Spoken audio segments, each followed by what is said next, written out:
Is it 4 out?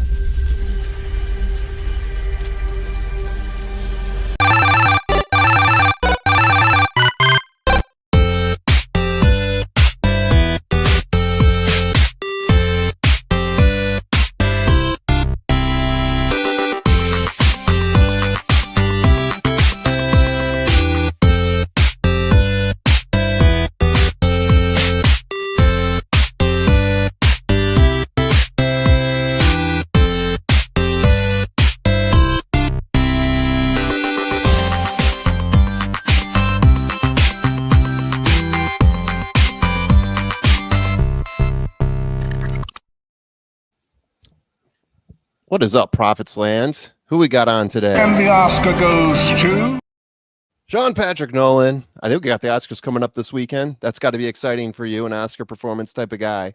Yes, sir. Absolutely. We are excited for this weekend. Exactly. Absolutely. Absolutely. And then, of course, you got me. Duval. I am the formula. Coming up very shortly, we will have Riders Up! Love it. Tim will be in the house. Exactly. Love it. We love it. We love it. And we are looking at race number 1 here. We have 5 minutes to post. I'm going to grab this one. Yep. Sean, do you want to do a quick run through with 5 minutes to post, 6 minutes to post, what your thoughts are, and then I'll start going through my bet? Yeah, sure. Yep. Yeah. My top pick was the 5 so far. So good. Ed Moger, Jimenez. I do like the drop. I do like Moger's. He's 7 out of 21 in the money, but he's usually much better than that on the synthetic. I do like the fact that he tried to bring him up from 10 to 15 last time, and he still did run a good race. So I think this group is going to be the right sandbox, right friends. And I think this horse is going to be very hard to beat here in this spot. My second pick was the 8, Princess Matoli, Christopher Davis, Sophie Doyle. This horse ran a really big race last time, and Sophie, who also rode Chicken the Water last time to a big race, chooses the 8 over the 9. So I figure, and as we know, speed holds on this track pretty well so far. So it has been, yeah. So I think that horse you have to be definitely. And then my third pick was although the third pick is not a conviction pick, but I do like Chemical Reaction. Ethan West, he's been doing very well lately. He's got Cedillo aboard. This horse faced much better last time. No response, but dropping from 30 to 7. I think this is a much easier group, so I put him in third. So my pick was 5, 8, and 4. Yeah, so I think we've got a lot of the same picks here. I went with so slightly different pick. I do like Chicken and Water. Yeah. Chicken in the water. Sorry. Yeah. Getting closer to the pace. I love where this horse sits on the pace. 4 times in the money in 9 starts. I like the speed figures that the horse has had. Yeah, I think that this one is gonna do very well. The last race out, I had it rated as the highest of the group. The second is the 5. That's my next horse.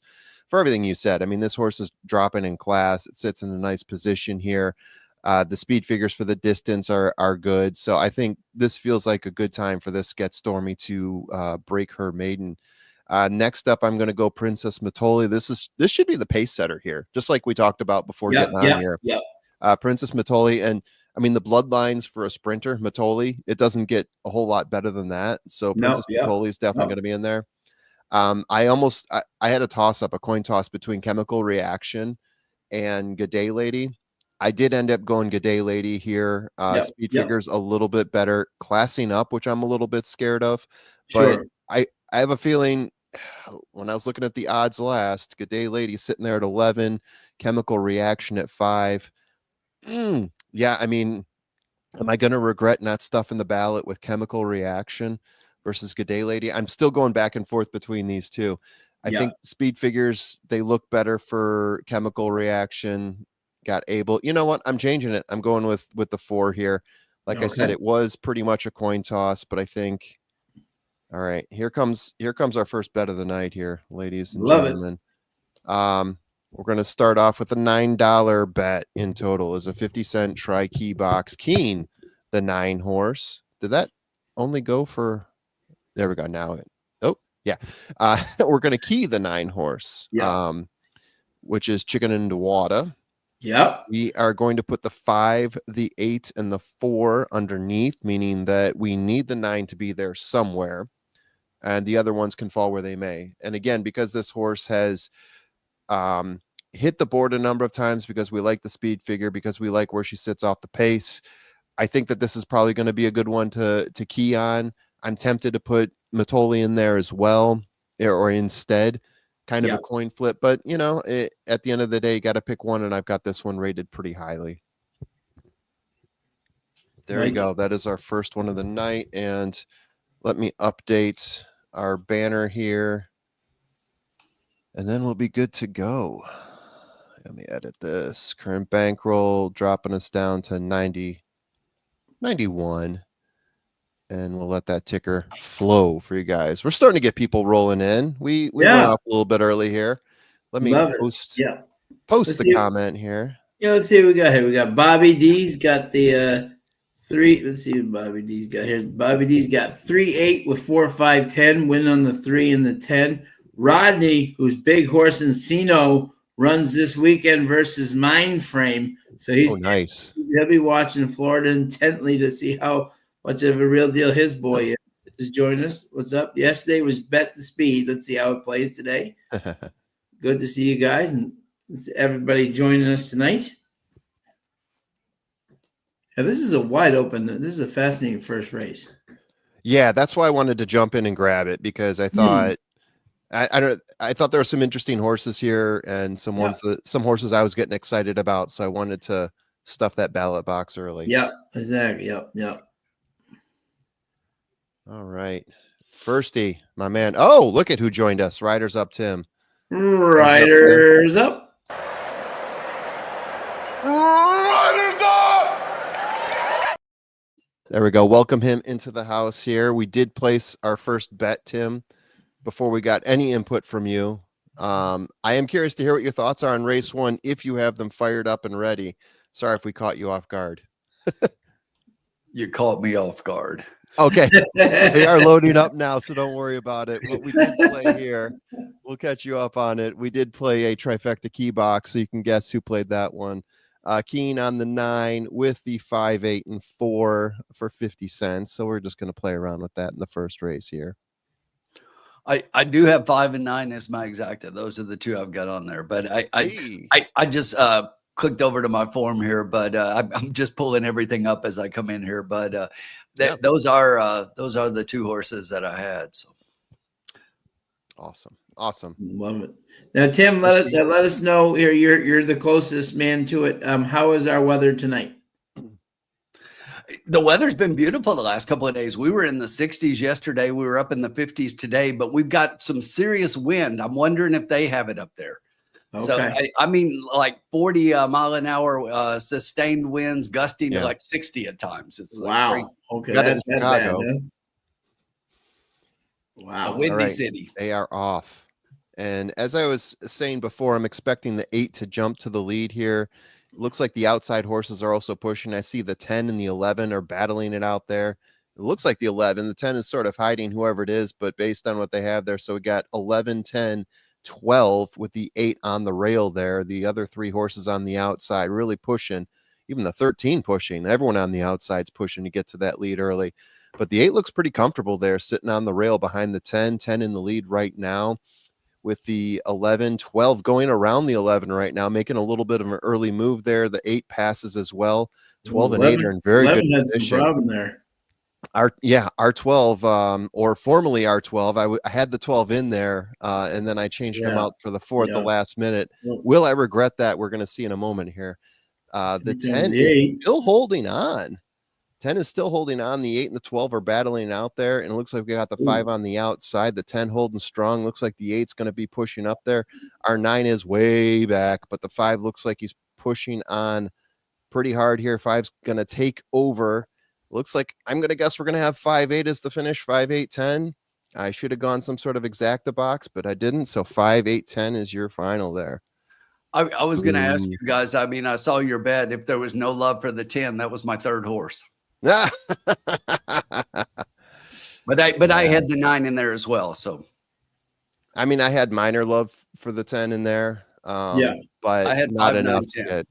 Yeah, it didn't make my top 4 or 5. So Yeah. I guess it's pretty sheepish to say that horse had minor love for me if I didn't have him in my top 5 out of 11. Actually, I'm just looking now because, like I say, I'm just catching up here. 2-1. I think 2-1 on the 5, but that was a heck of a price. That was extreme value.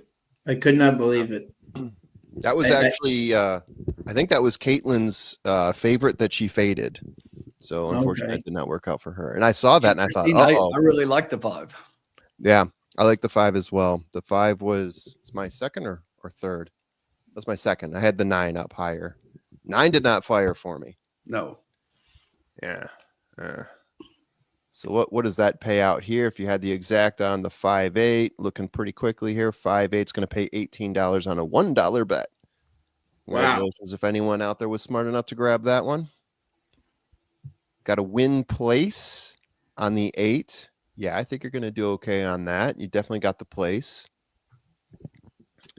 As long as it pays more than $4, I think you're going to be okay. Yeah. Yep. Good evening to Mike Witten, mayor of Turfway. Mike Witten. Checking in. Indeed. Rodney, that's exactly how the track played yesterday. Every once in a while, the horse would close, but otherwise, just bet the speed. Yeah. The 8 was who I had as the speed. The 8 held up. 5 definitely had a little bit of close. 10 got out there early and faded a little bit, but not too bad. Held on for a piece. Yep. 2, 4, 8 are the odds of the top 3. 2, 4, 8. It's an old area code of mine. Just in case anyone who wants to know obscure facts. Marla, how are you? Marla checking in.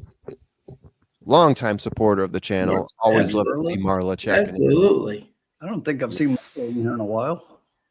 I think a couple weeks ago, I remember. She did. Marla came back to say hello. We love having her back again. Indeed. Anytime she's ready to come back. And Firsty, homeboy, look at that. Let's go Pistons. Big victory at home versus Boston last night. Oh my God. Can I just say this? God. You gotta see this. Okay. So number one, we had won 12 in a row. We'd won 12 in a row, right? And what do you call it? Now, Detroit played amazing last night, right? But they're not like to take anything away, dancing, they're dancing like they're all like, oh my God, we're the best. Exactly. We're coming off a back-to-back with a real game on Friday versus Cleveland. We're just chucking up. We're just chucking up threes. We're like, whatever. We've beaten you 12 times in a row. We gotta let you win sometime. But no, in all honesty, that's one talented team. I don't know if they're quite yet to the championship level, but they have a real talented team there. They are good. They are good. Yeah. I'm sorry. You got a real game coming up. Please, Sean, come on. Right. So that was our 8th win in a row, by the way. If you want to talk about win streaks, 12 is really good too. Yeah. But we creamed you by 20. So congratulations. You can own that one. Next time we'll have Jaylen Brown play. Oh yeah, he'll make up for it, I'm sure. Next time we'll have Jaden Ivey play. But they are who we thought they were, and we let them off the hook. No, you didn't let him off the hook last night. You didn't let him off the hook last night. No one was off any hooks last night. That was hook, line, and sinker. You kept them on the hook, exactly. Yeah. And in terms of celebrations, let me just say, at this point last year, the Detroit Pistons were, I think, 9 and 42. Yeah, in the May, yeah. Right. And there's one man, Beasley. He has made so much of a difference. Cade Cunningham has become, I think, the most improved player in the National Basketball League. He's amazing, but Beasley, what a difference that man makes. You'll find no greater fan of Malik Beasley than me. But you got to give a lot of credit to JB Bickerstaff too, because we had Monty Williams last year with like $100 million contract. Yeah, I know. And after 1 year, we had to can him because nothing happened. No, they're the real deal. Yeah. Bickerstaff flipped the switch, turned him around. Beasley, though, yes, I agree. He's probably, after Cade, my favorite player on the team. Oh, yeah. Extremely. Uncle Sully's in the house. Uncle Sully came to hear some basketball talk. Thank you, Uncle Sully. There you go. Nobody came to hear basketball talk. Tim is really silent. How the Wildcats almost won in Alabama. Yeah, unless you're talking about 18-year-olds in Kentucky, Tim doesn't care. Hey, wait a minute. That doesn't sound good. It came off wrong. Sorry, guys. Sorry. Oh, look at this. There you go. There we are. Uncle Sully in the house. Rodney said, wow, that's the first Cox ever ridden Irving Moncada. No Lawan, no Adams. Sheesh. Yeah, that's an interesting call there for sure, Rodney. Is Irving Moncada still suspended? I think he's off suspension, right? It's been for a while. He's been off. Yeah. Corrales. Sorry, go ahead. Go ahead. No, go ahead, bud. No. Corrales was in that race, though. He was on the 11. He was, So we got one of the big guns. Yep. So we turn the page. Yeah. To race 2. Indeed. Move over, Larry Bird. Joker is the new GOAT and a jockey. Yes. Nicole Joker drives harness horses. His best friend is Tim Tetrick. Yeah. Uncle Sully, this is great to hear. Huge Cade Cunningham fan. He looks like a gentleman for sure. He looks like the type of guy you root for, real hard worker. And after last year, I was feeling really bad for the guy. And now this year, I couldn't feel better for him. No, so, they've turned the ship completely around. Amazing. Absolutely. All right, let's see. We're talking race 2 here, aren't we? They're still looking at 3 plays of race 1. I'm going to look at some odds here. What do we got for race 2? Start lining up the horses I had. Is that for real? Yeah, and in race 2, we have a scratch of the 2, folks. Right, scratch of the 2. And scratch the morning line 30-1 that I'm sure everyone had. Yeah, I know. So far, all the scratches have been bombs. Exactly. So race 2, 6 furlongs, claiming 16,000 for 4-year-olds and up. Non-winners of a race since January 27th allowed 2 pounds. There we go. Interesting. Yep. Okay. I got a nice little chunky bomb here. 9 years old. Holy cow. That's some age. Look at Witten waiting for the Breeders' Cup at Turfway. There you go, Mike. Mike, you need a turf course, dude. You need a turf course. That is a turf. There's no turf at Turfway. You can't have a Breeders' Cup without turf. That's a little tough. They just split the difference and have them all run on all weather, right? Yeah, unless you do like a little bit of both. Unless you do like an Olympic thing where like all the turf races are run at Churchill, and then like the polytrack races are run at Turfway, and like you go back and forth like Thistle Downs and Beulah used to do. Oh man, yeah. Back in the good old days. I love how you said all the polytrack races for the BC would be run at Turfway, meaning 0 races. Right. Exactly. So there you go. That would be entertaining. That ain't happening. A boy can dream. All right. So Tim, you're gonna take this one, race 2, my friend? Please, sir. Okay. Formula, do you want to start or do you want me to start? I'll let you go ahead if you've got it lined up. I think I know what I'm going to say. Well, here's one of my spot plays here, and that was the 7 for Giving Spirit, William Morey, Fernando de la Cruz, as we all know, exactly. And 3-1 the morning line, 2-1 here on the 7. Now, interesting formula I were looking at before we came on to the air that like 2 of the doubles were 8, and then neither one involved the 7, which I thought was a little bit interesting. What was it? The $8 doubles the 5, but the 7 is still at 15 right there. I love this horse's last race. If you look at this horse's last race, got an 81 buyer, but just the way he did it, he pressed 2 and then just cleared the horse with, I think, relative ease. And this looks like a spot that this horse, it's out of Shaman's Ghost, out of Ghost Zapper, out of the Candy Ride. Hello, this horse should love synthetic, and he clearly did. And I just think this horse, even buyer-wise, just kind of that performance really stands out against this group. So I thought he was definitely the horse to go with at 7 to and now he's at 5-2 right now. They're agreeing with him. My second pick here, interesting to kind of going with was the 9 major wager, and I put him second because again, the closers were a little question mark. It's been speed, but the 5 did just close in on the thing. So major wager, maybe Jamie Grubbs, who is 10 out of 18 in the money, so he's clearly finding a good way to get a Turfway right now with JD Ramos. They're 14% together, which isn't bad. And this horse, every other race runs a good race, and he did last time. So I figured maybe he could get up for the second spot. And the third horse was the 5 Ship Cadet. Luan, Maker, the drop makes everything sense. Won last time. I just thought maybe there'd be a little bit of speed to kind of keep him occupied tonight. Obviously, if speed's holding up, this 5 is going to be very tough. Luan on the front, but this is Thursday, and we know how Luan is done on Thursday. So I put him third. So my top 3 was 7, followed by 9, and then 5.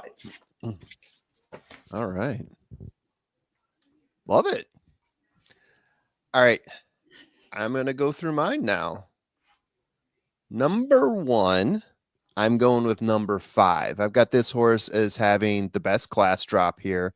This horse was running in some 6-digit races, some stakes races, number of races ago. Fairly productive as a horse here. We got Michael Maker, Luan Machado. There's no reason to overlook this horse, in my opinion. Gone gate to wire twice, 3 wins in 8 races, 5 times in the money. Extremely productive, and I think is outclassed in this field significantly. I think this is, for me, this is an easy winner here. My next horse up, you gave us the 7. I'll give you the 7 as well. I think this horse had the best last race. Speed figures are there, sits just off the pace, which I like. Since speed has been holding up, this horse is going to be right there at 6 furlongs. Don't need to push too hard to get a closer in here. And then we've got De La Cruz on the mount as well. A lot of things going right for that horse. So that's 1 and 2. I've got 5 and 7. I'm going to flip over to the 1 going inside. I will give you a little bit of a closer. I think this horse is going to be sitting a little bit closer to the pace, just close enough to be making a move, and having the 1 hole there, I think is going to help out a lot. So this horse coming off of a class drop from the last race, the races before, pretty low, but coming off a class drop from the previous race here, has 5 wins in 10 races, 6 times in the money. So I definitely do like that. And the race times, I really dig the race times that this horse was putting up as well. Second time off the claim, which is something Tim likes. Yeah, so there you go, giving you a crosstown shout out. And then I'm going to give you one more here. I'm trying to dig deep to find yet another price, and I think where I'm going to go for this, I like the 4. Doesn't pop out at me numbers wise, but in terms of pace, this horse does sit close to the pace. In terms of jockeys, you got Irving Moncada as the jockey here, and we know he's been hot. 2 wins in 10 starts, 2 times gate to wire wins, 3 times in the money. In terms of class, so the last race coming off of a 30K claimer, but before that was going through 35, 40, had 110 in there, and then a bunch of 50Ks. So in terms of class, this horse has seen some pretty classy races, bigger than this one. This is one of the lower ones that Classic Dancer has been in.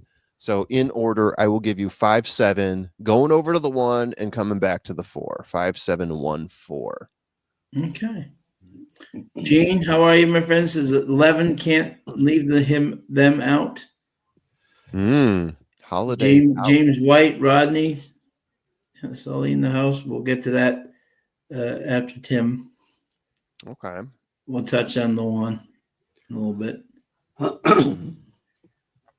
Yeah, I mean the exacta looks pretty solid, right? I mean the 5 and the 7 are both taking a lot of money. The 7 opened up as the favorite, and now the 5 has creeped in front by a little bit. So the 5's 2-1, and the 7 is 3-1.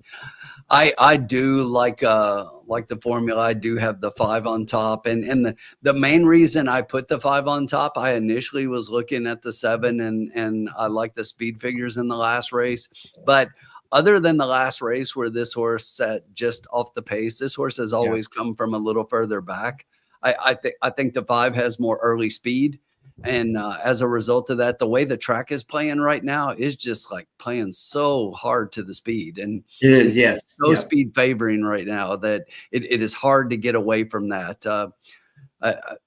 Luan, we've had our conversations lately about how he hasn't been riding, as hot as he normally does up at Turfway, but I think he's on the best horse here. For my third horse, I'm going to give you one, though, that neither one of you discussed. And it's a horse I like, and it is currently sitting on the board at 10-1. Okay. That's the 6 horse, Afternoon Heat. Oh, okay. Yeah. So that was the other horse I was coin flipping between the 4 on. Yeah. And I did the same thing. I kind of looked at the 4 a little bit, but the 4, I don't like the train off of Drexler here with Esquivel.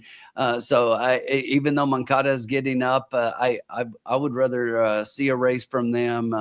He's not great first time with the trainer here. So I'm gonna take a wait and see approach with the 4. And I went with the 6 as my horse at a price. And this is one that, was just claimed last out. I think the horse kind of woke up a little bit, has been racing against much better at Oakland and Belmont Aqueduct. So this is probably a good level for this horse. Claimed last time out at 12.5. They're stepping him up a little bit here to the 16 level, but I definitely think based on where this horse kind of sits, that he's probably going to be the one to me that I think is closing up a little bit and could potentially get a piece at a price here. So I'm going to take a shot with that one to make a run and jump in there somewhere.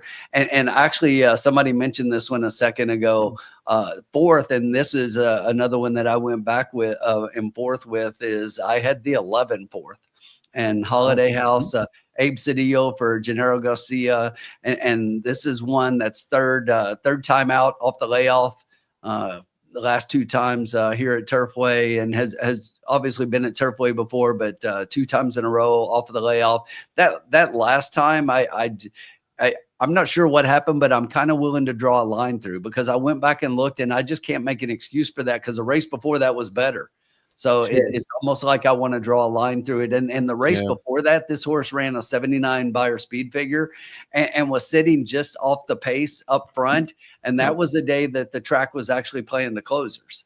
So it was hard. It was hard to be up front and to actually finish that day. So they came from behind to win that race. But I do like the 11 a little bit. And I was just looking, and it looks like Caitlin has the 11 second. She's got 5, 11, 7, and then Formula's 4. Okay. I like it. I do like your 6 pick, though. That was the one that I was going back and forth between on the 4. The reason I went 4 was Irving Moncada, pace, and class. But if you look at the 6, I love the speed figures. I love the closing ability, right? And I love the way he's performed lately and where he's finished in the races he's been in. So, and I was waiting to take a look here, because they're just on the track and they're showing the 4 right now. I want to see the 6. I'm shocked the 6 is 11-1, by the way. I feel so am I. He's floating up, and I just don't understand why. And I like it. I like it even more based on the price. Yeah. James White's got an exacta box 3, 4, 7, 8, and Bobby D's got an exacta box 3, 9, 4, and win on the 1. The 3 is interesting purely for pace. That is one of the other horses that I think could be either applying pace pressure or setting the pace.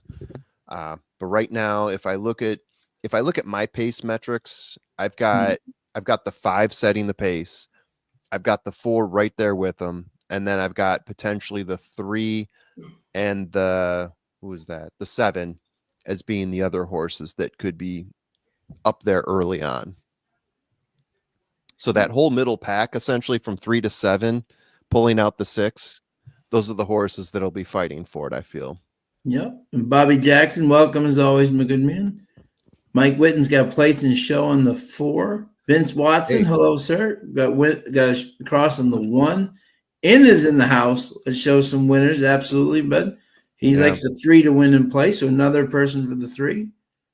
I mean, if that horse does end up getting the pace and doesn't fade like he has in the past, for sure. I mean, you're getting a huge payout there, 47 to 1. If no matter who's on top, if it comes out being 5-3 and you just hit that place, you're getting probably like $20 back on that bet. Irene, how are you, my friend? Good evening. Just a 10-cent super here. 5 with the 178. Good luck, Irene. Tim's still mulling over his bet. Still got plenty of time. Plenty of time. Yep. Oh yeah. And we'll out there.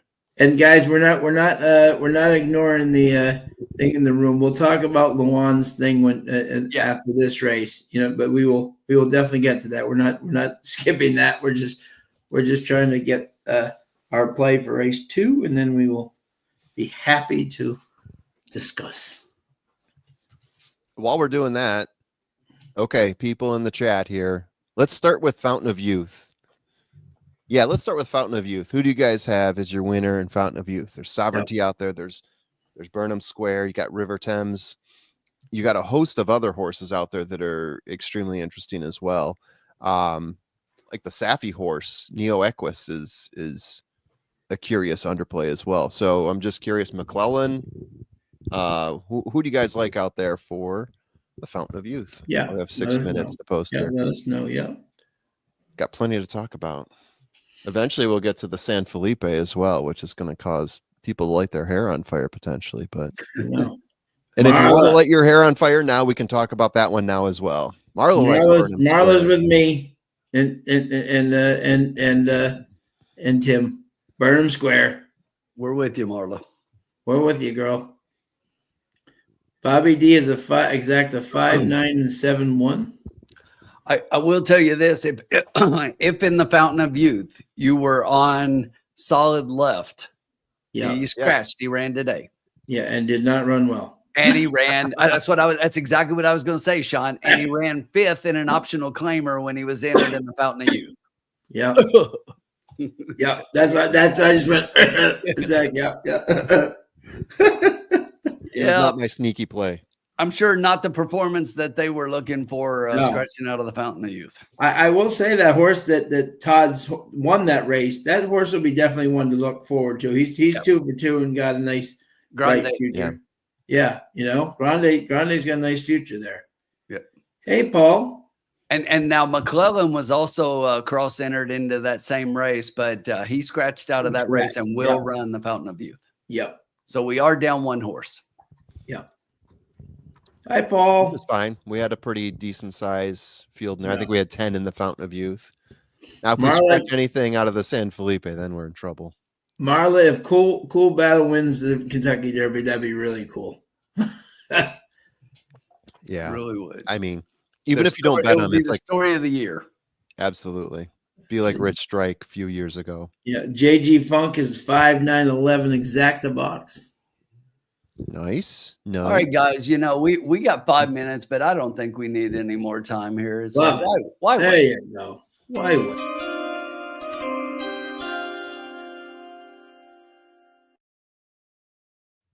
So look, we're usually on our wager somewhere in like the $8 neighborhood. So I'm gonna play something similar there along those lines, but a little bit different here. I'm going to play a $2 exacta key box. I'm going to key the 6 over the 5 and 7 and under the 5 and 7. So an $8 play. I really want to get that 6 to be apart with one of the 2 favorites. They're both, if you like the 5 and 7, which I do, we're just hoping to split them. But both of those each way is paying about 12 something to 1, which is really not horrible, but we're going to see if we can catch something a little better. Yeah, sure. Love it. Yeah. Okay. So with 4 minutes, $8 total. that Yep. bet? Yes. Yep, very solid. Yep. So with 4 minutes to go, we'll quickly discuss what they were saying here in the room. So an owner has sued Luan Machado for pulling up early in the stretch.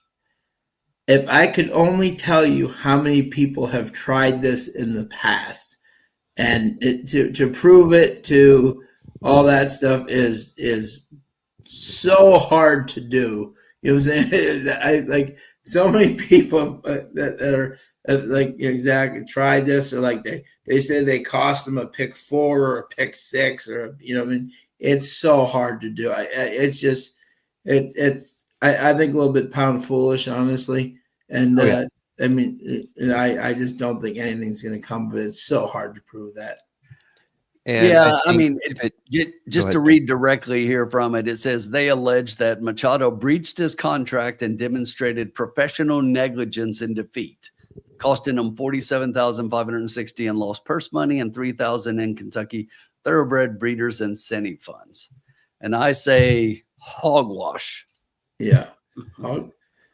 If they did win this case, it would set a dangerous Oh my precedent, God! You'd and it have would completely you would destroy have the sport. you'd have 9,865 cases every day from the tracks all around the country saying that this jockey stiffed me, or this thing did. Right. It would just be a mess. And Irad you know, Ortiz if, would if need to this take out separate insurance just to cover. if this his legal becomes the costs. thing, I said we're just going to have somebody keep track of, because this is going to be valuable information. We're going to have somebody keep track of connections that sue the jockeys for doing it and those that encourage them to. Yeah. Yeah, exactly. Yep. Yeah. And- Keith is in the house, and he said he's still waiting for his check from Paco. Yeah. I mean, yeah, and I get it. I think there's a lot of people out there. Yeah. Tim is one of them who watches these races and gets irate with the jockeys when it looks like they should have been doing a better job of getting their horse in position. But guess what? It's a difficult sport. It's not a sport of perfection. No sport is, really. I mean, when you play team sports in basketball and people are throwing up bricks or missing layups, and you wonder, hey, you're getting paid millions of dollars. How the hell can you do that? Well, guess what? It's a game of luck. It's a game of chance. It's a game of percentages. And sometimes those percentages don't fall your way, even though it looks like on paper they should. Lord knows I know about this, because I constantly put together these spreadsheets breaking down the numbers, telling me which horse should be winning. And it is difficult. There's all sorts of weird things that happen. Not only that, you throw in the fact that you're trying to base your winnings off of an animal and what that animal can do at any given moment, not even taking into account the animal's mood at the time and whether he really wants to run 6 furlongs or not. Right. It's way too many variables. And the thing is, formula. I'll just say this, since you said that I'm somebody that does that, but seriously, I want to say this. I don't disagree with anything you said, and 90% of the time, I totally when there's something that goes wrong, I totally chalk it up to that. And I don't do this every race, but there are races, and you guys have to admit, I mean, there are races you have to look at and question what the hell was that, and whether or not there was intent, because we all know that it looks like that. And if we didn't think that, if it didn't look like that, I definitely am not the only one that thinks that, and there wouldn't be the amount of people that there are that really fear that the game is rigged, because it does look so bad so many times. Yeah, I think part of it too is probably bad game plans, or jockeys making dumb decisions, not necessarily with intent to lose, but making dumb decisions thinking, I'm going to get out there, I'm going to push this horse, see what he's made of. Or maybe the trainer even tells him that. He's like, I want to see if the horse can just go gate to wire, take him out there, get him out in front and see what happens. Mike just made a great point. Why sue the jockey? We'll wait for Mike's point here. So we did get the 5 horse got out to a really good start, as did the 6. The 6 is now kind of settled back a little bit. The 5 shifted in, is going to lead them a little bit early by about 2 lengths over Forgiving Spirit. The 7 back in second. Just outside that one is the 11 Holiday House down on the rail. Classic Dancer currently racing in 4th. The 6 is now coming up on the outside of that one in 5th position. And as I restart my ADW because it timed out on me, here we go. Ship Cadet back up front, a quarter in 23.1 seconds. Forgiving Spirits and Holiday House both as a pair, kind of moving up on that one a little bit. We've still got Classic Dancer sitting down on the rail. Now our Looking 6 good. horse starting to make that move. Here comes the 6, and outside that one is the 9, Major Wager. Like saying that, Major Wager. Yes, Major The half Wager. is really fast, 46.95. The 5 is still holding 6 on. looks Get that good. 6 up. 6 looks good. 5 6 and is going 7 to are win there. it. Here comes our 6. Get 6-5, that 6 baby. up. Come on, 6. 5 6-5, still there. baby. Get the 6 for the He's win. winning it. The win. 6-5, 6. baby. Get the win. 6-5. Come on, 6-5. 6. 6, 6-5. 5. Only Yeah, winners. baby. 6-5. Only winners in the Look at round. that. How about that? Look Winner at with the that. chicken dinner. Loving it. 6-5 is going to pay 67 on a $1 bet. So multiply Look that at times that, Tim. 2. Tim, congratulations. Look at You just made our night. Smart play. That's how it's done.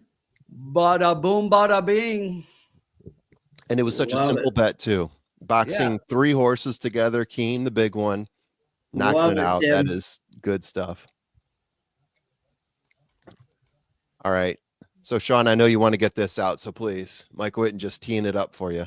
Yeah. Why sue the jockey when you can go to Trusty for the refund? The man could have gotten 35% plus. He could have gotten money and 35% back. Yeah. You know, and instead he chooses to lose the legal court system and lose even more money. I just don't, you know. I mean, he's not in the lounge tonight because he's working on that refund fund. He is for the man. He's building up the refund Which fund. is great. Exactly. All right, Irene, giving props to Tim. He deserves it. Tim nailed that. Tim, that one. was awesome. Yep. That was All well right. done. That's a pretty good start. That's 60 something to That's a 1. We got great it start. twice. We'll take Yeah. that. And look at CB4 Look at that. Oh, look at that. Big time. Big time Loves knocking it. it down. He 13 to loves 1. Yeah. Hell yeah. Hell yeah. Look who came in third. Crosstown Shootout. That was my second horse today. Second or third? I think it was my second. Maybe it was third. I don't know. I had him pretty close. Did the 7 finish third? No, the 1 he did. Finished off the track. I was too excited watching the 6, making sure he was going to win. I didn't see who finished third. So I know. That trifecta is going to be hot. yeah, that's why I was asking, because I would have had the try if the 7 was back there. But Rick was close. But I'll take Rick the was exacta. close. Yeah. Yeah, no need to get greedy. Oh, Irene. Oh, did you? Oh, I think Irene keyed it with the 1. Oh. Was it a trifecta? Oh, it's an exacta. Oh, she had the 1 with the 5, 6, 7, 8. Oh, did you have the 1? For Irene. The one, Oh, the one got the Irene. try. And it's going to pay like hell. Oh. Great pick, Tim. To see Yeah, well. great pick. Thank Sheldon you. at 5'7", 111. Super. So yeah, Okay. knowledge Yeah. is a terrible thing to waste. Guess what?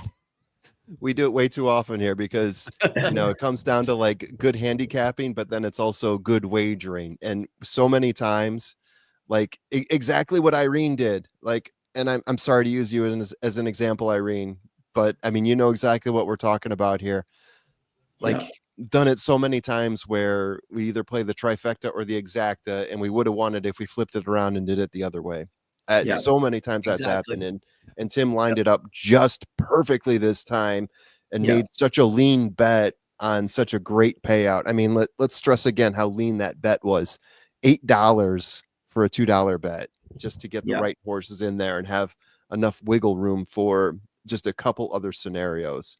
Didn't pay too much and getting just a real fat payout. And our $20 a night bettor, Mike Whitten, place and show on the 6, $4, getting his money, getting his bankroll up there for the rest of the night. Great job, Mike.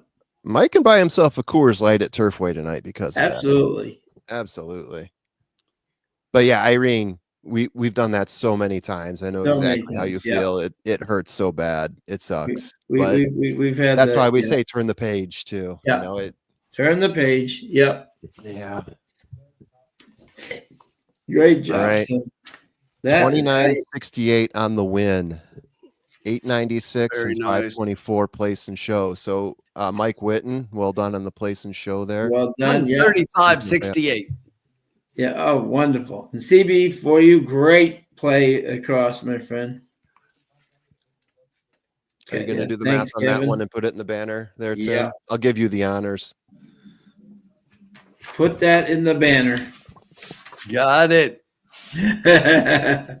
Don't have to tell him twice. You know what they're yelling right now, don't you? Riders up! Indeed. Love to see it. Love to see it.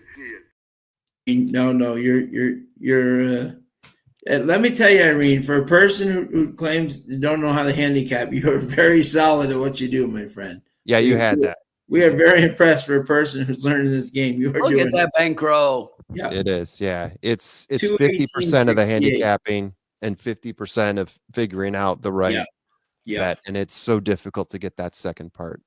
Exactly. Either one is easy, but that second part can be really challenging. Look at this. Our current bankroll, $218.68. Look at this. And we're not giving it back tonight. In this next race, I'm going to do 2 to show on the 4. 100 to win and 100 to play. Yeah.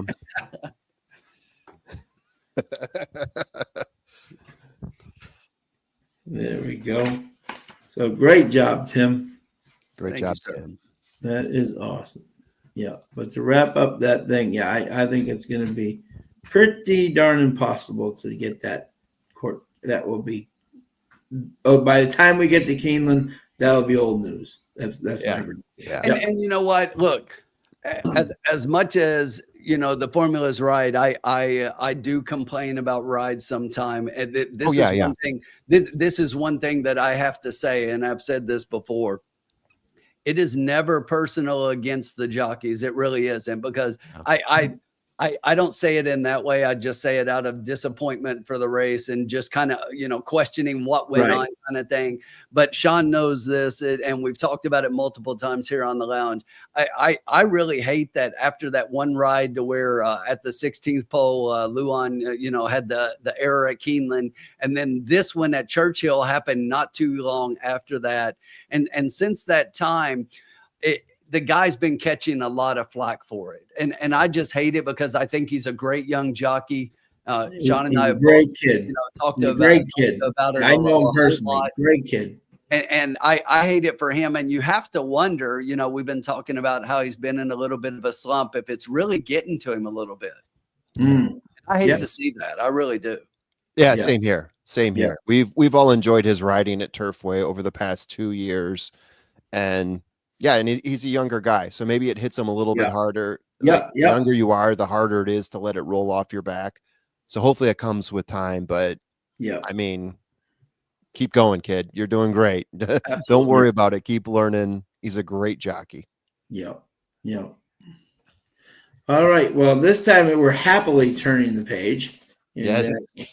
Yeah, exactly. So the third race, which is, let me read the conditions here.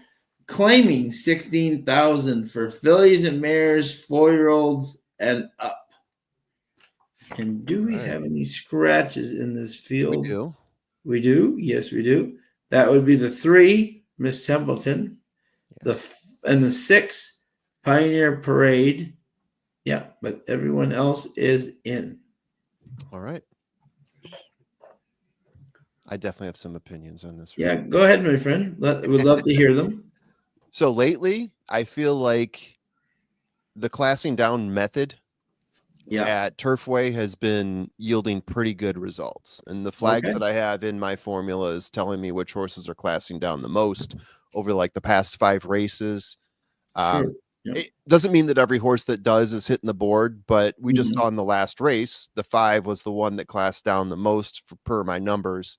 And he came in a close second there. If you look at race 1, the winner of race 1, the 5 there was the biggest class down, and he was actually the winner. But I mean, I was looking at everything in 2025 today because I was trying to figure out, okay, what's the big thing at Turfway right now? Because it's a hard track to figure out. We're all trying to figure something out. Yes, absolutely. Yep. And those have been some of my big indicators here. So as I go through this, I'm going to point out the horses that I do see that we're classing down the most. So my first horse I'm going to go with here, I'm not saying that this horse is classing down. We're at a 30K race. Has run in some fairly classier races before, but didn't throw off the flag for me, right? But it would be the 4 horse here. Should be no surprise. I'm guessing this one is the favorite right now. Oh, they're not showing the odds. 2 is. 2 is the 2 is the favorite. favorite at 9 to 5. You're shitting me. Okay. No. So it's 7-2, the 4. Wow, the 2. Interesting. So yeah, the 4. I definitely have this one. I've got this one as having the most impressive win of the bunch. In terms of race times, he's in the top 2 for race times.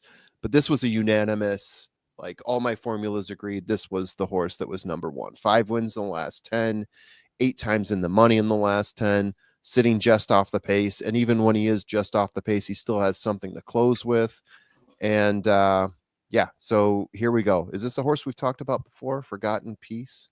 Maybe not. But that's my number 1 pick. My number 2 pick, here's a horse that I have classing down, and he's currently at 11-1, and that's Fillmore East. Okay. So Fillmore East, 4 wins in the last 10 races. If you start to look through the classing, the last race he ran 34K, but the 3 before that were in the 80K range, and the one before that was in the 50K range. So we've got a couple, it looks like at least 1 stakes race in there, but then a couple optional claimers, allowance races. Corrales on the mountain here, starting a little bit on the outside. But again, I really like the classing down factor here. Sits usually like a couple tiers off the pace. But for this distance here of 6 furlongs, I got him as being just off the pace, meaning a little bit more than 1 length, maybe 1 to 2 lengths off the pace, which is ideal. As we've seen before, right? If you're sitting closer to the pace, you're going to have a better go at it, right? Yeah. Then I'm going to go over to the 7 horse, currently at 3-1 right now. This is a horse that has been getting a little bit closer as well. 2 wins in 10 races. Do like the speed figures here for the distance on this horse. Abel Cedillo's on the mount here. Yeah, so 7 horse, and then I was going to go over to the 2. I thought the 2 was going to give us a bigger number, open at 6-1, but this is the other horse that I had that was classing down significantly, right? So 3 wins in the last 10 races, 2 of them going gate to wire, 4 times in the money. And if I look at the past few races, last one he came out of was 82K. The 2 before that, he went down to 27 and 30K. But then the 2 before that, he was in 61K land, and then 140K allowance optional claimer. So this is a horse that's been in some pretty heavy races, starting in the middle there. I guess that's no surprise to me, especially getting Irving Moncada, that he got pushed down from 6-1 to 2-1 so quickly. Yeah. I'm going to go back in order here. I've got 4, 9, 7, and then 2 in that order. There you go. Like it. Okay. Thank you. Tim? All right. So we agree on a couple of things here. I do have the 4 on top, Forgotten Peace. The one thing that surprises me the most about this is off the 3-1 morning line favoritism. This horse is currently 7-2. So I just think that that's extreme value on this horse. If we get 7-2 by the time they go off, I would be really surprised. This is one. Basically, the last 2 times, these last 2 races here at Turfway have been a little bit better, each for a different barn. And now we find the horse in a 3rd straight race in a 3rd straight barn. But if this horse runs that race 2 back, I think is definitely competitive. Gets the old man here, gets Perry up. So Perry Oates, the 70-year-old wonder. Exactly. Love it. So get the old man. He got plenty of experience around the loop here, so he knows how to get it done. Then I'm gonna take a little detour from everything else, and my second play here is going to be all the way to the outside, the 10 Squash Blossom. And so You got Luan getting up on this horse. If you look, this is third time off the layoff here. This horse had been off since July, ran in December, ran in January. Now we got third time off the layoff. But this horse already, if you look, had been racing allowance class, and we're not even talking just Belterra right before the layoff. If you look, this horse raced allowance class in Keeneland back in the spring.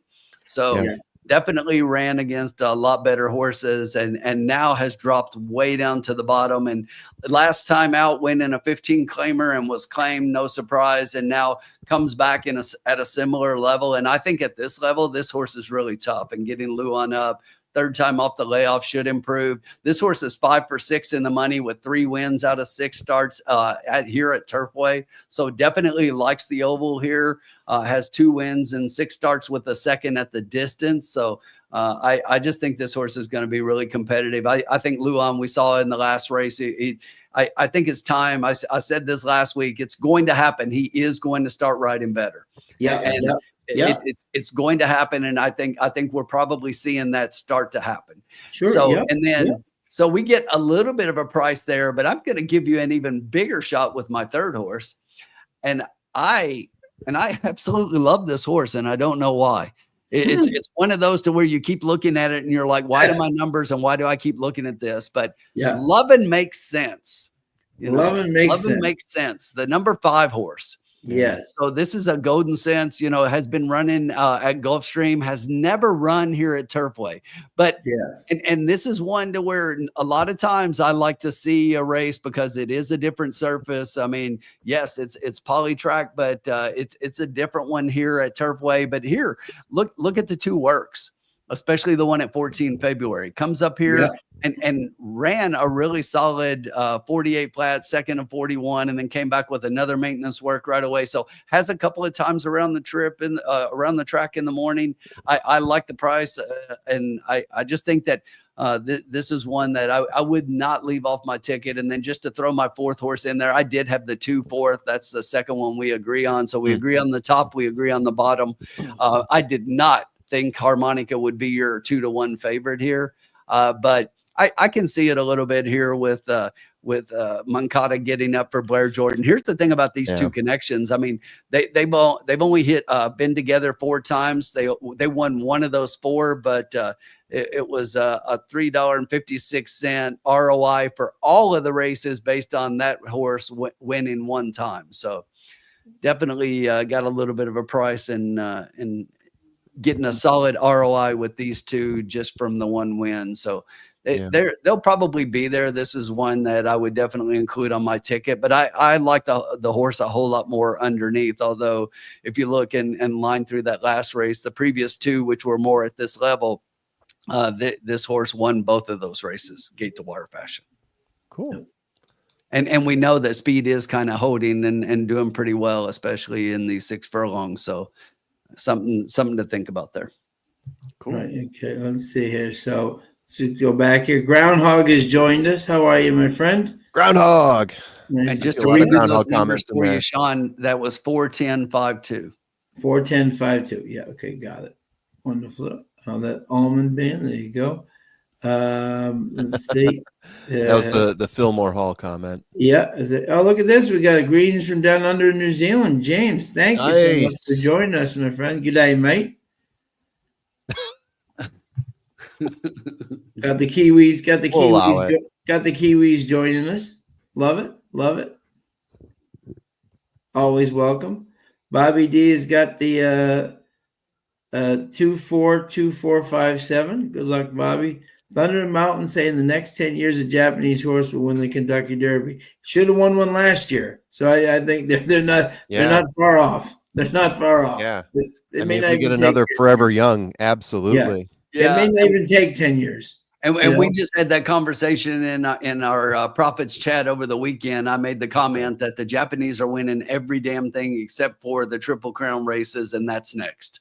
Yeah, exactly. It'll happen. The dam will break. Yeah. And Benny Betts is just checking in. Did I miss anything? Benny, you did. Tim on an $8 wager won. Exactly. Unbelievable. The one that Poppy's upset about missing. Poppy tuned in a little bit late for that. Yeah, Tim just hit a monster. So Such a concise bet to hit a triple figure on as well. Kyle It was nice Graves to in the see. house. Look at this. But There you go. guys know me. That's how I bet. I mean, I take what I like and key it with a couple of horses, and that's just how I bet. And I'm okay with my formula.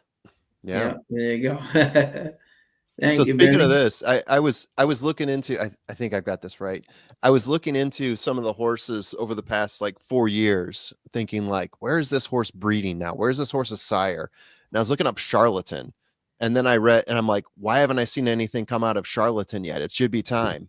Japan. And then I read he's breeding over in Japan. Like, whoa, there's going to be some interesting horses coming out of that, because Charlatan. Yep. That was a extremely fun horse to watch for a short period of time. I think he went undefeated in his time, or maybe thinking of Nadal. Both those horses came out at the same year and just looked completely unbeatable. By the way, that does segue me into another comment here, where a lot of people commenting on our videos saying that there's no way that Bob Baffert's going to lose the Triple Crown because he's going to load up all these horses into each of the 3 races and win them all. Just take a look at history and see how many horses from February that Bob Baffert has winning all these races actually make it into May. And you're going to see that there's going to be about 80% attrition in terms of horses that start falling off for various reasons. And I'll just leave it at that. I will say this. Okay. People always ask me who's the greatest horse of all time. And obviously Secretariat, I mean, a whole bunch of horses down the line, set the bid, so many horses have been. The greatest horse ever in racing history is Opportunity, ran 44 times in the Bob Baffert program and retired healthy. If that is not the greatest achievement in the history of racing, I don't know what is. That is the greatest horse in the history of racing. Guinness should be tracking that record. That's exactly. For sure. Holy cow. Exactly. That is what you call greatness right there. 44 starts in the Baffert camp and you retire healthy.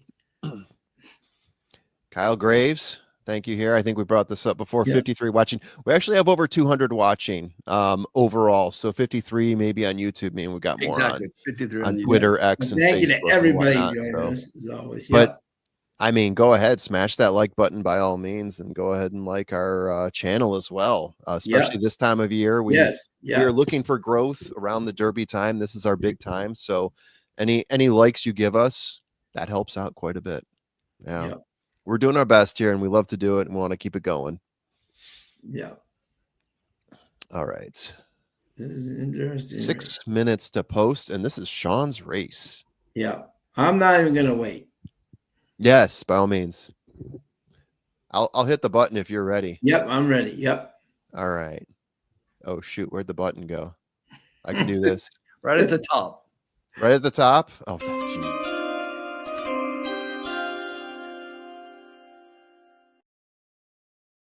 Pick in the 3rd race.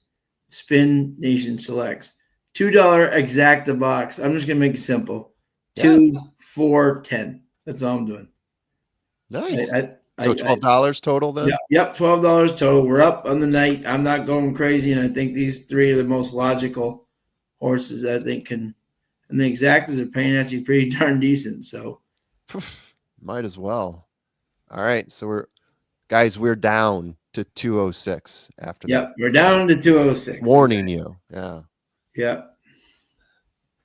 Go easy. Yeah, right.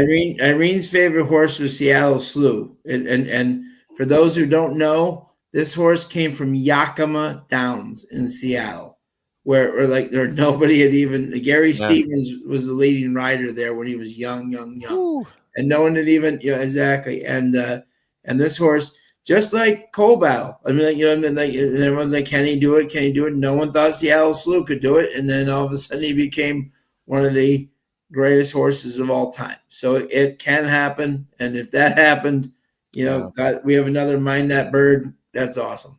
Hey, let me say this really quickly, Sean, because I was going to answer to the thing that you said a minute ago when you were making the joke about the greatest racehorse. I'm going to make a case for a horse. Obviously, Secretariat is right at the top, and everybody understands why and the impact. And from a racing perspective, maybe so, but I'm going to make a case for this horse, and you tell me I'm wrong. I think I know who you're going for. greatest- I think I know who you're going for. The greatest racehorse of all time is Northern Dancer, the first Canadian bred to ever win the Kentucky Derby. Basically, damn near every thoroughbred living today can trace lineage to Northern Dancer. Including Secretariat. Yep. He transformed the breed. And from a sire perspective, he won the Kentucky Derby, won the Preakness, did not win the Belmont because he did not race because he got injured. But he became the greatest sire of all time and led to the greatest bloodlines that we've had. And I would love to have Jessica talk about that sometime and just, put something out. But I just think that it transformed what is the entire breed and the entire game, that horse. Absolutely. Yep. Was that what you thought? Where you thought I was going? Yep. I did. Yep. A little Canada for you, Sean. Yeah, the Canadian bred. I was just gonna say. Yep. The greatest. What were your numbers on that race? 2, 4, and what, Sean? 10. 2, 4, and 10. I got that right. 4 and 10. Yep. Here's the crazy thing, that guys, is that, the 4 was a morning line favorite, and then the 2 took over. And right before I just started talking, it's my 10. The 10 horse had taken over favoritism. And right as I started talking, the 2 clicked down just a little bit. They're both 3-1, but the 2's got a little more money now. But I love those horses. I think that's it. Yeah. One thing I really did like about this too, Harmonica, is that not only in this field, if you look at this group, they're all running at 121, 123.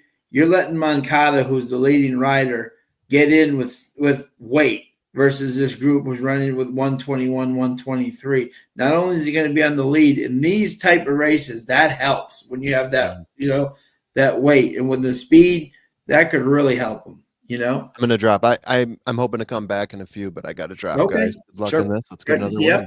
Thanks. Yep. All right. No, thank you, bud. Absolutely. Vince Watson says Zenyatta is his favorite horse. Yep. If Nijinsky hadn't been so great, Northern Dancer wouldn't be in as many pedigrees. Okay. There we go. But I still am with Tim. Northern Dancer is great communicator. Oh, that's going way back. Props to jury for booking him without the weight allowance. Yep. Yeah, so this is an interesting one, Tim, for sure. Oh, stop with Curtis. Stop. That horse to me he's done nothing yet. Time will tell. Right, and I refuse. He was a great horse. I give him a lot of credit. He was amazing to watch. And Flightline, he ran 6 races. I mean, and he ran every 3-4 months. You know what I'm saying? Like it wasn't like he was running, like at this place and that place and this place. He ran every 3rd, 4th month. You know what I'm saying? Like, so he was amazing, but I can't put him up on the top with the other ones. He's up there, but he's not on the top. Exactly. Spectacular Bid, Jimmy, was amazing. No doubt, one of the great ones. One of my all-time favorites, and I've been right up close to this horse and had an opportunity to help take a couple of mares to breed to him, was the Big Black Stallion Seattle Slew. Oh yeah, he's a big boy. He was amazing. He's huge. He was huge. He was wonderful. What's that? I stood next to him when I was 4 years old. I was like, oh my God, I thought I was looking at like Goliath, Yeah. Jenny Mack, Wise Dan, still my favorite Woodbine Mile was Wise Dan and Johnny. What an amazing turf horse that was. So how many minutes do we got here? 0 minutes. We're loading up. We're at the gate. We're loading up. Nobody gets them in faster than the Turfway crew. No, they are fantastic. Absolutely fantastic. 7's in, 2's going in, 8's going in. It's just like, look at the professionals. Well-oiled machine. Congrats to the awesome gate crew at Turfway Park. Yes, absolutely. Always do an amazing job. Luan got that beautiful looking gray on the outside, ready to roll. And we're all in the gate and we're off. The 9 got a really good start from the outside, but down on the inside right now, it's going to be the 2 horse out for an early lead. Coming up in second, just outside that one is the 5. The 4 is currently sitting in third. It's another length and a half back to the 7. Then the 8, the 1's down on the rail. 10's outside next to last. And the 9 right now can see them all. Harmonica and Love and Make Sense up front, battling it out for the early lead. It's another length and a half back to Forgotten Peace, the 4 horse, another 2 back to Right Now. The quarter, 22.9 seconds. The 2 horse still with a little bit of a lead over the 5. Love and Make Sense. Harmonica still got that lead. The speed on, and here comes Right Now starting to make a move from 4th. Further back, you've got Luan starting to really get the 10 horse rolling. They hit the top of the stretch. It's still Harmonica down on the inside, but you got a lot of horses with momentum. The 4, Forgotten Peace, starting to make a move. That is Right Now. Right Now puts a nose in front in between horses. Forgotten Peace fading. Here comes West Coaster. West Coaster, the 8 horse, getting up for second, but it's going to be all Right Now, right here, right now. Yeah. Right here. All the Van Halen fans right now. It's your tomorrow. Exactly. Yeah. West Coaster getting up for second. Exactly. Yeah, exactly. So there you go. Oh, Collins and oh, look at Paul. Oh, even from Ireland. Look at this. Oh, Collins and your jinxed.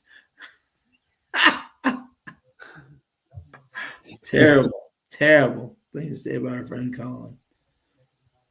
Did Bob Jackson? Let's see. Did he? Are we winning, Colin? Yes, we he hit a huge. Exactly. Yep. Here, let me turn the banner back on. Wait, what was our wager there, Sean? $12. $12. Yeah. So yeah, 206. So that's what. Yeah, that's what we are at now. It's 206. Yep. Because he put the $12 in. Yep. Because we were at 218 with you. Yep. So there you go, Colin. How's that for winning? Bob Jackson's top 3 picks: 7, 9, and 10. Nice job, Bob Jackson. His first pick right on top there: 7, 9, 10. Good job, my friend. And look at this. Irene hit the hit the trifecta on Derby Day with Mage. Yeah, awesome.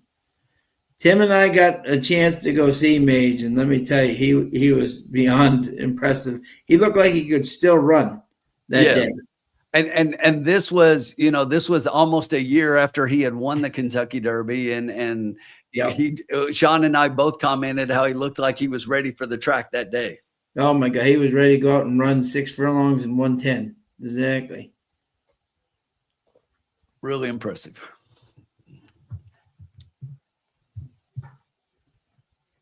There you go. Good job, Bob. Excellent. Where can you watch Penn National Horse Racing live? Go on this. You can go on like TVG. You can go on Twin Spires or on your local betting thing, and or you can even try to go on Penn National, see if they stream the races. They can show you where those. Yeah, the best thing is to always use one of the wagering platforms, one of the ADWs, whichever one you use, and just go on there and pick the track, and not only can you wager, but they also show all of the tracks and all of the ability. You have the ability to see them all live. That's what we all use when we're talking about the races, and we can't show it, but as we talk through it, we're watching it on our ADWs. Yeah, exactly. Yeah. So it's official right now. Marv Beatty to win. West Coaster right now. Hey, the $2 exacta 7/8 was $69.12. The 50-cent try paid $75.03. There you go. Not too shabby. Not too shabby at all. Yeah. So yeah. So we're still very much up in this race. And Tim is going to bring us yet another winner, which we will love to see. And let me read the conditions for race number 4. By the way, number 3 could not do tonight and was scratched. Muthabir, number 4, was scratched. Number 6, Nothing Fancy, has been scratched. Number 9, number 10, and number 11 have all been scratched. So so my handicapping took a little bit of a hit here. Just Sean, real quick, just a quick shout out to Groundhog. Groundhog, thank you for that. We really appreciate it. Yep, thank you, Groundhog, as always, man. Oh, thank you, Groundhog. You're, as always, man. So appreciate it. I had a question with that. What's the question, my friend?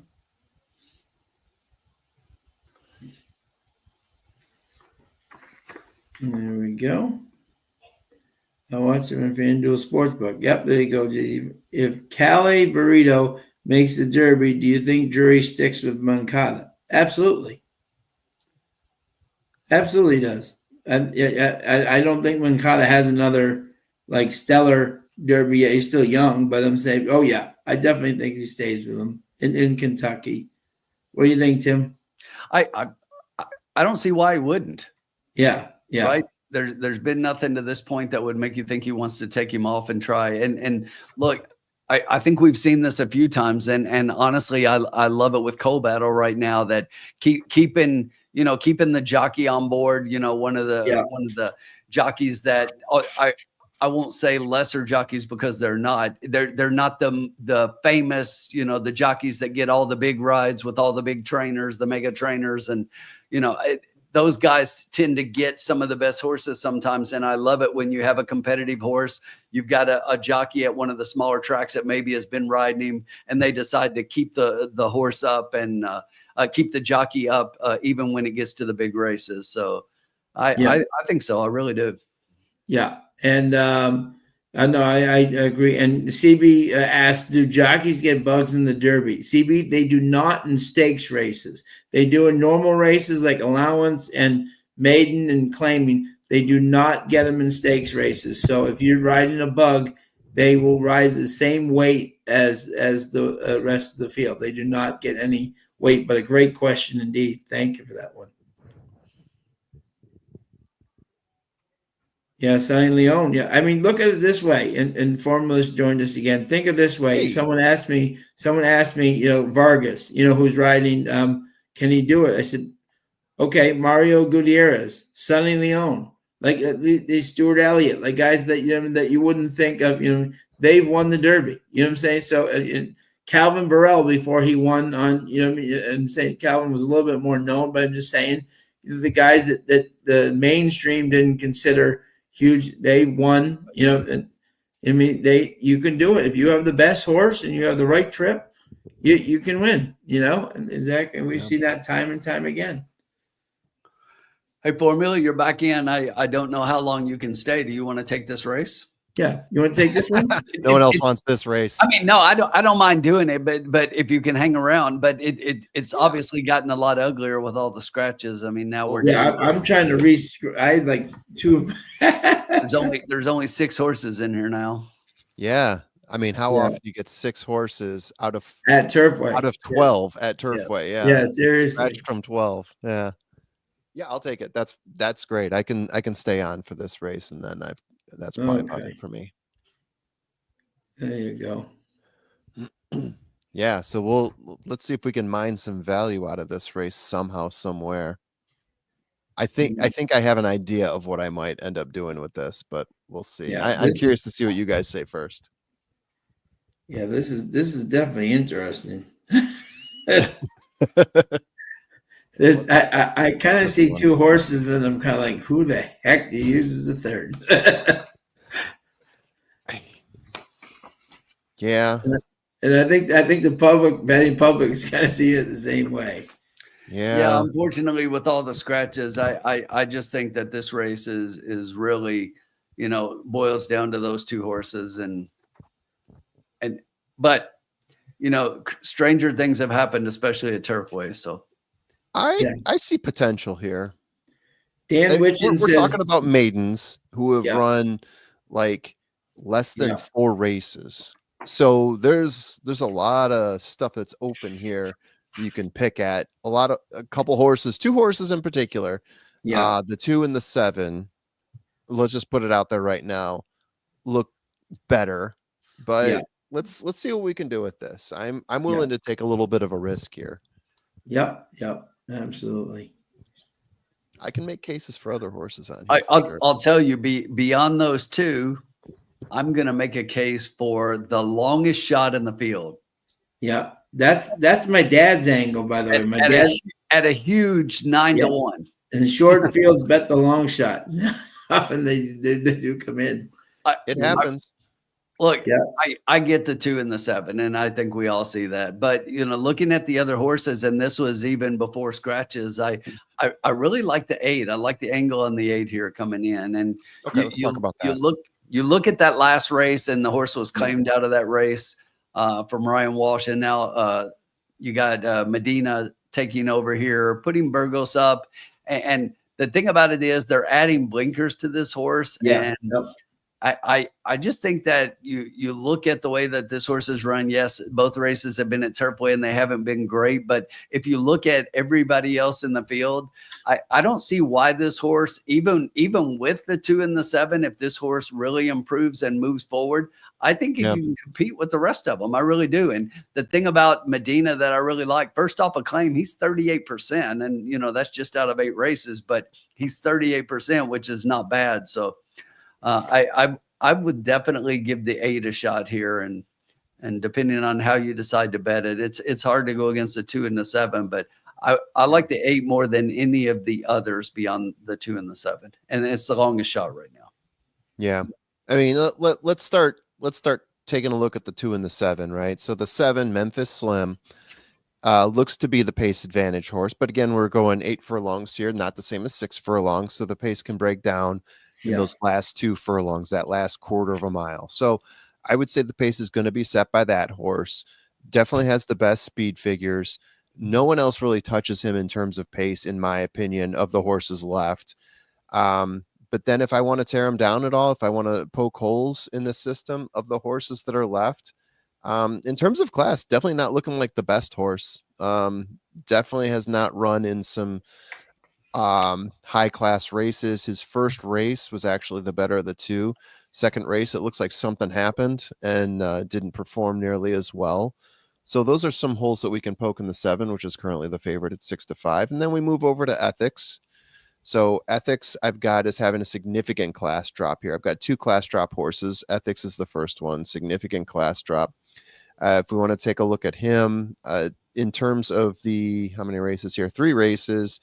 Coming off of an average of 94K into a purse we're talking about here of 24K. So that says something. Riley Mott, Chimenode's getting the mount here, and Hardspun is the sire. So that jockey trainer sire combo is the biggest one that I have for the 3. I've been coming off of maiden special weight races, an 80K, and before that 170K. I'm guessing that was probably at Kentucky Downs, but I don't have it in front of me right now. Yes, it is. Yeah, just based on the number, I thought it sounded Kentucky Downs-ish. And then overall speed figures were meh, but again, we're talking about classing down significantly. So that's how you build up and tear those 2 down. The horse in the race that has gone the distance of a mile and has done it all 3 races. Yeah. Yep.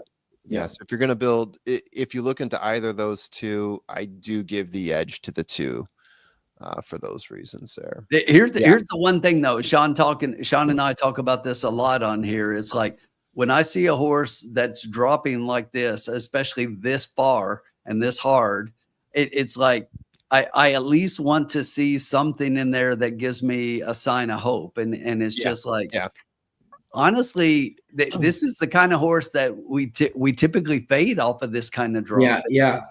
Riley is the master at polytrack.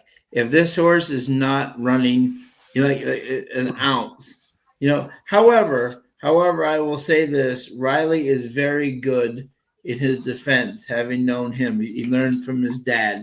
If a horse isn't put him in where you think he can win. You know, Claiborne has so many horses. You know what I'm saying? They've been with the Motts for so long. Put him in a spot where you think he can win. Move on. You know what I'm saying? He's probably taught to Claiborne. They're probably just trying to lose this horse, honestly. Exactly. Claiborne doesn't run $15,000 races. No, exactly. They're trying to sell the horse for $15,000. But with a field of 6, he just might be good enough to beat this group while losing them. You know what I'm saying? No doubt in a bit. So exactly. I had this race very simple as 2, 5, and 7. Like is this the War Department calling for Eric Foster? Eric Foster. Yeah, I thought this horse ran 2 decent races, even though this is bothered. He still did gain some. Versus this group, you don't have to be like a world beater. And I just think of the others. He ran against the drop down to 15. He might wake up going around 2 turns. So Munnings usually do well in the synthetic. So I think it's just 2, 5, 7. 2, 5, 7. Bobby D, CB for it likes the 12. Bobby D is 7-1 with 5-2 and win on the 1. That's the other horse that I have is class dropping. Yeah. Kyle Graves is leaning towards exactly key box 12 with the 2-7-8. Very interesting. Like that, Kyle. Let's see here. Small bet in the long shots. Yep, absolutely.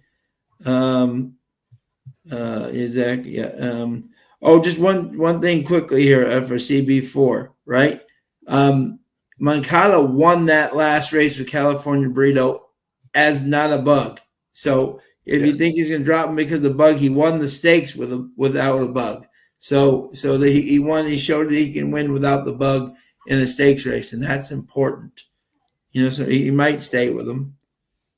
Definitely. Yep. So.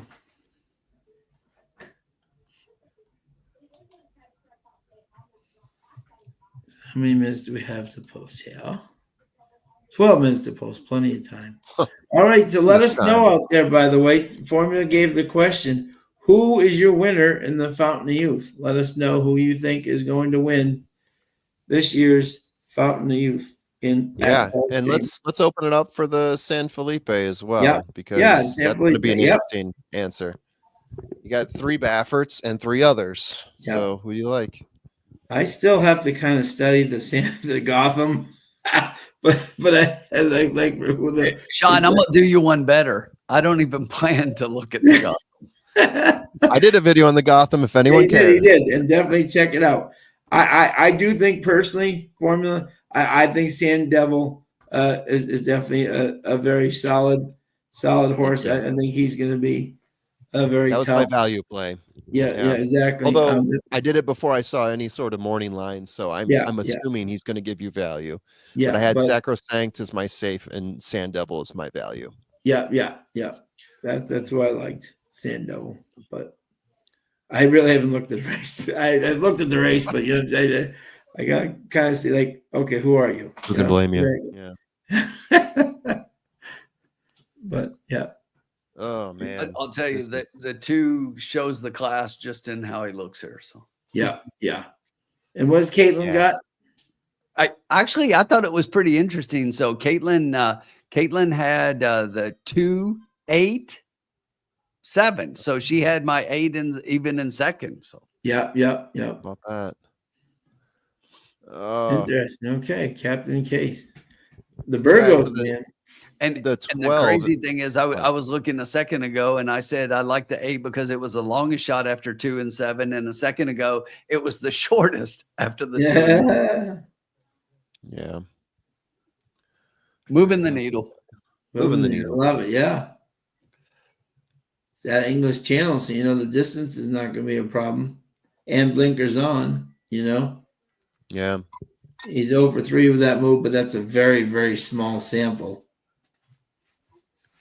Very small sample. You can't go off on that, Yeah. Eric Foster going sprint to route is 8% at the 5. I'm just saying, I'm just kind of looking at the other horses here, trying to see. Oh yeah. and who might be the What percentage did you say on that? huh? What percentage did you say on Eric Foster going sprint to route? 8. So at least it does. It's a at least it does done it. win. Yeah. You know, I mean, but Yeah, I'm kind of thinking, so through my ratings here, my next horse up is actually the 1. And we're getting fairly good value on the 1. I actually have it as having the best last race of the group. So if you look at all their yeah, last races, I've got that rated above even what the 7 did last time out. yeah. Which probably isn't too much of a surprise. The 5, yeah, the 5 is kind of intriguing as well, especially the Eric Foster angle, right? Yeah, Eric yeah, Foster yeah, Munnings. yeah. So to me, in terms of class, I probably give a nod there. I also do think maybe the 2 races the 5 was running was just too short. You know what I'm saying? Like, and he just didn't have Sure. the speed to kind of compete with the sprinters. You know, and now he's giving him a chance to kind of extend his legs a little bit, be a little bit more, paced. Rather than Yeah. Oh yeah, I know. Let's okay, I think I know in general my bet here. Let Okay. me think through it and price it Yeah, out. I'll read some of these things. You think about this for a second. Yeah. Yeah, Okay. thank So you. CBU's got the 12. Bobby's got the 7-1 with the 5-2 and winning the 1. So he's kind of with your 1 there. Dan Witchen has a super key 2 with the 1-5-12. Interesting. Okay. Good luck, Danny. Okay, let me see what this looks like. I think I'm ready to hit the button. Let's try this out. I'm Yeah, going to start all right. typing it in. Okay.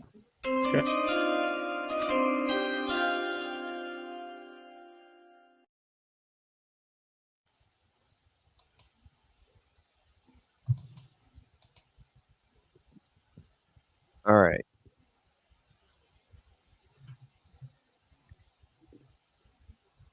Okay, so here it is. I think we all like the 2 the best. Between the 2 Yeah. and the 5, we like the 2 the best. And we're poking holes in all the horses, but I think we poke fewer holes in the 2 than the 7. So I'm going to say let's do an exacta key where the 2 is winning. And then in second place, we have the option of the 1 and the 5. And I'm doing it for $4. So if Okay. we get to multiply it out. And right Yeah. now, both of those plays are in the teens. 2 Yeah. and, well, now it dropped, but 2 and 1 is 10. 2 and 5 is 15. So we're hoping for 2 and 5 here. But if we get 2 and 1, multiply that out times 4, we get ourselves a decent play. And, not spending too much here on this one. Trying to find value somewhere, right? Yeah. Yeah. I almost did a key box and cut it in half, spending the same amount. But at the end of it, we're talking the 2 up so much. I don't know how that horse is going to lose. So I like the Eric Foster connections on the 5. I like what I've seen from the 1. So I'm going to give those horses a shot here. I like that. Yeah. I like that. It's a great way to find value. You know what I'm saying? I Yeah. think, yeah. Yep. Yeah. Hopefully that pays off. Got 5 minutes to post here. Yeah. And over 251 people already tonight. Thank you to everybody for joining, as always. Hit the Vince like Watson's button. got the cross in the 1. He likes you 1. Bob Jackson's got a 5-12 exacta box. Ooh. Bob Jackson is seriously value hunting there. Like it. Hey, these Like big, it. yeah. Bombs away. I like it. Dan Witchen has got the 2 with the 1-5-12 super key. There we go. Yeah, Bobby Danny. Key, we talked about Bobby. Exacta with 7-1 and then 5-2 with the win on the 1. Yeah. Win. Is it? I got that right? Win on the 1? Be confident, Bob. Be confident. Yeah. Bob doesn't like his chances, but this is Turfway. Miracles happen. Exactly. Exactly. Yeah.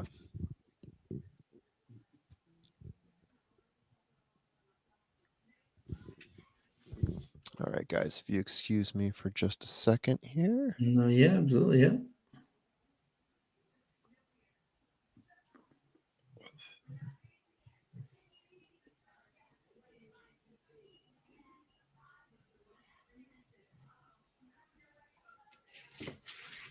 It's an interesting race, Tim, for a small field, you know? It is, and it's kind of crazy because all the scratches and everything kind of makes it a little bit more interesting. You've got the two big favorites, but Yeah. it definitely opens it up. We got Chris D'Souza, likes the 8 to win a place and 827 exact to try a box. Welcome, Chris, as always. King King Za, we got from Australia, who's winning the next. Good day, mate. Exactly. From the land of winks and black caviar. Thank you for joining us, my friend. Love to have you.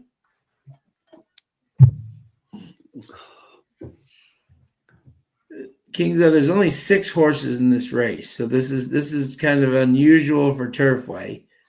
Obviously, we do think that the 2 and the 7 are definitely the horses to beat.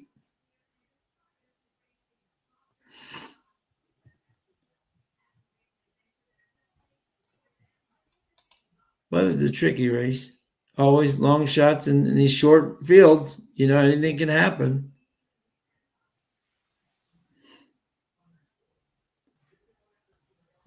I never did see anyone in our comment section talk about who they liked for the San Felipe. No, Rodriguez, Journalism, Barnes. I know we got a lot of people who love Barnes. So yeah. I mean, the thing I want to see Barnes run, and obviously it's been a little bit, but all the talk about Citizen Bull, and I just think I think Barnes is his best horse if he runs to what really what is anticipated. Now, there are those who are going overboard with that, and basically you've got a lot of people that think that Barnes is just like unbeatable in the next coming of Secretariat, but I don't think that at all, and it'll be interesting to see him run. But out of that race, I don't know. I think the best horse might be the non-Baffert horse. Yeah, Journalism. Yeah, it could be. Yeah, I like Journalism. And by the way, as I said this even on our video, right?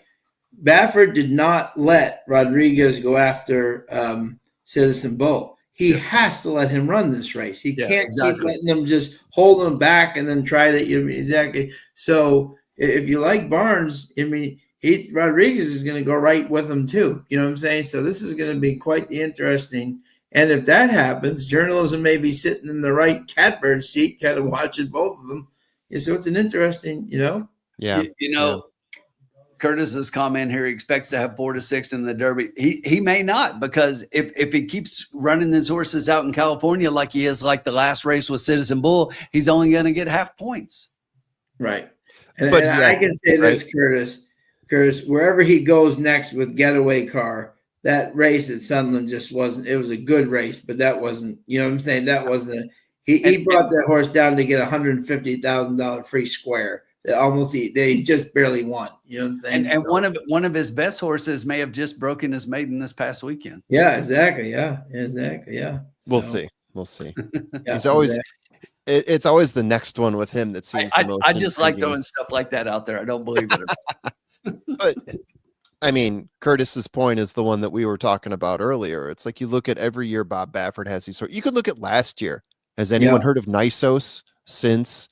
He won the Bob Hope or whatever it was at 7 furlongs.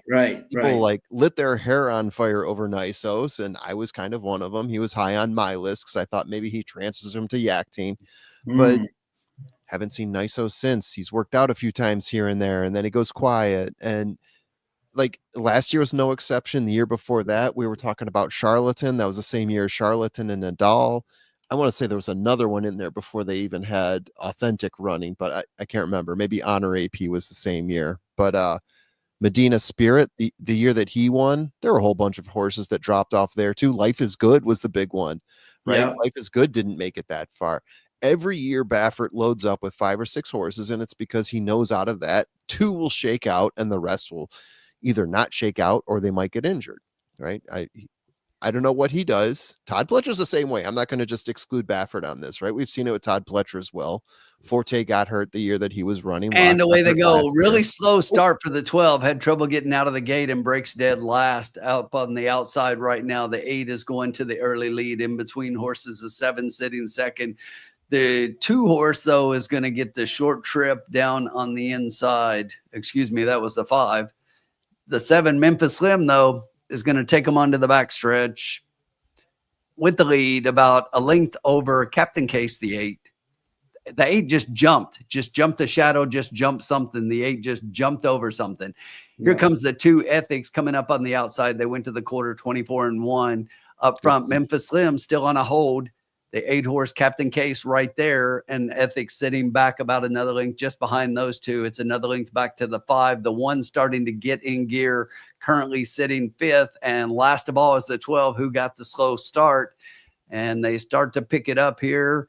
And it's still the 7. They went to the half, 49-2 up front. Memphis Slim. Here comes Ethics. Ethics with the run, starting to close the gap on Memphis Slim. Captain Case, the 8, starting to go the wrong way. And Bourbon State, who got the really slow start, starting to make up ground. Up front, Memphis Slim is starting to let him loose a little bit. Can he hold off Ethics? Ethics starting to circle him. And as they hit the top of the stretch, the 3 furlongs in 1:16-2, it is Memphis Slim down on the rail. Ethics to the outside. Memphis Slim's coming back on the rail, fighting back. And Memphis Slim, the 7 horse. Here comes the 5. War Department calling with the late close. I keyed the wrong horse. 7, 5, and 2. Yep. That's you keyed the wrong damn one. Yeah. That's the way I saw it. Yep. Put myself into the wrong one. You know, the thing is that was what I was saying. The 2 is the one that I would fade because you don't remember that? I said based on that seriously, when they drop him in, it's just like we're trying to get rid of him, and he hadn't done anything in the mid and special way. So just like, no, you're right. You're right. Should have gone with my 7 there. So what does that pay then? 7 over 5. The 5 almost pulled out the win too. He was charging. Yeah, 7 over 5 pays $14 for a dollar. 14.68-1. Yeah, I could have used that. Oh well. It was the right idea. It was the right idea. Yeah, I like that. No, I have no problem with that. Yep, exactly. Yeah. You had the right horse underneath. It was the 5 for sure. Yeah, yeah. I love that 5 with Foster. Yeah. I thought he'd be exactly. All right, guys. Wait, 5-1. He did, yeah. Yep. Pull that out. Yeah, the 5-1. Oh, they are saying the 5-1. He did 5-7. Oh, yeah. Oh yeah. He closed it. So I wouldn't want either way because I keyed 25.77. Nice. Whoever got that one, congratulations. All right, guys, I do have to drop. I have to lose and drop. This is my classic move here. So good luck the rest of the way out, but we got plenty of cushion. So have fun. Yes, exactly. Good luck. Good luck this weekend. See you, buddy. See ya. I got to take that. I got to take that $8 for that wager out, Sean. It was 8. Yeah. Was it 8? Is that what he bet or? Yeah. Now Gene had 7 over the 215. Did you win that? Hopefully, because it was 5-7. I'm hoping he had the like boxed or keyed or whatever. Not. Rick Johnson had 2 all and 7-2. Oh. Yeah, 5-1. Let me see here. Dan Whitson says Rodriguez for the San Felipe. I'm with you, Dan. I think Rodriguez could be that. But I do think that Barnes is going to be very tough. But in journalism, we'll be right there too. So that's an interesting. Yeah. So.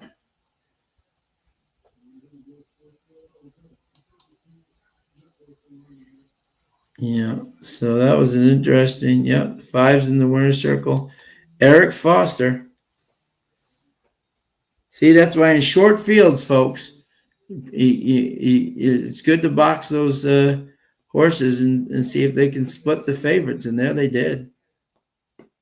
I hope Gene had it keyed there because that's a great play there, my friend. But looking here, it's still unofficial, still waiting for it, but interesting. Yeah.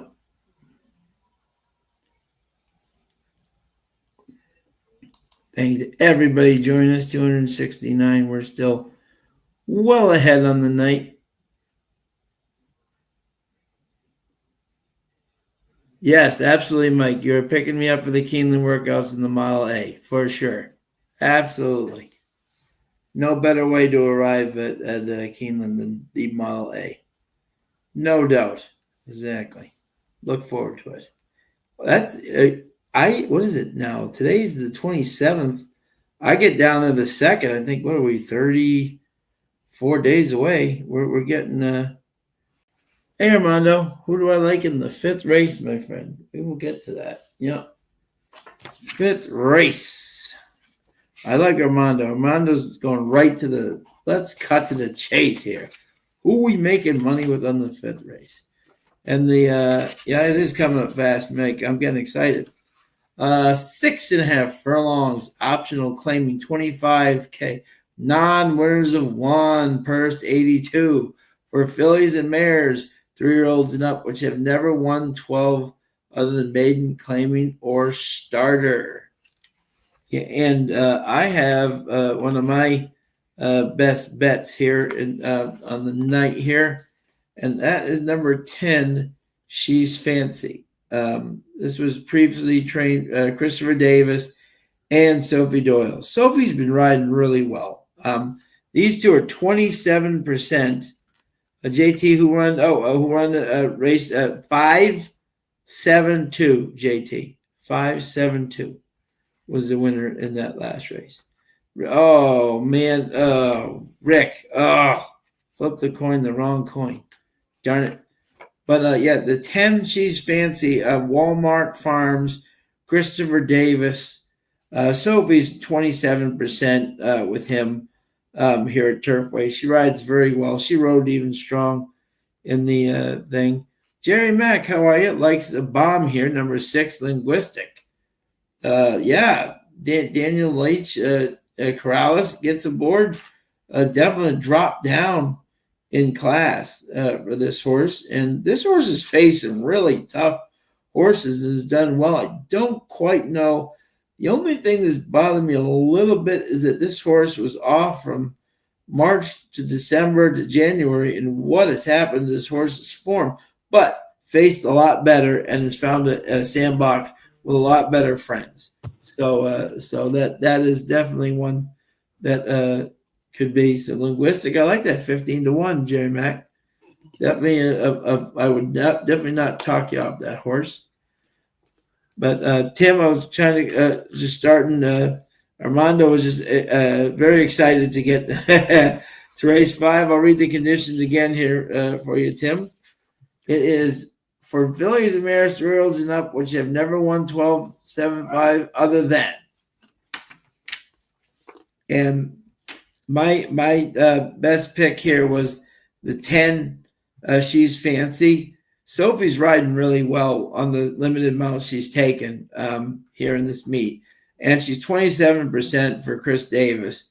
And I'm just throwing an absolute line behind that one in a lively exchange. She was running against Everland, Never Walk Alone, Earhart. I mean, these horses would be, 1-20 in this field? You know, there would probably be no show wagering in this field, you know?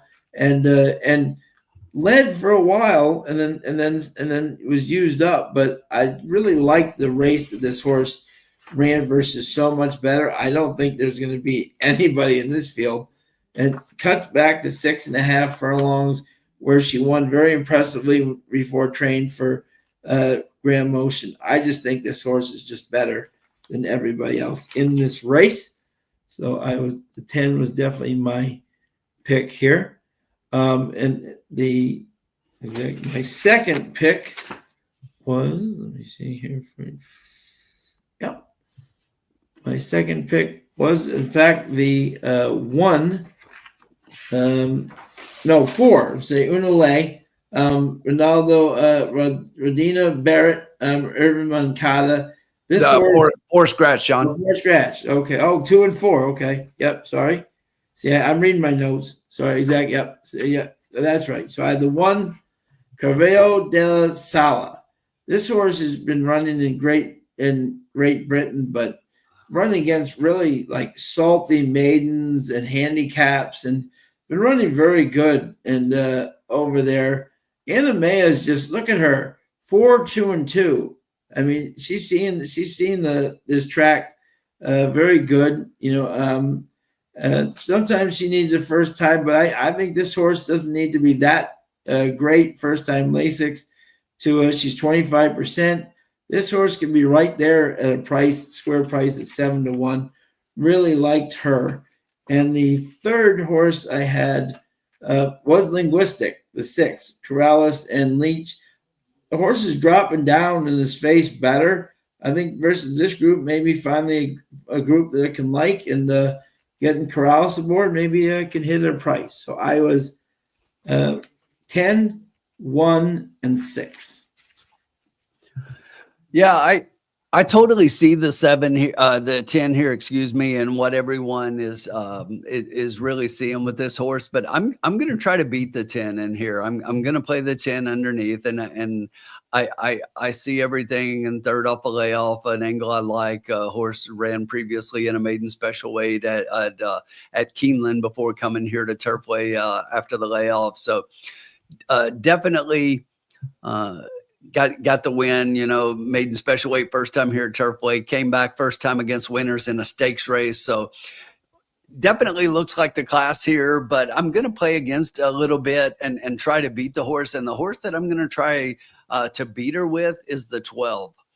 I really like Montego Bay up on the outside. And the thing is, from this outside position, the horse has had outside position in a couple of races and really done well from that. Yeah. And I think that she gets a good break, and Chaminade is going to get her up. He's ridden her the last 2 times out in the last 2 races at 6 furlongs. Now we're getting an extra half furlong, and this horse has been coming late. And in the last race in particular, when she broke her maiden at a maiden special weight, she ran really well in that race and got up and was extending her lead. So I think she's going to like the extra half furlong here. And I like the race shape for her. So I think that you've got a couple of horses, and the 10 is one I think is going to show speed. I think the 8 is going to show speed. I think the 7 has the potential to show speed. So I think you've got a lot of early runner types here. And because of that, I think the race sets up. You yourself, Sean, talked about how well Riley Mott does on the synthetic, and really like this horse here. So I'm going to play the 12 on top. I do have the 10 underneath, and then just to talk about a couple of extra horses here, I do like the 7, and the 7 right now we're getting 12 to 1 on this horse, so it's one that I would definitely play underneath. This is a horse who's cutting back after running several races at longer. And if you look, this horse has showed some early speed and then faded off of that at the mile. So I think the cutback is going to be good. And that was in allowance class. So this horse should fit here at the distance. And I think we'll like the cutback and could be one that closes up underneath, especially if you're playing trifectas. And then just one more, and that's the 11 horse. Again, on the outside, I like 10, 11, and 12. The 11's kind of surprising to me. It was a 3 to 1 morning line, but I'm a little surprised. I thought that she might float up a little bit. She's actually come down. Yeah, she's live. Second off a layoff. This is Wesley Ward. And look, people will look at Wesley Ward's line and say the guy hasn't even won yet. I know, but that's what should scare you. Okay, that's what should scare you, is that it's going to happen eventually, because Wesley Ward normally here at Turfway does very well, and he just hasn't gotten off to the start so far that he normally does here at Turfway.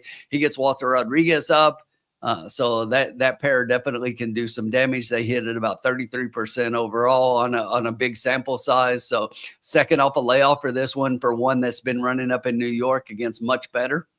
And this is a horse, another one that I think definitely figures underneath. Could even be up towards the top. I'm going to try to beat this horse, but so the way I had it was 10, 12, and then the next two I had 7, 11. You could put 11, 7.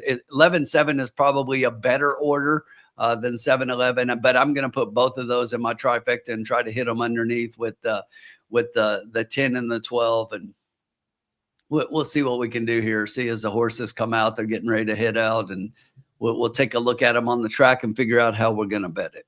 Yeah, and Maddox, Victor, we always love having you join us, but we are not doing any Chucktown updates in here, so I apologize for you, but there'll be no Chucktown analysis in here, but we wish you the best of luck, and if you do hit, let us know. We'll definitely be happy for you for sure.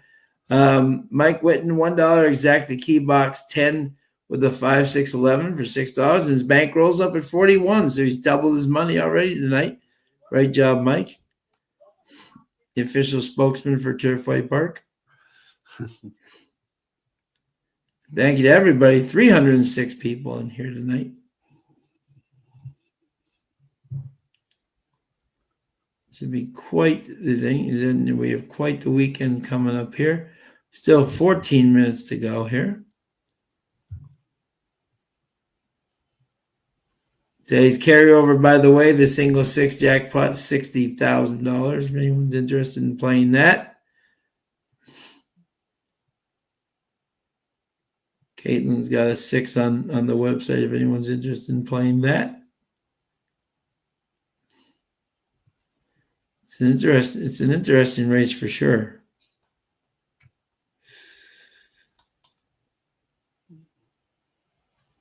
Let me see here what we got here. What do you think of Tim? What's your opinion on the 1, Cervaya de Sala? So it's one I really tried to make a case for, Sean, and Yeah. I was really looking at this horse and coming in, and it's always hard to kind of figure out how these horses are going to run, and I typically, unless it's a turf race somewhere like Keeneland, to where I may give an advantage. Give them one. We do. Yeah. For these invaders, especially coming into a surface like this, I like to give them one. But the thing about this is it's not like it's a horse that's been overseas running on the turf coming here. This horse actually has 8 races on the synthetic and has been in the money 6 out of 8, mostly underneath second and third. Only has 1 win, but it's just really hard for me to figure based on the connections and everything else. I decided to play against, but nothing would surprise me. Yeah, no, absolutely. I just always take race runners like this and take a wait and see approach. Let me see one before I do something. But it wouldn't surprise me. But if this horse is in there on the ticket, then I'm probably out. Yeah, and our great friend Caitlin Free has 10, 12, 11, 1. So she is. I like it. 10, 11, 12. That's the same 3 I like. I like the 7 in there underneath those at a price, but that's right where I'm at. Yeah. I'm trying to play against the 10. I like the 12 on top, actually. Yeah. And I did notice her pick 6 ticket. She's taking both the 10 and the 12 as winners in this race in her horizontal. So I think she kind of fears that 12 a little bit herself. Yeah, absolutely. Yeah. So this is quite. And they're showing the 12 in the paddock right now and kind of just standing nice and calm, and she looks good. She does look good. Yes, very good. Yeah. Tom, how are you, my man? Wesley Ward's track this winter is Aqueduct. He's 3 for 5 in 2025 with all 5 starters in the money. Yeah. He's found a new track, a new home, Tom. Exactly. Yeah. He will improve at Turfway, I guarantee it. Yeah. And Vince Watson has win play show on the 1. Vince really likes the 1 horse sometimes. He's often betting the 1. I love it. Exacta box 1, 6, 11. Good luck, Vince. Bring it home. Yeah, I'm kind of with you. The more I'm looking at this race, you know, what I'm saying the with the 6 maybe is the long shot play, but Yeah, and the 6 is one. I like the 6 more than I like the 1, to be honest. yeah. I'm just saying for long shot, you get Corrales up on it, but you know, but The thing about it for me, Sean, is yeah, I really thought about putting this horse up there based on a few different things, but Daniel Litch, it's like yeah, 0 for 8, nothing, yeah, not even in no, the yeah, money. yeah, no, exactly, yep, no, I agree.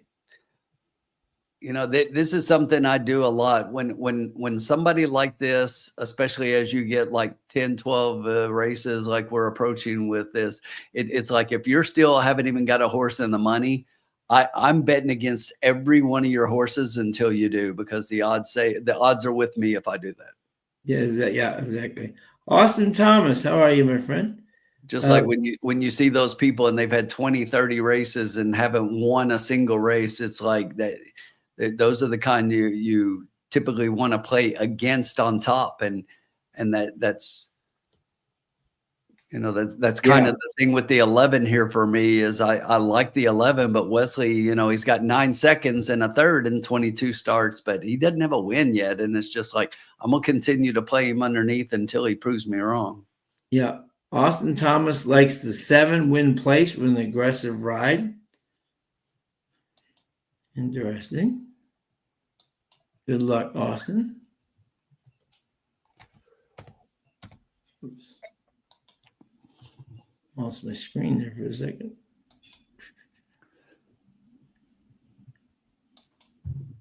Fascinating race here for sure. We're coming out on the track. I'm going to try to take a look here. Yeah. Let's see what we got here. Figure out what we're doing.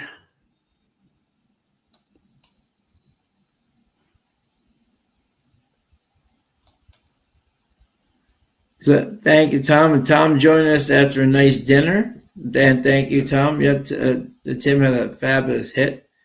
Bobby D is 11-6 with 5-7 and winning the 1. Good luck, Bobby. Good luck, Austin. Good luck, Vince. Good luck, Mikey Witten.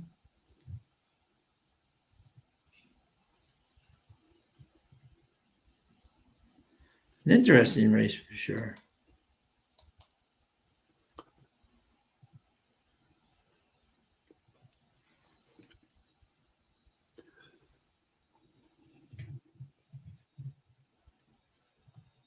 All right. I'll be back momentarily, my friend. Just going to get Sure, no worries. Just figuring out how we're going to approach this one here. So getting close. I think I've got an idea.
All right. I was going to wait for Sean to get back, but I want to give everybody time. So let's go ahead and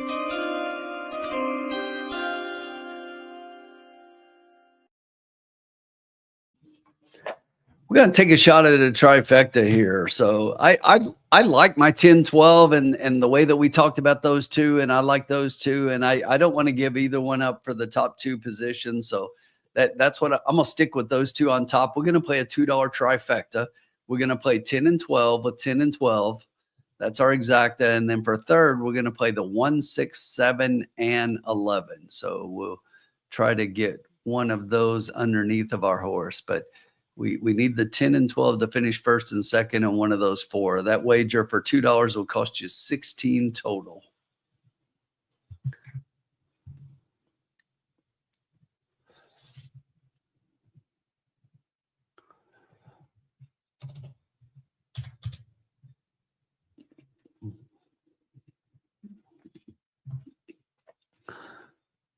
So we need this 10, 12 exacta, and then out of the horses behind that one, let's hope we get the 7.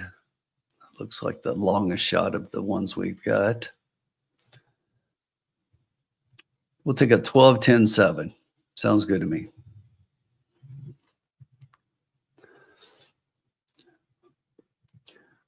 Horse is still warming up. We got still 4 minutes.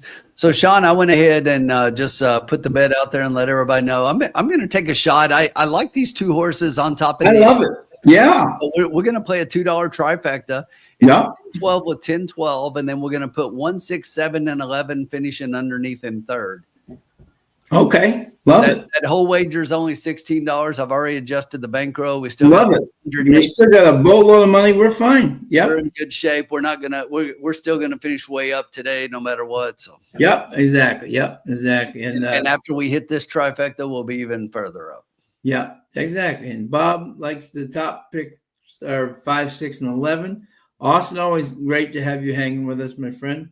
Dan Witchen's value is holding on the 12. Got the Trust the Profits bet right there. Good luck to everybody. And Noel has a 3, 5, 7, 12 try box. Good luck. Rick Johnson's got a $10 all 10 all 12, 7, 11, 12 with 10. Groundhog's got a 10-cent super 5, 7 with 5, 7 with 5, 7, 10. 11 with 1, 5, 7, 10, 12. Wow. Okay. $4. Good luck, Groundhog. Right now, Phillips, Sean, in the exacta probables, the 10-11 is actually paying the lowest right now. That's $9.59. It just clicked $9.81 to 1. Wow. So $9.81 to 1. Okay. Tony Yarn, how are you? 5 wins this race.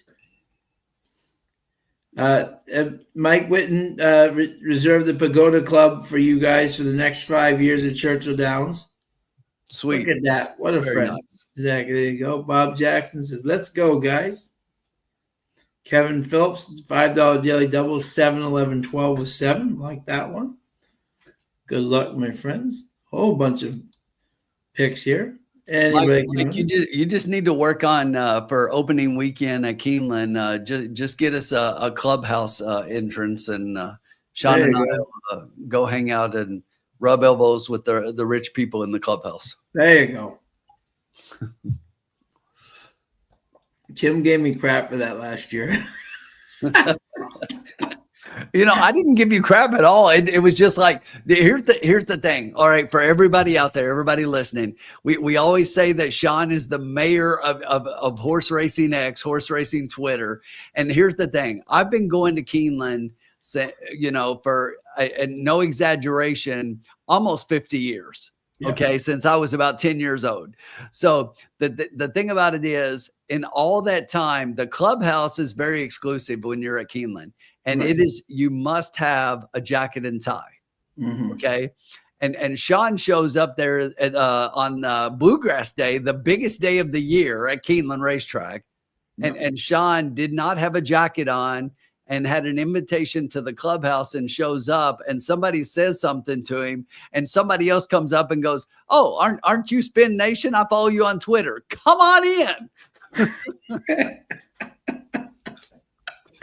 And it's like Sean is the only guy in the history of Keeneland to get into the clubhouse without a jacket and tie. Without a jacket. Yep. And now he had a tie and he had a shirt, but I did have the tie. I had the tie in the exactly.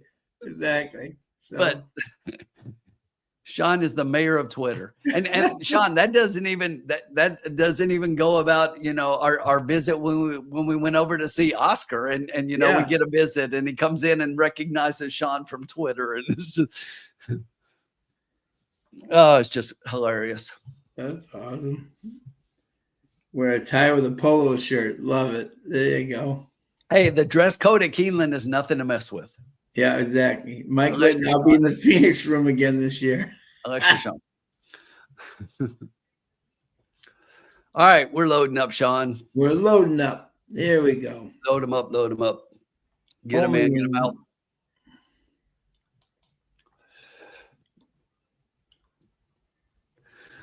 Tom, I doubt they would question you if you had a clerical collar on.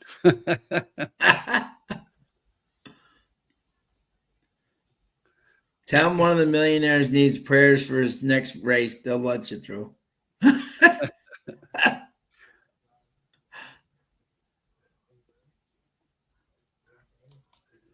And again, our bet is 10-12 with 10-12 with 1-6-11-7. 1-6-7-11. Yep. Like it.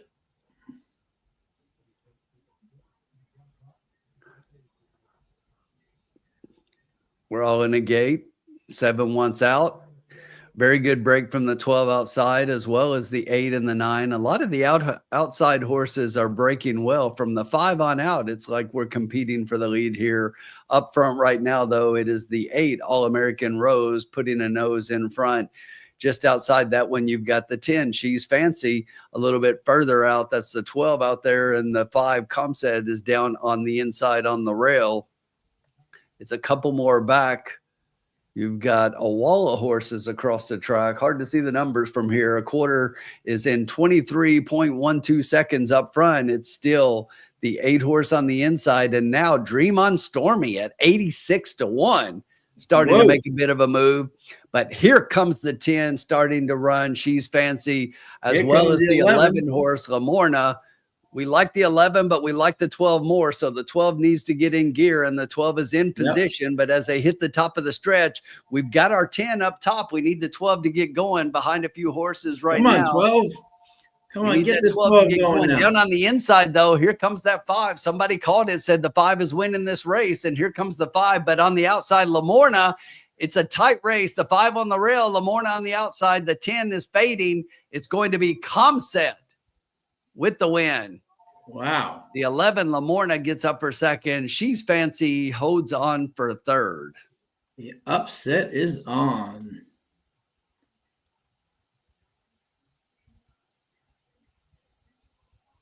Dude put the brakes in the 5. Did Bob Jackson, let's see here. Let's see here. Groundhog has a super effective with the 5. Who came in second? 5 what?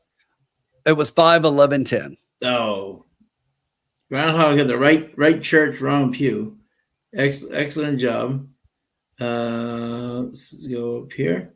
Bobby D had 11-6 with 5-7. Oh no. Did you box it, Bobby? If he boxed it, that's a nice, right? 11-5. What was it? 5-11? Is that what it was? Yeah, 5, 11, 10. Okay, wow. And oh no, Mike Whitten had a $1 exact to key box 10 with the 5, 6, 11. Oh no, Mike, you had all the right people, just the wrong key. Exactly. Oh. Then let's see.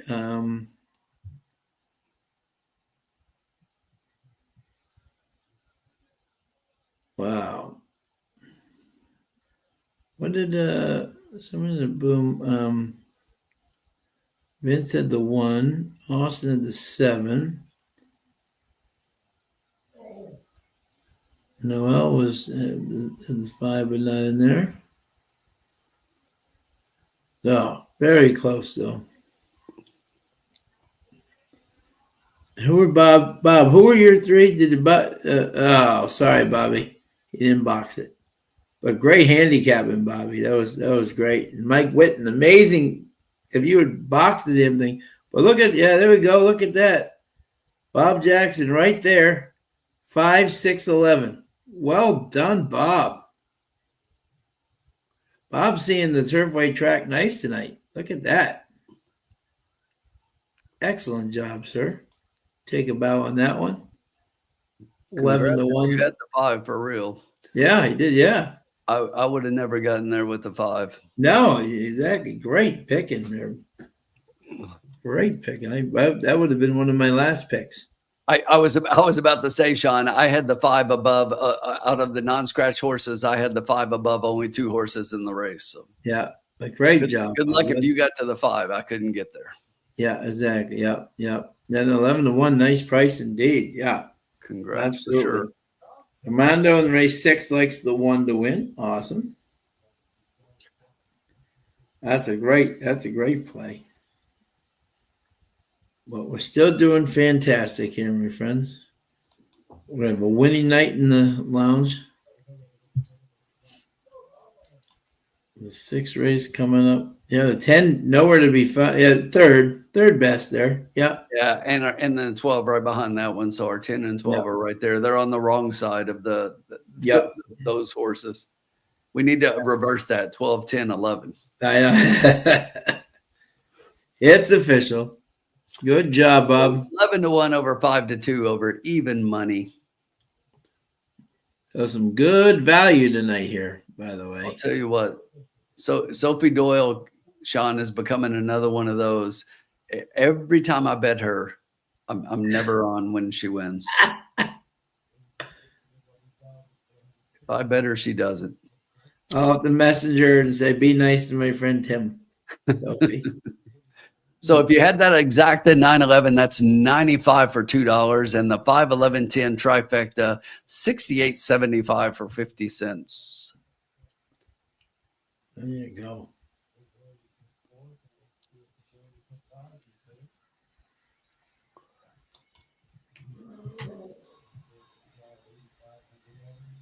There we go. Yeah, no, but that was a good. I loved your play though. I really did. You know, and I wouldn't have used the 5. You know, No, I couldn't get there. No, exactly. So in this next race, we have I have one of my plays here coming up. 28K for the early pick 5. Wow. Yeah, that's crazy. Yeah, Dan. I don't think I would have bet the 10 straight as an even money favorite. You know, he was my pick on my quick picks, but I don't think I wouldn't have. I was expecting 7 to 10. I would not bet him at even money. You know, that's one of those. Was said earlier, but it seems like giving more weight to speed factors is paying off at Turfway. Yep, Mike, you were all over it, man. I wish you'd boxed it. That would have been a nice hit for you. You were he had all the players there. Just right church, wrong pew.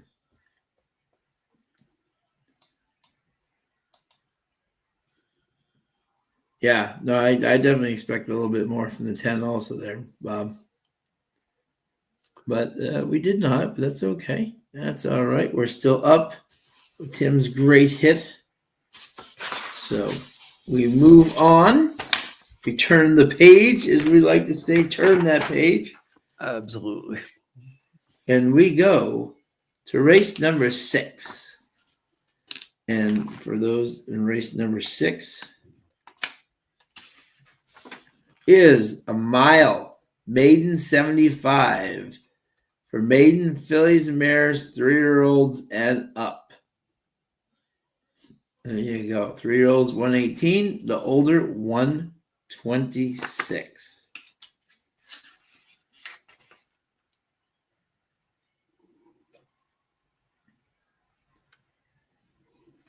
126. Let us know who you like. And also, guys out there, what are you drinking tonight here in the cocktail lounge? I have my fruit punch, sparkling ice as usual.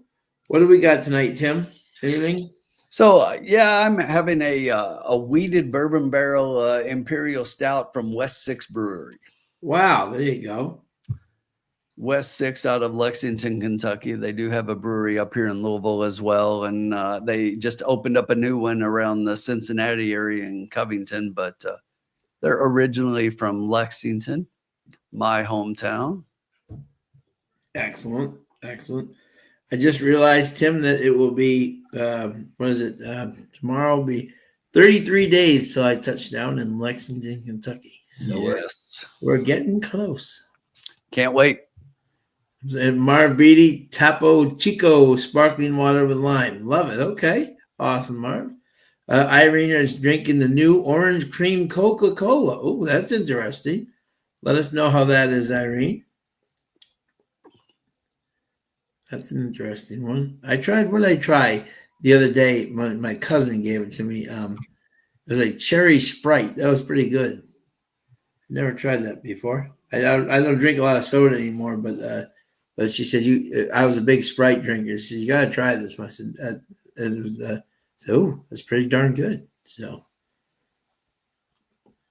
that was good. And yeah, and let us know who you like here in this race coming up here. I definitely have a play that I'm happy with, but exactly.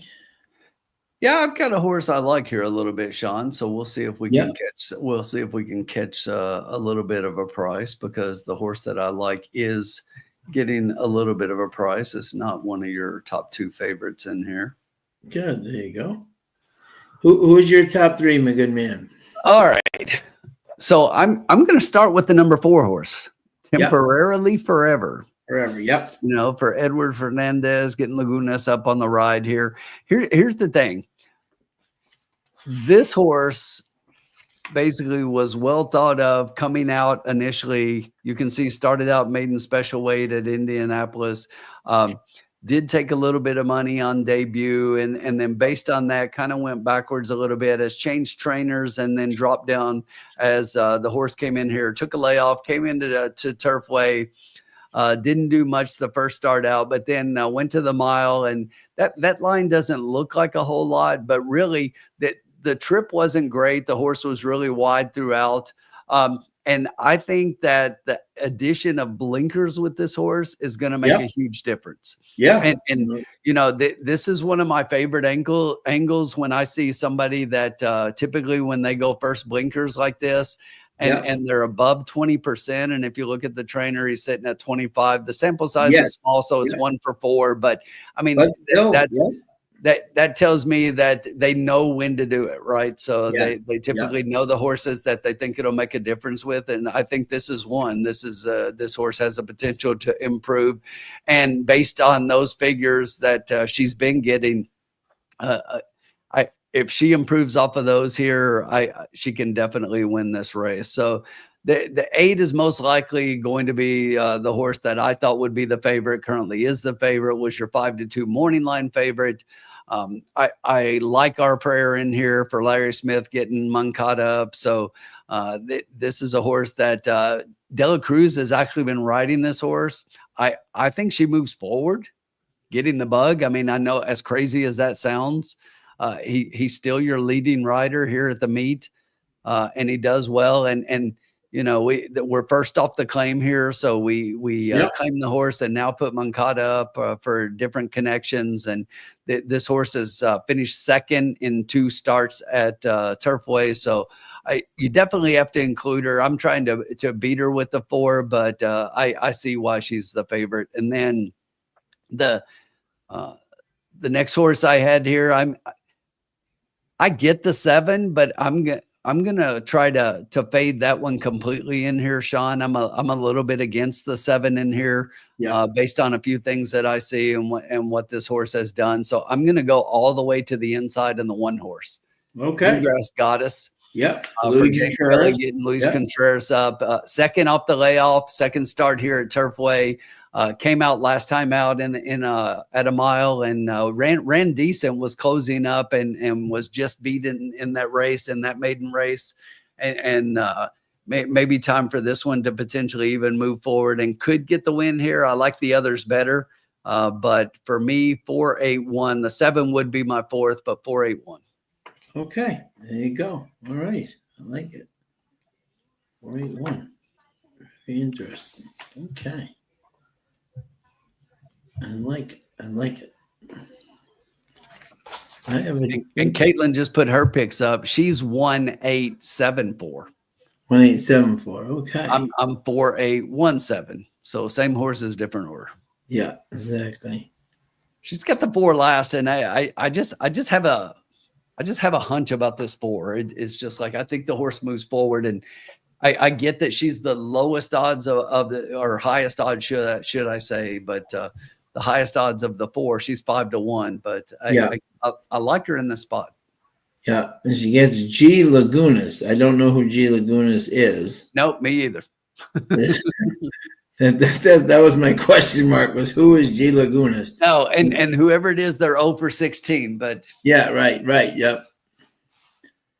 And Bobby D likes a 2-4-8-6, and Vince Watson win place on the 6 and one exacta box 1-6-7. Okay. All right. Well, if we watch my video, I had a real hunch here on the 6, Queen Berkeley, for Ethan, my buddy Ethan West here. Ethan West, just as we all know, is brought this beautiful preservationist baby down to fairgrounds and came in second at 43-1, a chunk of gold, exactly. Yep. And now, interesting, what I like about this horse, the 6. Okay, this is what I like about Queen. And you and I are usually like on the same page, which is interesting. But what I like about this 6, I'm going to give this 6 a chance, and I'll tell you why. Not only does Ethan train this horse, he owns this horse. You know what I'm saying? So I think he's trying to just get this horse a win and maybe move on to greener pastures and maybe get Chunk of Gold another a bale of hay for his efforts down there in fairgrounds, right? But I like the fact this horse is dropping. Now, it said troubled trip, no chance. And I watched it. He really never had a chance in that race. And then the next race, he was out in the 9 post. No one's really winning from the 9 post exactly lately. That's been a rough kind of post. So goes into the middle. Cedillo stays with this horse for the 3rd time. You know what I'm saying? And Bell's too good of a rider. I know he's 8%. That he's usually better than that. But the fact that he stays with this horse for the 3rd time, it drops down. I think Ethan's found, as Tim knows, I love to say, the right sandbox with the right group. I think this horse is really live tonight and I think this horse right now, what is he? 9-2. I know his double isn't like as low as the other ones, but I think this horse, given that this group, I think he's found the right group, or maybe he could lose this horse. It's not as big as a group as you said, Tim, with Calumet. If they're dropping, they're just know the horse is not that good. You know what I'm saying? Exactly. I think this is just Ethan. I got to pay my bills. I got to find a place where this horse can win, and I think Queen Berkeley is that horse. So, exactly. So that was my kind of play on this race, and we're up. I'm with you, Tim. The 4 was my second pick, and the 8 was my 3rd pick. So you and I were close, except yeah. But you know what? I'm gonna hit the button. I think I know what I'm gonna do.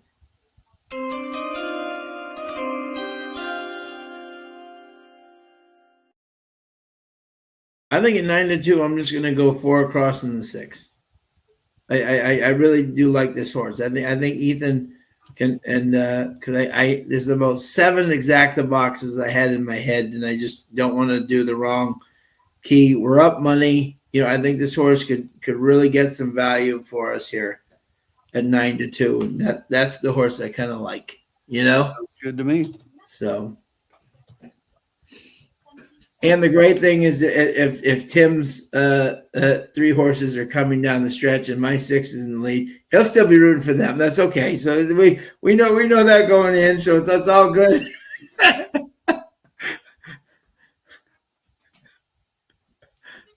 And Mike Witten's with me here at Place and Show on the 6th. Bankroll $35. Groundhog's got a $10 double 8-9 and a $5 double 8-4, aka 8, the Oscars.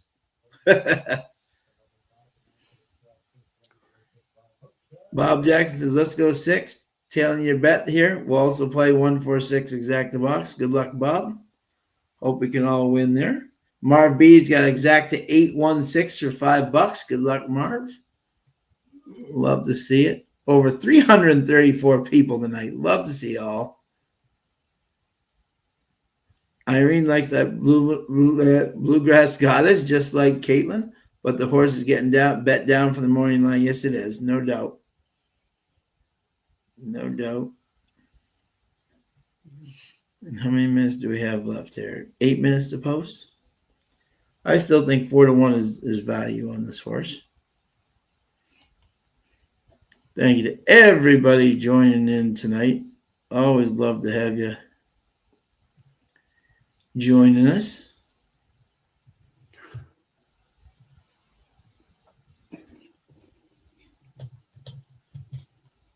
Eight minutes. We're kind of coming towards the track here. They're kind of behind the gate. But we still have 8 minutes to go.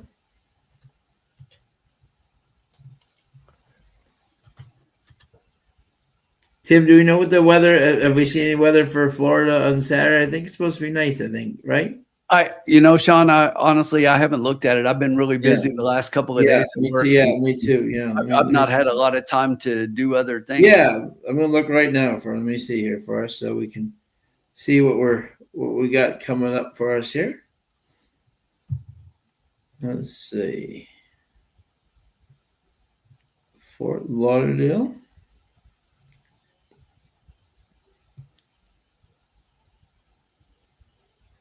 Seven-day forecast. Let's see what we got here. Okay. All right. So Saturday, 79 degrees and sunny. So we're not looking bad at all. That is a good day to go. And I don't think, Tim, are you ready for this? Yeah, the entire card. I think you may have mentioned this to me. Not one polytrack race on the entire card on Fountain of Youth Day at Gulfstream. They're all turf and dirt. Let's see. Kyle Graves got a 50-cent try key box 4 over the 167. James White has got exact and try 8 over the 126. Good luck, my man. And JG Funk tailing the 6 also. So good luck, my man. Here in the spot.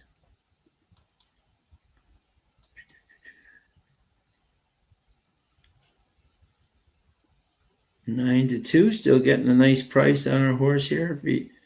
If Adele can just keep this horse out of trouble and maybe get him going late, I think we could be in for a pleasant surprise.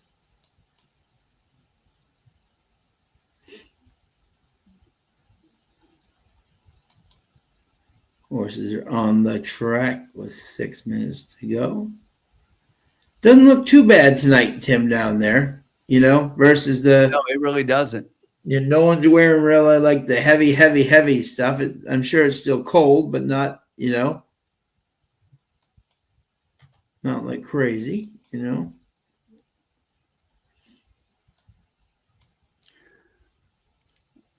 Sean, I'm gonna drop something in the chat here for everyone if you're interested. This is not one of our official bets for the lounge, and this won't include this in our bankroll of what we're doing. But this is my personal play. Yes, what I'm doing for the pick 5. Yeah. So if you're interested in my pick 5 play, that's for 50 cents. That's a $36 ticket. 4-8 with I find 5. it hard. I would rather have a single in one of those legs, but I'm struggling to find one in there. So I went with 2 horses in a couple of races and 3 in a couple of others. So, but that's what I'm playing for $36. That's my pick 5 play going forward. Yeah. So remember, folks, if they're coming down the stretch, and it's the 4, the 6, and the 8, all coming down the stretch, we know who my partner's rooting for, even though my 6 is in the lead. I'm okay with the 6 finishing second. I don't have the 6. Right. Exactly. Yeah, get us money. Exactly. Absolutely. Love it. Love it. Love it. Irene's up, so decided to play pick 5 ABC. These are my A horses, 1, 6, 1, 3, 10. I only have Tim's 4 horses a C, though. That scares me, so I added him to a few of the C tickets. Okay, good luck, Irene. That's awesome. Love the way you formulate your tickets, Irene. That's awesome. Great to see. And James White, 8 with a 1, 2, 6. Good luck, my friend.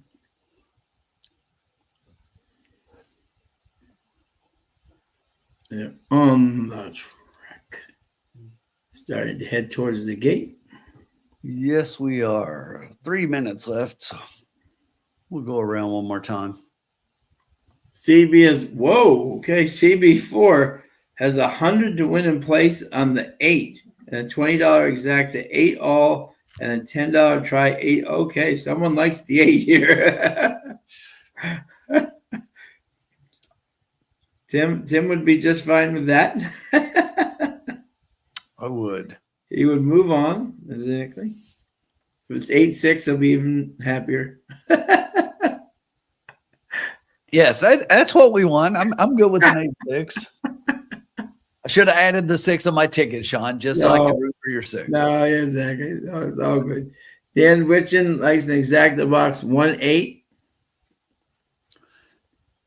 And it's funny because I looked at the 6 quite a bit because it's like when I was handicapping the race, and obviously you see the trainer, and I saw Ethan West was on there, and I've been following him for a bit on Twitter, and he actually followed me back the other day. So after a couple of things, and it was just like, but he seems like a great guy. So He's a real good guy. I'm happy to see Chunk of Gold at least giving him a shot. That was an incredible race. I love that. And the great thing is he's got really. Unlike a lot of other people, he's got a real choice. I can go back on the poly track where Chunk of Gold ran very well, or he can stay on the dirt. But either way, he's got points. He comes back for the Ruby. Yeah, I think he comes back for the Ruby, and I think that's the smart play to do. And then try to get the points, and then go back. He's already shown he can get the points at home. Yeah, points at home, and you can already, and he's already shown he can run on the dirt. And with his points from before, if he comes back and wins that race, he's definitely got enough to get in the gate. Yeah, that's what I'm saying. Yeah, exactly. Yeah. All right, we are headed towards the gate. 1 minute to post. Race 6. We still got 4 more races to go. 10 races tonight. Now, here's a question for you, Tim. Someone was asking on Twitter today. That was an interesting question. If you are Briley and Cole Battle, right? Do you give them the time off and just head straight to Kentucky, or do you give them one more race? No, I'm going to race one more time somewhere halfway between, because that's too much of a layoff for me. Yeah. It's way too much of a layoff in my opinion. Yeah. I'm going to race halfway in between. I'm going to pick the best prep that I think is based on the time that I think I want going up to the Derby, and not based on the prep, because I've already got my points. Yeah. But I'm going to go into that race to get a good race, but winning's not the objective, right? It's right. Yeah. Getting into the gate, and not that you're going in to lose, but you're going into the race to make sure that you're coming out safe and fit for the Kentucky Derby. Yes, absolutely. Yep. Well said. But if I was the connections, that's what I would be doing. Obviously, nobody gives a damn in the connections what I think.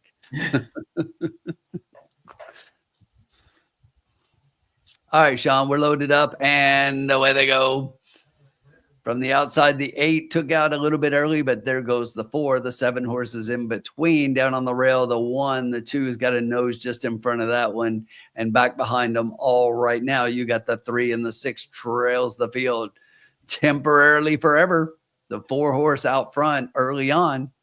My Favorite Girl down on the inside, a length and a half back. Just outside that one by a neck is the 8 Hour Prayer.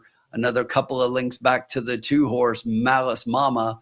And then it is the 6 outside starting to make up a little bit of ground in 5th, the 1, and way back the 3. The quarter was 24-2. Temporarily Forever maintains that length and a half lead. Well in hand over My Favorite Girl, sitting back in second.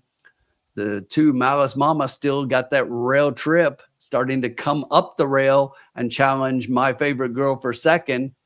The 8 horse Our Prayer still sitting back and starting to fade a little bit.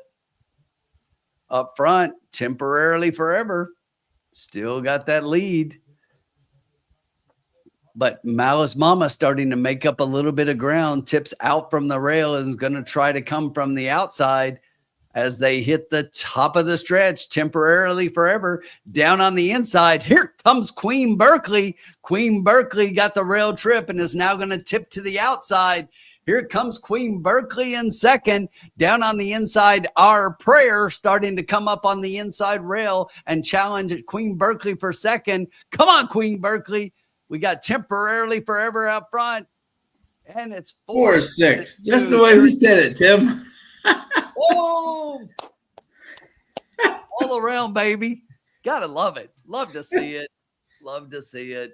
Yeah, we got 6-1 in the middle, so not that bad. Love to see it. Love to see it. See it. Look at Rick Johnson. Rick Johnson had 4 all. Good job, Rick. Great hit. Great hit. And Sean, I added your 6 in my trifecta, so we're good. Good. There you go. Exactly. Well done, Speed. Yeah, Speed is definitely holding right there. Yep. And you know, it's part of why I like the 4, because I thought the 4 was going to be there. So, yeah, great job, Bob. Though you hit the exacta. That's a nice exacta, Bob. What are you talking about? Only. Yeah, you hit the exacta. Don't pick that. And take Bob, that only. Yeah. I said I added it into my trifecta. Obviously, I've got the exacta and trifecta wagers, but I didn't hit the try because I don't have the 2. I've got the exacta, but I don't have the try. But sorry, CB. Yeah, I know. Yeah, you know. But yeah, absolutely. That's a good hit all the way around, because the 4 wasn't taking the money and actually went off at 6-1. So it's definitely decent, because if you look right now, the 4-6 is 44-1. Yeah. Now, who came in second there? I mean, third, sorry. The third was 2, Malice Mama. Oh, Kyle Graves had 4 over the 167. Oh, heartbreak. JG Funk tallied the 6 with me. Hope you had that at least across, my friend. But our 8 finished back in third, and I thought the 8 was going to come up and get third, and then I would have had the try. Yeah. Oh. Vince Watson had the 6 with me. Yeah, exactly. And then, Bobby D. Look at Bobby D. 2, 4, 8, 6. Even. Money. Good job, Bobby D. Good job, Bobby, adding the 2 for sure. Yep. Exactly. I mean, I had the exacta without having the 2. I would have loved to have the 2 in my try. I did the 6 across in the exacta box 4, 6, 8. I used your 2 with my. I love the 4. I really did. The 4. I just thought, and I'm surprised that we got that price on the 4. Yeah, Bobby D had all 4. He should have boxed the super. Love We're it. all geniuses after the race, right? Exactly. Bobby, you played it the right way, my friend. But I mean, hey, if you were listening, I love the 4. Sean loved the 6. If you played those 2, you're cashing tickets. Yep, exactly. Yep. And the exacta pays $88. Can you believe that for $2? I got it for 5. Oh, amazing. Awesome.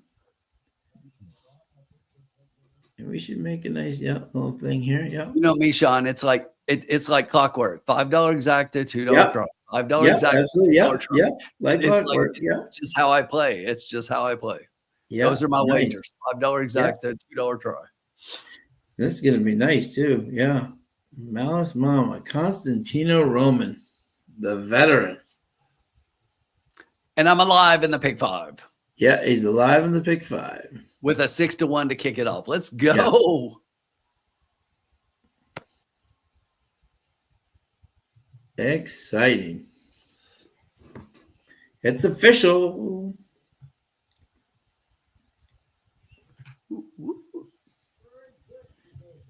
And with the 8 out, this is going to be nice. You know what? That was interesting. Yeah. Oh, look at that. Oh, 88-42. Nice. And the trifecta, 149-62. Tim is having a night.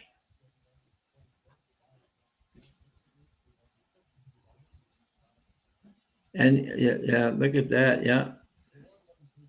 And we got 696 and 670. So we got what do we get? 1366 twice. but we had it twice. Yeah. So we get back 27-32. Let me add that. Okay, we made money. Yeah.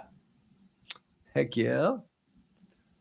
And yeah, nice exacto there. 88-42. Love it. Congratulations to everybody who jumped in on that one. We're back to $198, Sean. Yeah, love it. Love it. 98 even. And we only have 4 races to go. So we are finishing up winners tonight. A nice little $221 for me. Thank you. Yep.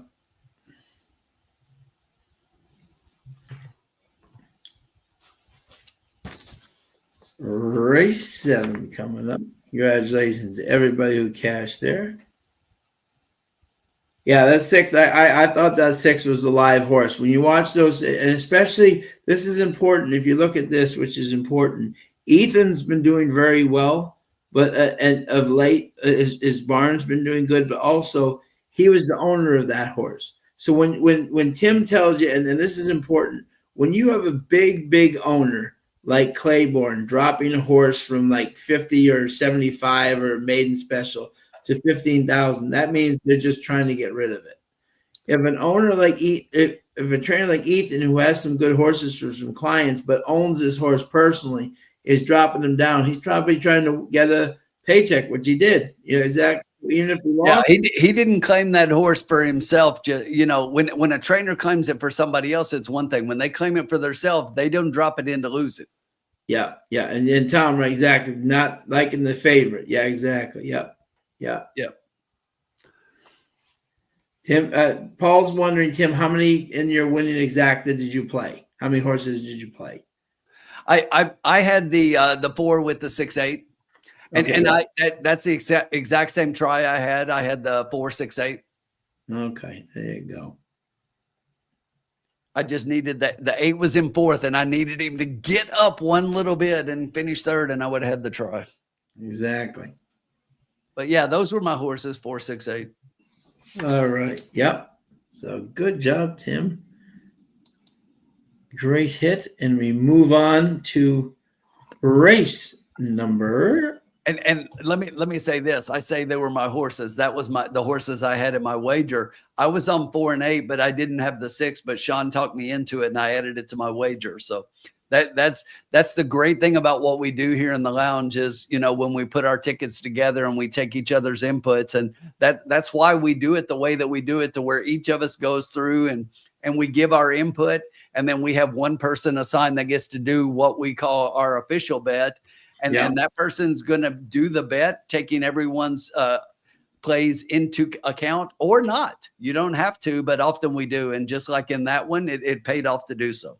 Yeah.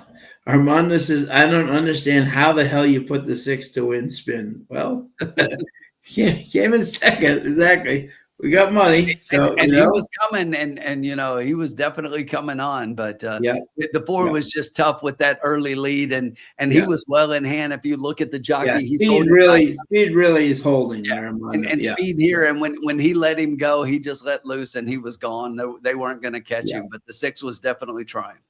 Okay, 7th race, Turfway, a mile, claiming 30,000 for 3-year-olds and up, which have never won 3 races. 3-year-olds. And let me see if we have any scratches here. We have the 1, the 2. The 1 and the 2 are both out. So if you had Laugh-A-Lot or King Colonel, and these, by the way, these are 2 big scratches, by the way. These aren't just, 31 throws. They were the 2 lowest morning line odds. Yeah, this definitely changes the complexion of the race, I think, tremendously. So. So, okay, Tim. So I will let you know who I like. Exactly. Let's do it again. All right. Here we go. Now, again, I don't know who Hopsapple is, but this guy's doing pretty darn good. Since he's So, okay, here we go. Irene, yes, 2 heads are better than 1. Yep, exactly. Yep. Absolutely, Irene, no doubt. You should have waited, Spin. Hey, I made money across Armando and I had the exacta, so I'm all good. I'm all good. Exactly. There we go. 198. There you go. All right. So in this race, Tim, okay. So I know where everyone thinks I'm going. I know where they all think I'm going. Exactly. Wait. Listen. An Oscar baby that used to be owned by Catherine Day Phillips. Yes, exactly. Right, exactly. Right, exactly. And still owned by Sean's favorite sire yes. to one of Sean's good friends as a trainer. Right. And Willow Pond was the owner in Canada too. And Willow Pond owns like 6 horses of Catherine. So I know all 3. So exactly. So we're doing good there. We're doing good. Exactly. So exactly. And I do think, by the way, with the scratch of the 1 and the 2, the 9 does move up. Exactly. And has run 2 at least. And I do like the fact that he went from 61 to 72 buyers. I think the horse does actually have a chance. Is not my number 1 pick, but is my number 2 pick now that the 1 and the 2 are out. Exactly. I was in this race at the 1 and the 2 scratching really kind of threw off this race for me. I think you'd agree here in terms of what I was looking for. I liked the 11 Inflation Nation. That was my first pick. First time on the synthetic, but Speightstown out of a Galileo mare. Hello, do we think synthetic might be on our radar? I think so. I'm surprised that Mike hasn't put this horse on the map yet so far. But I do think this horse and the public is gone right now as a Luke One form favorite. Again, he comes into the 9 hole. He's not in the 11 hole because the 1 and 2 scratch, which I think is actually going to help him. Has Cedillo up, who just ran a very nice second there, and they've been 15% solid together. I just think this $100,000 purchase could definitely like the synthetic for sure. Has definitely faced tougher in the past. Again, number 9, Oscarson, Arnaud Delacour. Look at Delacour, 3 for 6 now. That a lot of people know that would be one White Rocks that's got a lot of his wins, 2 wins in a second for White Rocks here at Turfway with my boy Victor Carrasco. So that's a little bit. That's one horse who's got the majority of the numbers, but Delacour knows how to get horses on the synthetic.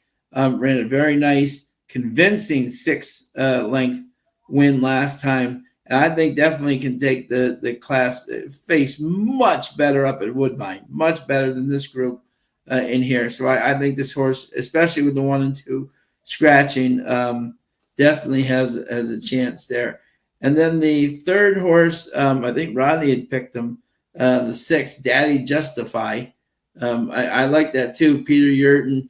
This horse, I said I was waiting for Peter Yurton to get a win, and he got a win, and now he's got 4 wins. He was like 0 for 20 before, so he's picking up steam here. Now his horses are learning this track. So I think Daddy Justify ran a monster race last time with Corey Lannery, and this horse runs this race.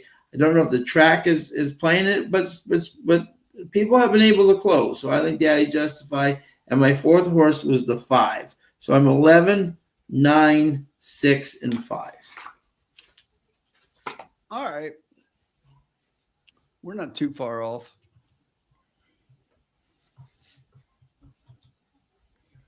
So I think I left my pick 5 up, and you know, we hit the 4 in the first leg there. So you can see my the 3 horses that I picked here in this race. So you can kind of see where I'm going to go. Yeah. And I actually, I really like the 5 here on top. Yep. This horse is 2 for 2. Yeah.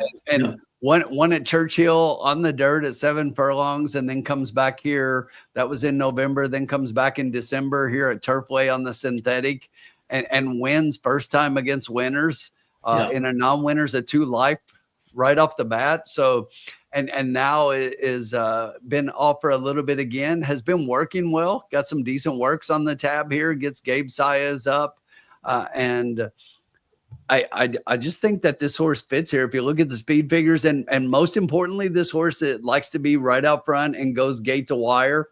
And when I look at everybody in this field, I'm not sure that we have a lot of other front end speed. I mean, to me, this is speed of the speed. This is the horse, and it might be lone speed in here, but you got a couple of other horses that have shown a little bit of early speed, but nobody, you don't really see any ones across.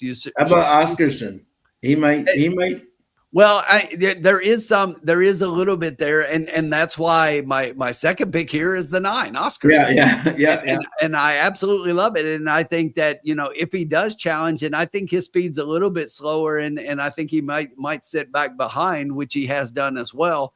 Yeah. So I've got him sitting off the pace, but I do think the 5 is the speed, and the 9 sits behind. And then my third horse, if you look at my picks there, I like the 6 and the horse that you talked about. Daddy Justify and all the things you said. And this horse, just like you said, Yurton brings this horse in, is starting to figure Turfway out. Last time out, a nice 69 buyer, was closing from a little bit further back on a day that closing was doing well here at Turfway. Yes, and that's not the case right now. No, not at all. That's why I put him 3rd. Yeah. Oh, yes. So I do think he can close up for a pick. And then if I'm adding one more horse, I'm right there where Sean was. He had this one on top, but I'm at the 11. Yep. So I definitely like the 11 next. The one thing I will say is I'm a total fade on the 10. So I don't know why this horse is taking a little bit of money. I don't like the 10 at all in this position. But I do like the 11 a little bit underneath, and could do a little bit better than where I put him 4th. But I really like my top 3 picks in here to move forward in the pick 5, in the 5, the 9, and the 6. And I just think the 5 goes out and blitzes this field. I really do. I think the 5 has a real chance to just go out and gate to wire, win this race. Yeah. No, I couldn't agree. Yep. I couldn't agree more. And Caitlin's picks, I was just looking. Wow, 5, 9, 6, 8. So she likes the 8 and not the 11, but her other picks, her top 3 are my top 3. Yeah. No, I think I'm gonna tell Caitlin that she's gonna have to start paying me to keep putting my picks on the screen. Yeah, exactly.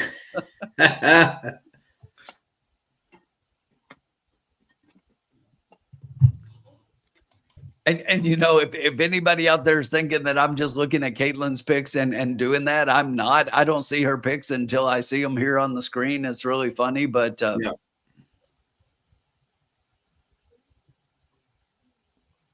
and you can see that because that exact I had earlier, she didn't have my horse at all. So Yep. Yep.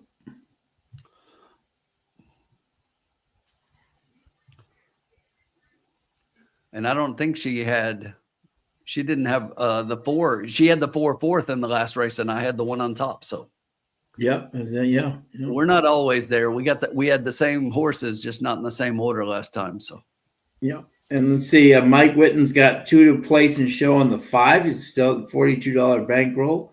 Vince Watson, exacta box 3, 5, 10, 11. Bobby D's got 6, 8, 10, and 5 exacta box, winning the 6. Bob and Bob Jackson, top 3 picks, 3, 10, 11. Good luck, my friend. Over 350 people tonight. Loving it.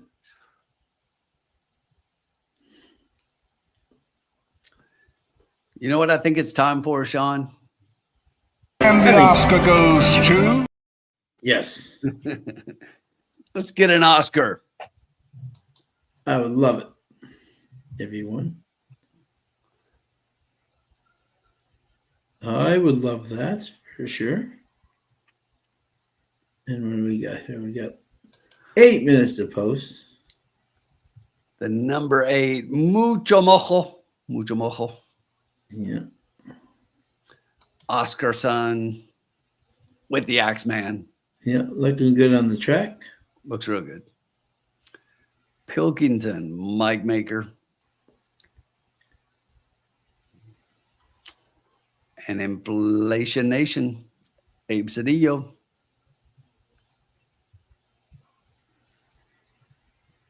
He's looking good on the track too. He does look pretty good. So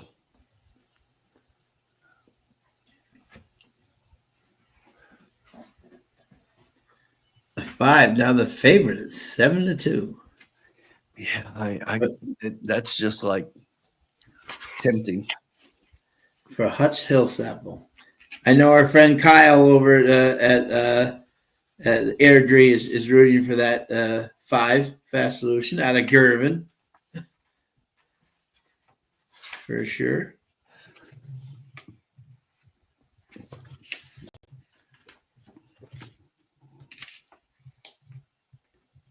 Yeah, 2 for 2. You know, 75 buyer versus winners, you know.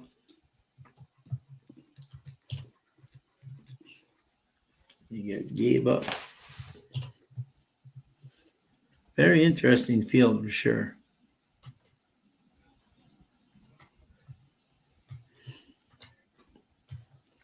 Thank you to everybody for joining us tonight. Mike Witten, foreign horses are getting closer and closer. Yes, they are, my friend. Money on the 10 must be decently hot. Maker combined with the horse dropping back to last good distance and then dropping class. Yeah. Yeah. I agree, Tom. Exactly. Wow. Hopstopper has gone back and forth from trainer to farrier. Interesting. See that the things you learn from Tom is just amazing, you know. Yes, Mike Witten, Japan will crack the code and win the Kentucky Derby. I totally believe Eventually, it. yes. Eventually. Sean? Yep. We don't need to wait anymore. We don't have to wait anymore.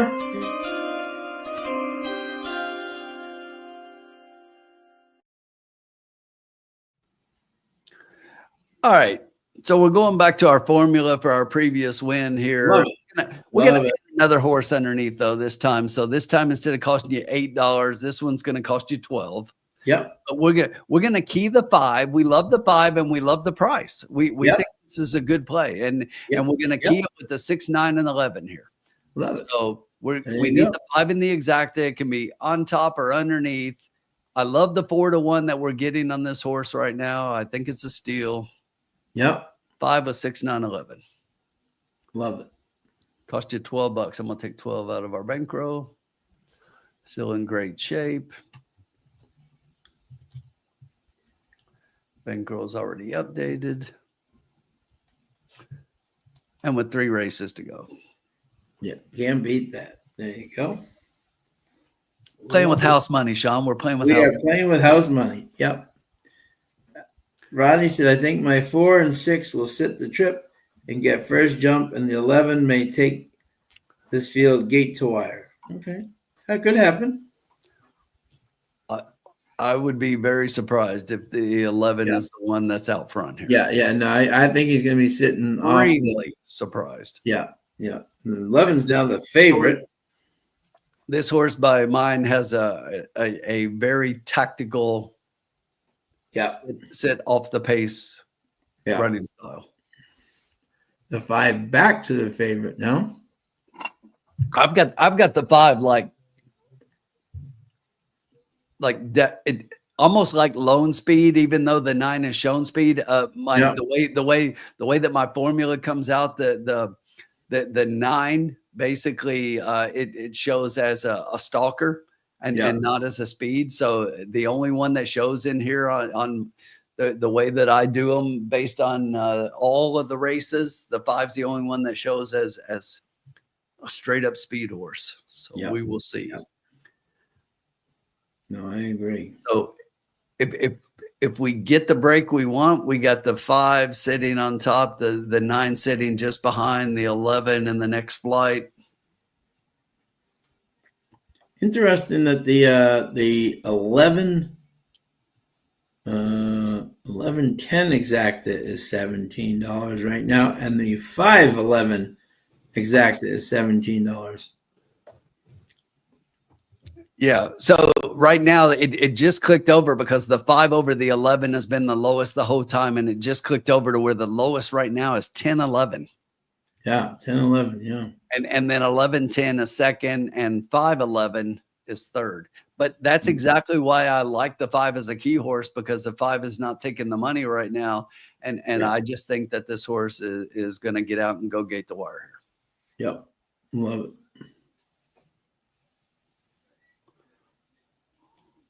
With the Gabe man.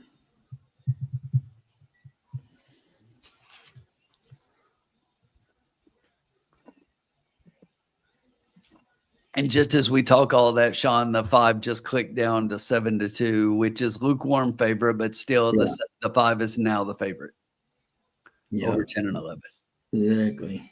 And I'm just surprised the 10 has taken the money that the 10 has taken. I mean, I get the connections and everything, and Mike Maker and Corrales and everything, but I just don't see it here. Yeah, exactly. Yep.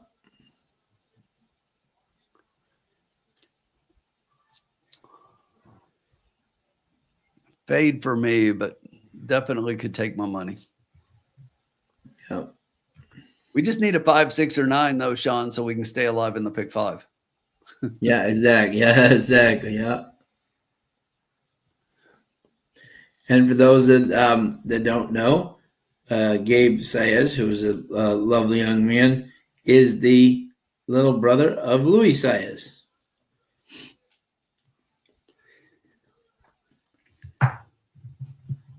And let's see. James White has got the win place 3-6, exact in try box 3-4-6-7. It's post time. It's post time in the city. Loading up.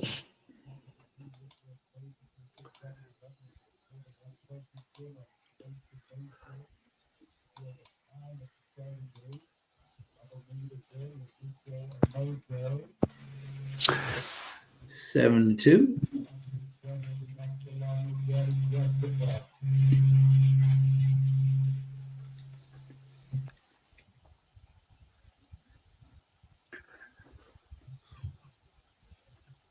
And loading in like trained elephants.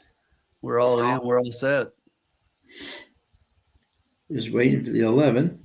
There's the 11. Pretty even break. There goes our 5. And from the outside, the 11. 9 did not get the break either. The 9 is getting a good break there to be able to drop down inside, but now it's kind of caught 3 wide early on. So we've got Fast Solution out front, just like we expected. Inflation Nation is holding that second position. The jockey trying to grab a handful and hold on to that rein and make sure that we don't go too crazy too soon. Oscarson is sitting outside of double neat back in fourth. And then you've got the 10 horse starting to come up 3 wide. That's Pilkington coming up really wide. The quarter 24 flat up front. Whoa. Fast Solution still well in hand. Inflation Nation right there. Oscarson is 3 wide as they head for the far turn down the back stretch. Fast Solution still on an easy ride up front right now. Inflation Nation sitting about a half length back.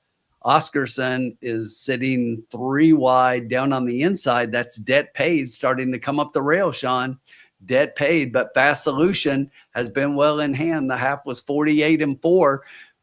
Debt Paid starts to tip to the outside. Here also comes Pilkington. That's going to go 3 wide as we hit the top of the stretch. Fast Solution has had the trip up front. Can he hang on? We will see. Fast Solution still out front. Debt Paid is well back in second, and here comes up the inside. That's the 4 horse trying to come up the rail there. The 10 horse is going to gain late. Pilkington, late run by Mucho Mojo, but up front, it is all Fast Solution. And I'm killing myself, Sean, because I was just going to go win, play, show on this horse. I thought it was a hell of a price for a favorite. Yeah, me too. Yeah. I thought this horse was lone speed, and that's exactly what we saw. This horse was not getting the pressure. Nope. 114. Walking the luck, trying to get an exacta and trying to make more money, but we should have just done what I thought. But 2 races into my pick 5, I'm alive. Alive in the 5, Sean. We're alive in the 5. He's alive. 5, 10, 8, and 3. 5, 10, 8, and 3. Let's see who had what there. Rafael Hernandez getting up for the. Yeah, Sean, what happened to Oscarson? Because I didn't even see him finish like. No, he faded. He faded big time. Faded big time. Man, that horse was much the best. He won by. Yep. He won by 5 lengths. See, Tim knows how I bet. I bet win, place, and show offense, but I bet the 5 across. That was the smartest bet in the race, I'm telling you. And you know, Sean, I was getting ready to do it. I was going to go, let's just do 10 win, play, show on this horse. And it's just like, and I'm killing myself for not doing it. Yeah, but you know what? When you're up, have some, you know what I'm saying? I'm saying that. I was trying to hit the exacta, and I we're up. Exactly. No, and if I was really smart, I would have added the 10. I was fading the 10. Right, but I'm saying, but that was still great. You know, you love the 5. You had him right on top. You know. I hope somebody else took what I said and did better than I did with it because I thought the 5 was much the best. Yeah. Let's see here. Paul Nolan, did you watch Forever Young last Saturday? Let me tell you, Forever Young and Romantic Warrior put on an absolute show. Those 2 were so far ahead of Yusoro. I mean, he needed a telescope to see him. Those 2. And I know Forever Young won, and Tim knows I'm a huge Forever Young fan.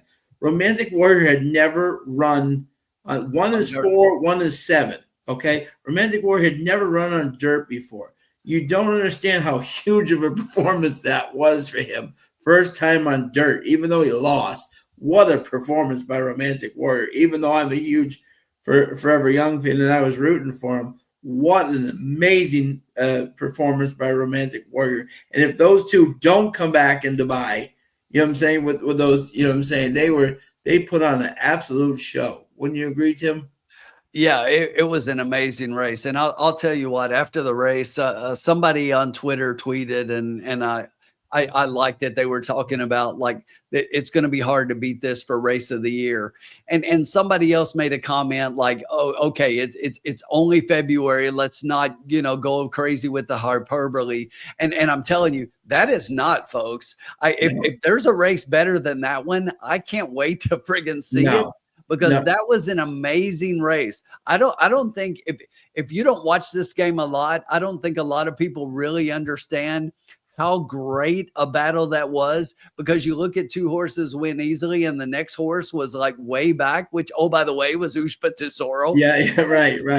And, Yeah. but it was just like, that was such a good race. And the thing is, Romantic Warrior made the right move. A lot of people are questioning the way that the horse was ridden and the move, and whether or not should have been inside and just kind of followed, Forever Young. And I thought the move was brilliant, and actually caught Forever Young a little bit by surprise, I think. And the thing is, but for Forever Young to fight back and win, and just that horse knows how to measure the finish line. Yeah, it does. Yep. He just knows where the line is at, and he's just coming, and he's coming, and he's like, "There's the line. All right, I get my nose up." Yeah, and it's just like that friggin'. But that was an incredible race. It was an incredible race, and lived up to the hype. Yeah, and yeah, I really think it did. And oh, by the way, if you haven't looked at the running line for how much money Romantic Warrior has won, I mean, it's just like it's amazing. It's 7 years old. He is the darling of Hong Kong. He really is. Yeah, he's amazing. Yeah, but that was one hell of a race. Yeah, and listen, Forever Young, a lot of people think that a lot of people just hype up this horse, and a lot of Americans really downplay Forever Young's performances because of the Kentucky Derby and because the horse didn't win. But I'm telling you what, the horse should have won, and we all know what happened. Go back. Look at the picture of a jockey's hand and whip on your horse. Yeah, and it's not your jockey; it's somebody, And it's just like, and listen, the Japanese have a different culture, and they don't claim foul. They expect you to live by the honor code, and you should say you fouled the horse. And it's just like they play the game differently than we do, and it's just. So they would have never done that. And I think had they claimed foul, it might have been, but they definitely wouldn't have been put up over the winner, because the winner wasn't involved, but they would have been put up over Sierra Leone, I think. But that's not how they play, and that's okay. But listen, even that day, I think that horse was the best horse in the race. But even forgetting the Derby, and I only talk about that because so many people, how they downplay Forever Young just because of that one race. Forever Young has done everything that's been asked of him. He's an incredible horse. He's just going to go down as one of the greatest Japanese horses to ever run. So I love it. I absolutely love it. Yep, absolutely. Yeah, and let's see here. Mike Whitten, 5 for 5 with the pick 6. Look at that. Tom played look at that. He had a nice dinner, and now thanks to you, Tim, Tom's paid for his dinner tonight. See, there you go. All right, way you go, Tom. Love it. Irene, well, there goes the pick 5 for me, but I actually got the daily double the last 2 races. Nice job, Irene. That's great. Bobby said it's a small one, but I'll take it. Good job, Bobby. Kyle Graves added the 10 to your play. Great job, Kyle. Oh, nice. Uncle Sully, I'm sorry. I just used 4 Q-tips in my ear canal because for some reason I thought heard riders up, no horizontal up, say he's still alive in the pick 5. The planet is off his axis. Hey, look, I didn't say I don't play horizontals. Sean knows I play horizontals. He does. It's just not my, it's not my biggest play. And I'm not one of these guys that plays hundreds of dollars. No. As a matter of fact, Tim, myself, and our friend Keith played a very reasonable pick 5 ticket at the Parks Derby, and it paid $570 something or whatever it was. So he knows me. I've played maybe like 10 pick 5s in my lifetime. Yeah, and it was really funny the way it worked out, because in the first race of the pick 5, I'm like, I'm going to play this pick 5. I'm like, you guys want in? And they're like, yeah. And I had to like literally run to the window and just get it in just at the last minute. Just like next time. But we got it. Yeah. Thanks, Caesar Gray. Exactly. Yep. Super Saturday, May done. Yep, Paul. Big day. Exactly. Hey, Sean, I'll be right back. No problem, my friend. We do not adhere to the Bushido code. We adhere to the nation. If you're not cheating, you're not trying. So as the football coach always used to say, Uncle Sully, it's only holding if you get caught. Right? There you go. So, all right. So we are moving on to the 8th race. here at Turfway Park. Thank you to everybody joining us tonight. 370 strong tonight. Thank you to everybody who's joined us. So appreciate it. So appreciate it. And let's look at this 8th race, shall we, my friends? We have the 8th race, 6 furlongs, claiming 15,000 for fillies and mares, 3-year-olds and up, which have never won 2 races. This is Tim's expertise right here. And let's see for you if we have any scratches going on in race 8. And the answer is we have number 10, Pat's Chrome Compass, has been scratched out of this race.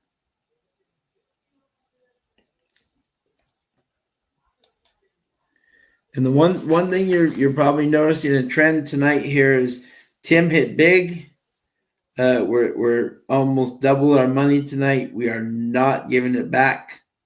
We are just going to play some fun things and hope that it's winning. You know, our goal on this show is, and Mike Witten's got 2 to place in the show on the $46 bankroll. Mike starts with a $20 bankroll, and he's more than double his bankroll tonight. That is fantastic. That Mike has got gas to put it in the A, in the Model A to pick me up at Keeneland. So he's got enough gas to put it in and get me to and from Keeneland, which is awesome. So good luck, good job, Mikey. We'll get to those workouts in just fine shape.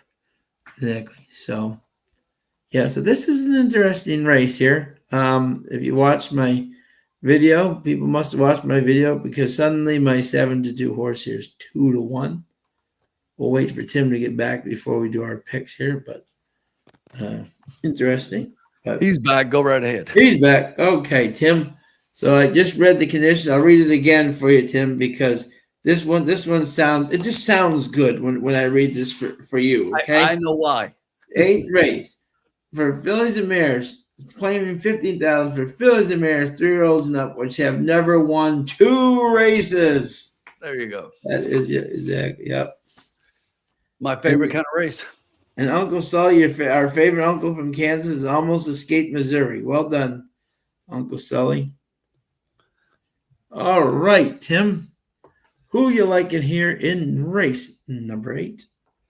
So you know my angle when Yes, it I do. comes to a non-winners of 2, and we probably got some new folks on here, so I'll just mention it. What I'd like to do is basically what that means is every horse in here has only won 1 race, and that's typically a maiden race. So what I'd like to do in a non-winners of 2 is go back and be like, okay, let's evaluate the 1 race. We have a commonality. Who's got the best win? And when I look at this one, I went back and forth between a couple of horses, but I ended up on the 11 horse in this race. And this is not the one that I thought had the best win. I've got the win like 3rd in here. But I couldn't avoid the fact that when you've got non-winners of it, it's like one of the things that I do rank in my best win is recency. And when I look at this horse, so this is a horse who ran at Churchill, and that was in the mud. So I'm just going to draw a line through it. And then came to Turfway here and ran in a 6 furlong race right off the bat. And that's the distance that we're running at today. So in that particular day, this horse sat just off the pace. And if you look at the track stats that day, the track was favoring closers. So in that particular race, once again, I'm willing to give the horse an excuse. And in the next race out, the horse closed from the clouds with Luan Machado up.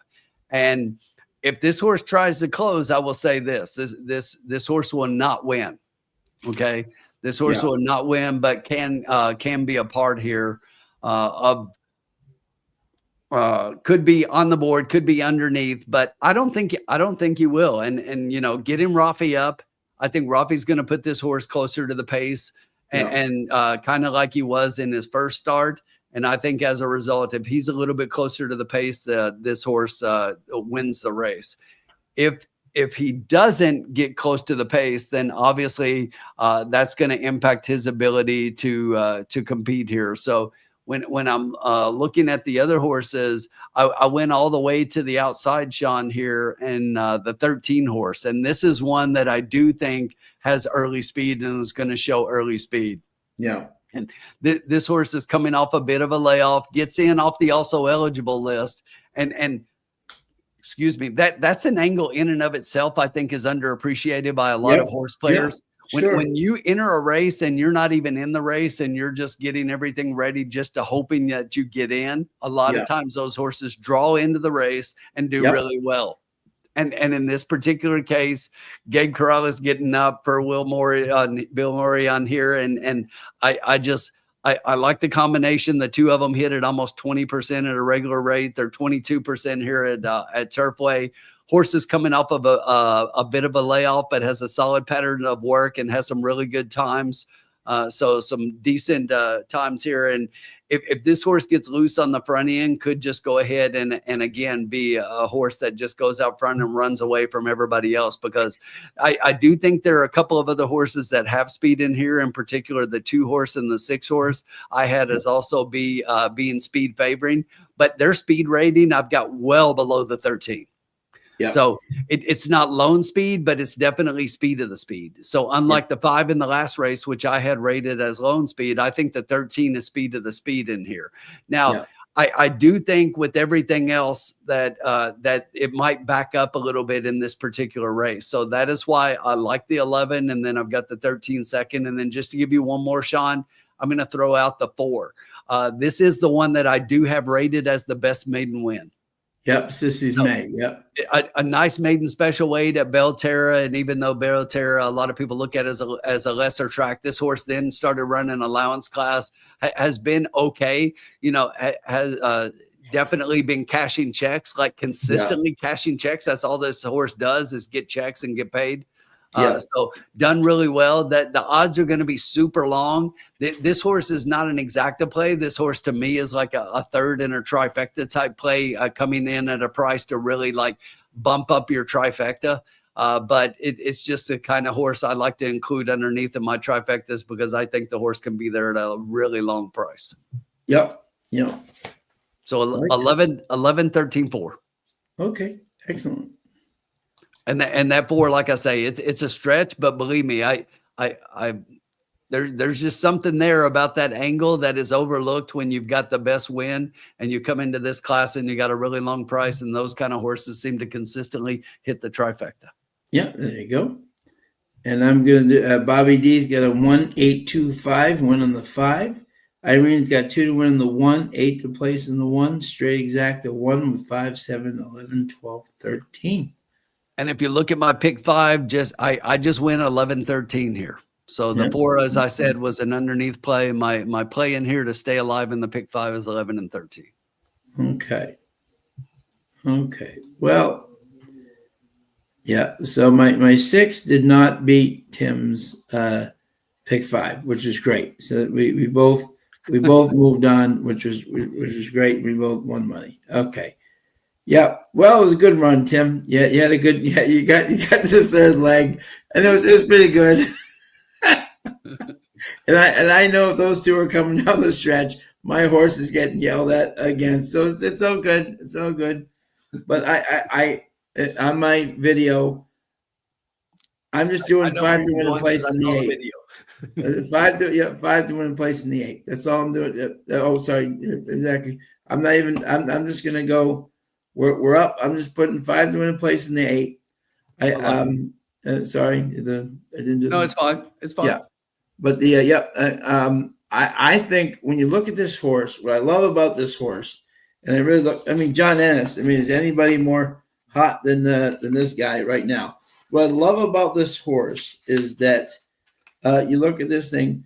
The win at Indianapolis on the dirt with Sophie was very impressive. I did like that. The other thing is running against in the P patch. I mean, Nikki Nine Doors and I mean Kaminsky, that group is twirling candy out of El Corridor. Hello, synthetic. And the fact that Tim, I actually made a note. It's funny how you and I think so alike. I was 9-11, right? And were my, 8-11 was my picks, right? But the 11 last time ran the most impressive race under Machado. But Machado's not on the 11. He picked the 8. You know what I'm saying? So I just think this horse is just the way that Ennis has got and who he's faced and all that stuff. I just think this group, and that's a very impressive maiden special win. I know it was June, so that was a while back, but I think off the layoff, this horse could be, and Ennis 17% off the layoff, so he's not that bad at all with that, Yeah. So I just think this horse is the class. So I'm just trying to. We're up on the night, and I just want to try to get a quick win. Yeah. So here's the thing, Sean. I looked at the 8 a lot, and John Ennis and Luan Machado, they've run 3 times this Turfway meet, And they've won 3. Yeah. And they've won 3 out of 3. And then overall, the funny thing is they've had 5 total and they've won 3, which is the 3 at Turfway. And the other 2 times that Luan has been up for him, he lost in both of those races. But if you look at the ROI between these two, it's good. The only thing, there were a couple of things about me, one, that you're absolutely right. This horse is bred for the synthetic, but hasn't run on the synthetic. And then I started looking and I'm like, okay, at least they're working the horse on the synthetic. No, they're not. And then I looked at the pattern of works and they started working the horse out in December. They brought him back in a week, and then it took 2 weeks, and then it took 12 days. And it's just like, it seems like they were missing workouts to me. And I'm like, what is going on? Now they did finish up with a decent bullet back on the 4th, but that bullet was only 8 horses working, and it was nothing nothing impressive.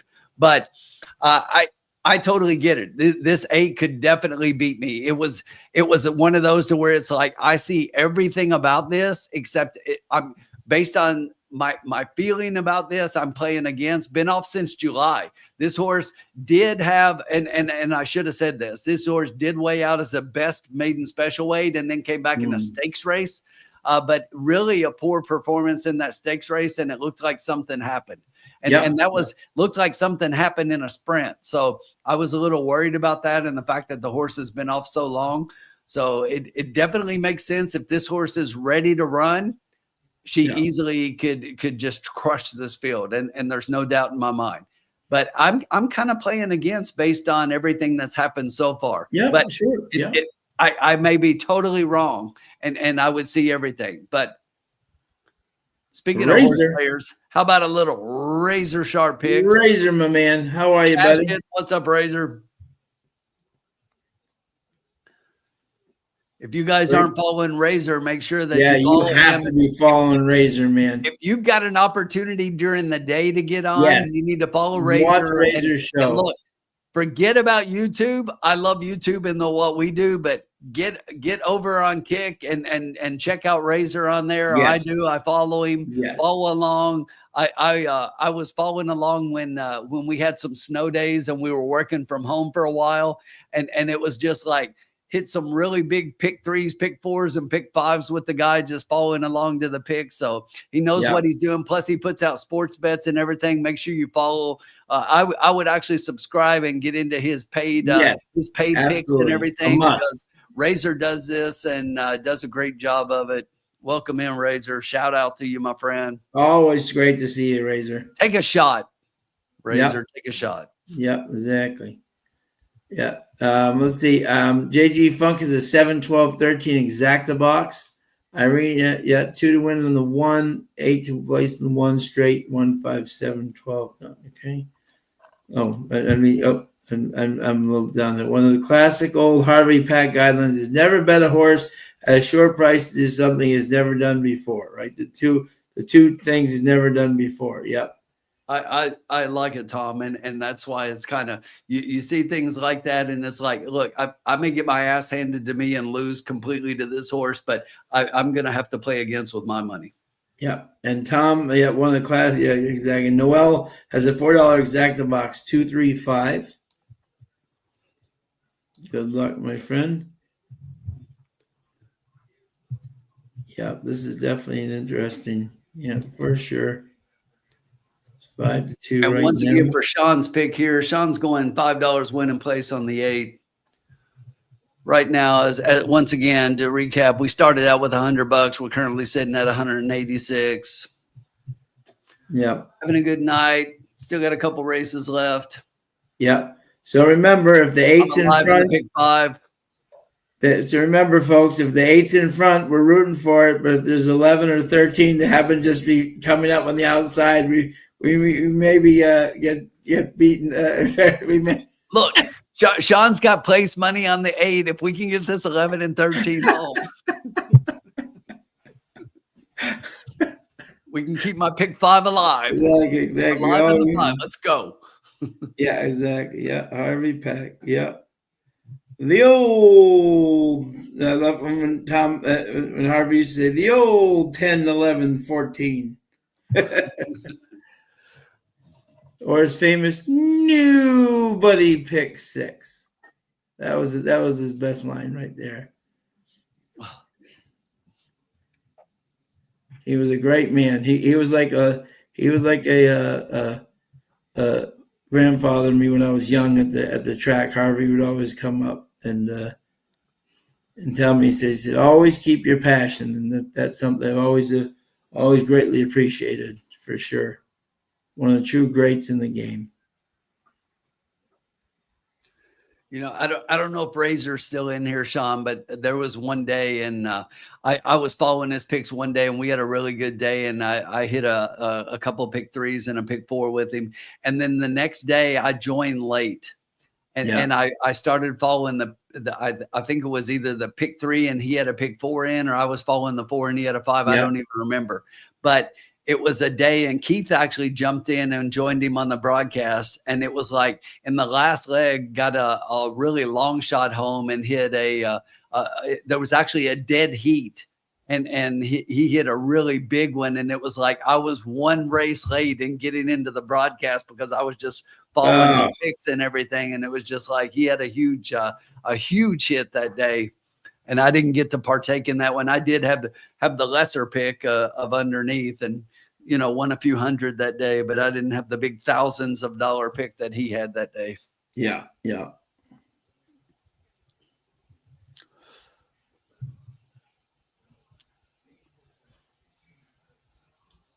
Yeah, I remember that, Razor. It's definitely a long time when you're waiting. And the funny thing was, in my pick, I actually had both of those horses. So I cashed twice because I added in the other horse that you didn't have, because that's the horse I liked, but I was playing your picks as well. It was really funny. Yeah.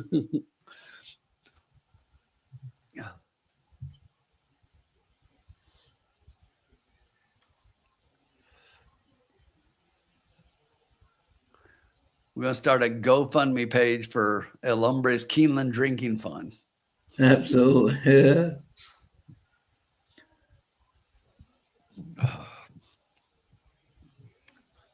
We're heading towards the gate. Let's do it. Late money for the 13. That's my horse. Let's go. Yeah. Late money. Making their way to the gate. And look, Carolina Candy, I get it 3-1, but lukewarm 3-1 because the 13 is also 3-1, just has a few less dollars. Yeah.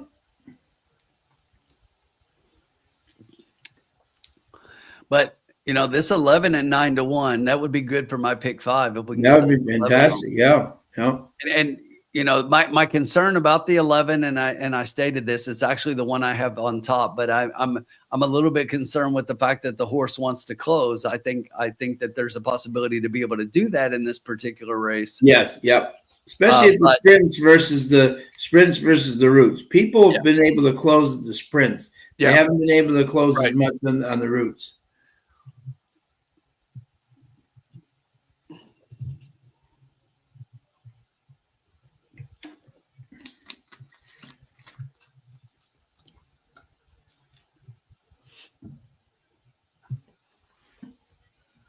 As I said the other night, that was like Oaklawn the other day. As I said that the other day, I would put an X between any closer that ran on Saturday or Sunday at Oaklawn. I would just put a giant X through their race because they just weren't going to close, Yeah. And that's what made Sandman's actual close so impressive that nobody was making up ground, and he made up like 9 lengths. Well, and the thing is, Battle did a little bit of closing himself. I mean, he wasn't that close to the lead in the middle race. He just started his move sooner. Earlier, He didn't wait to the stretch to close, but he did come from a little further back than most horses had that day. Yeah. But yeah, you still got to like Sandman going forward. He's going to have to get closer to the pace. Yeah, because I don't care if he stretches out or not. If he continues to be further back, the result's going to be the same. Yeah, he's going to have to get closer to the pace and run a little bit closer. All right, looks like we got about 1 to go in. 4 is a little restless. 13 loaded up here. And we should see this 13 pop right out to the lead. I just hope the 11 is not way far back, but probably will be. And that's the one we want to win.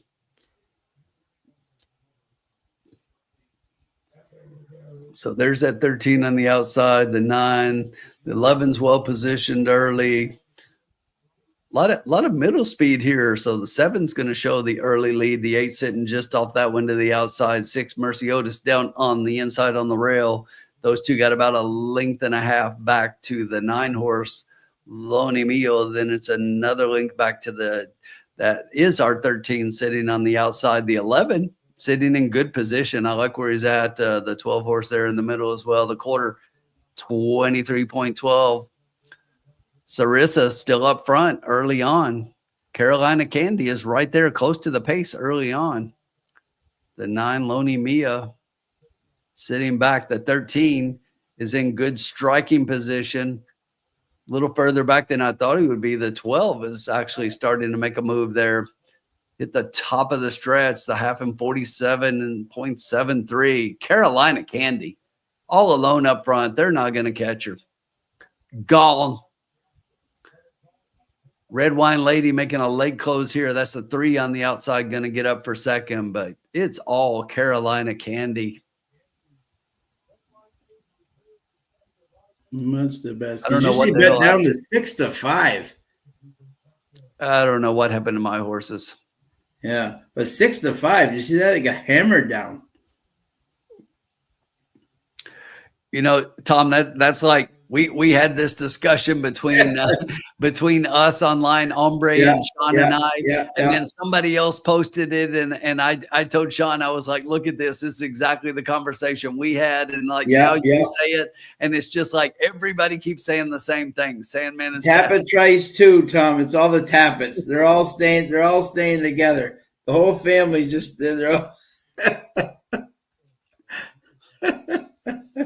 And just like that, my pick 5 is dead. But I think the 13 did hop out of the gate there, by the way. Yeah.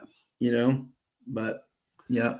Yeah, when he didn't get the lead, it was all over for him. No, exactly. But the 8 did and just ran away. So, I mean, the 7 was there early on, but didn't have the kind of holding power. But yeah. Thank you, Tom. Thank you. I actually Tim's like, yay, we won. Yay. Hooray. Hooray. Yay. Hey, I told you that horse could definitely whoop me and my bed. I did when I saw the pedigree and I saw Ennis and I saw who he'd run. And I actually had him that day with Sophie at Indianapolis, and I remember that horse. I'm like, oh, this horse could be pretty good, and he definitely versus this group,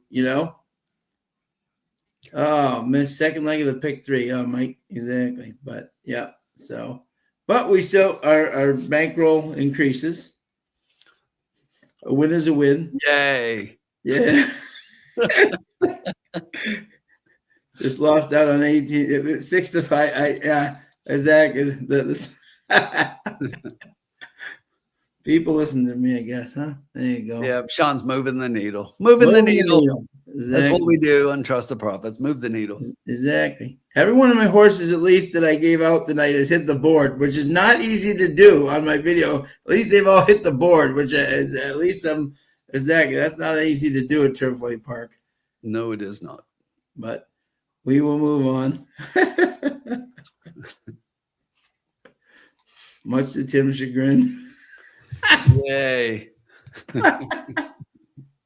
Slow clap for spin. Love it. Love it, Sully. Can we move on to the next race now? Yes, exactly. Yeah, exactly. So we'll forget that crap race. Exactly. All of a sudden, I'm 5-2 going into the gate. I'm like, wait a minute, did I just see 6-5? Yeah. Exactly. Lou Machado, the Axeman. What did I say? He's ready to get rolling and get hot. He's picking up, folks. Get ready. You know.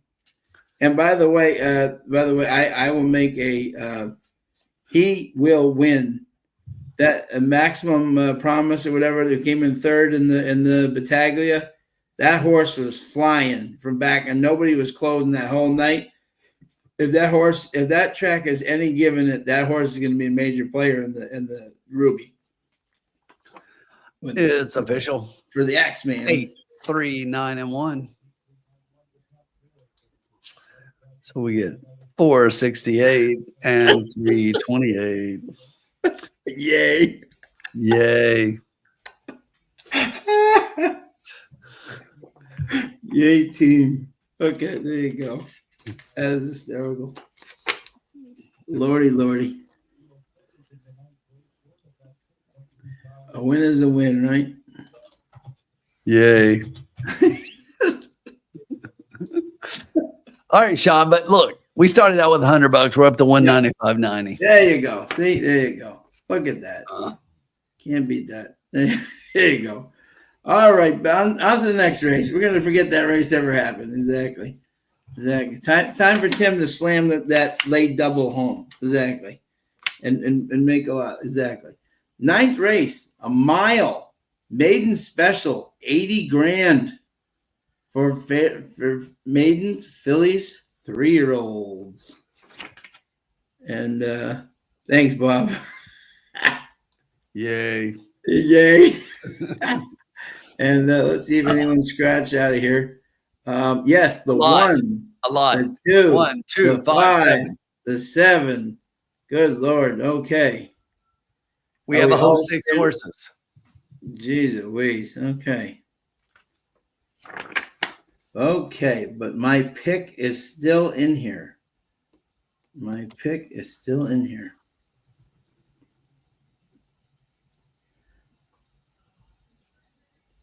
At a mile. All right, and let us know who you guys like in this race. Okay, let's see here. All right. Okay. Yeah. So wait, my picks are like all screwed up now because of this race. You know, I had a couple of picks that were scratched. You know. Okay. All right. So I will give you my picks here. All right. So in this race, I'll give you my picks here, Tim. My first pick was the 4 Miss Pharaoh for Phil Sims, $100,000 horse here. Jimenez gets the ride for the 3rd time. Outrun, no response, but at 6.5 furlongs came in 5th. Last time had a bid in the stretch, hung late, but that was a field 11, but lost to Bracelet and Vice, who could be 2 nice horses there. So I thought this horse has been training well over at Keeneland on the poly track. Phil Sims, 4 out of 6 so far on the money. Seeing the thing very well. It's 27% on the synthetic. I thought this horse was just interesting. Don't know if it's going to get the pace that it needs in this group, but I think class-wise, I think this horse is right there with everybody.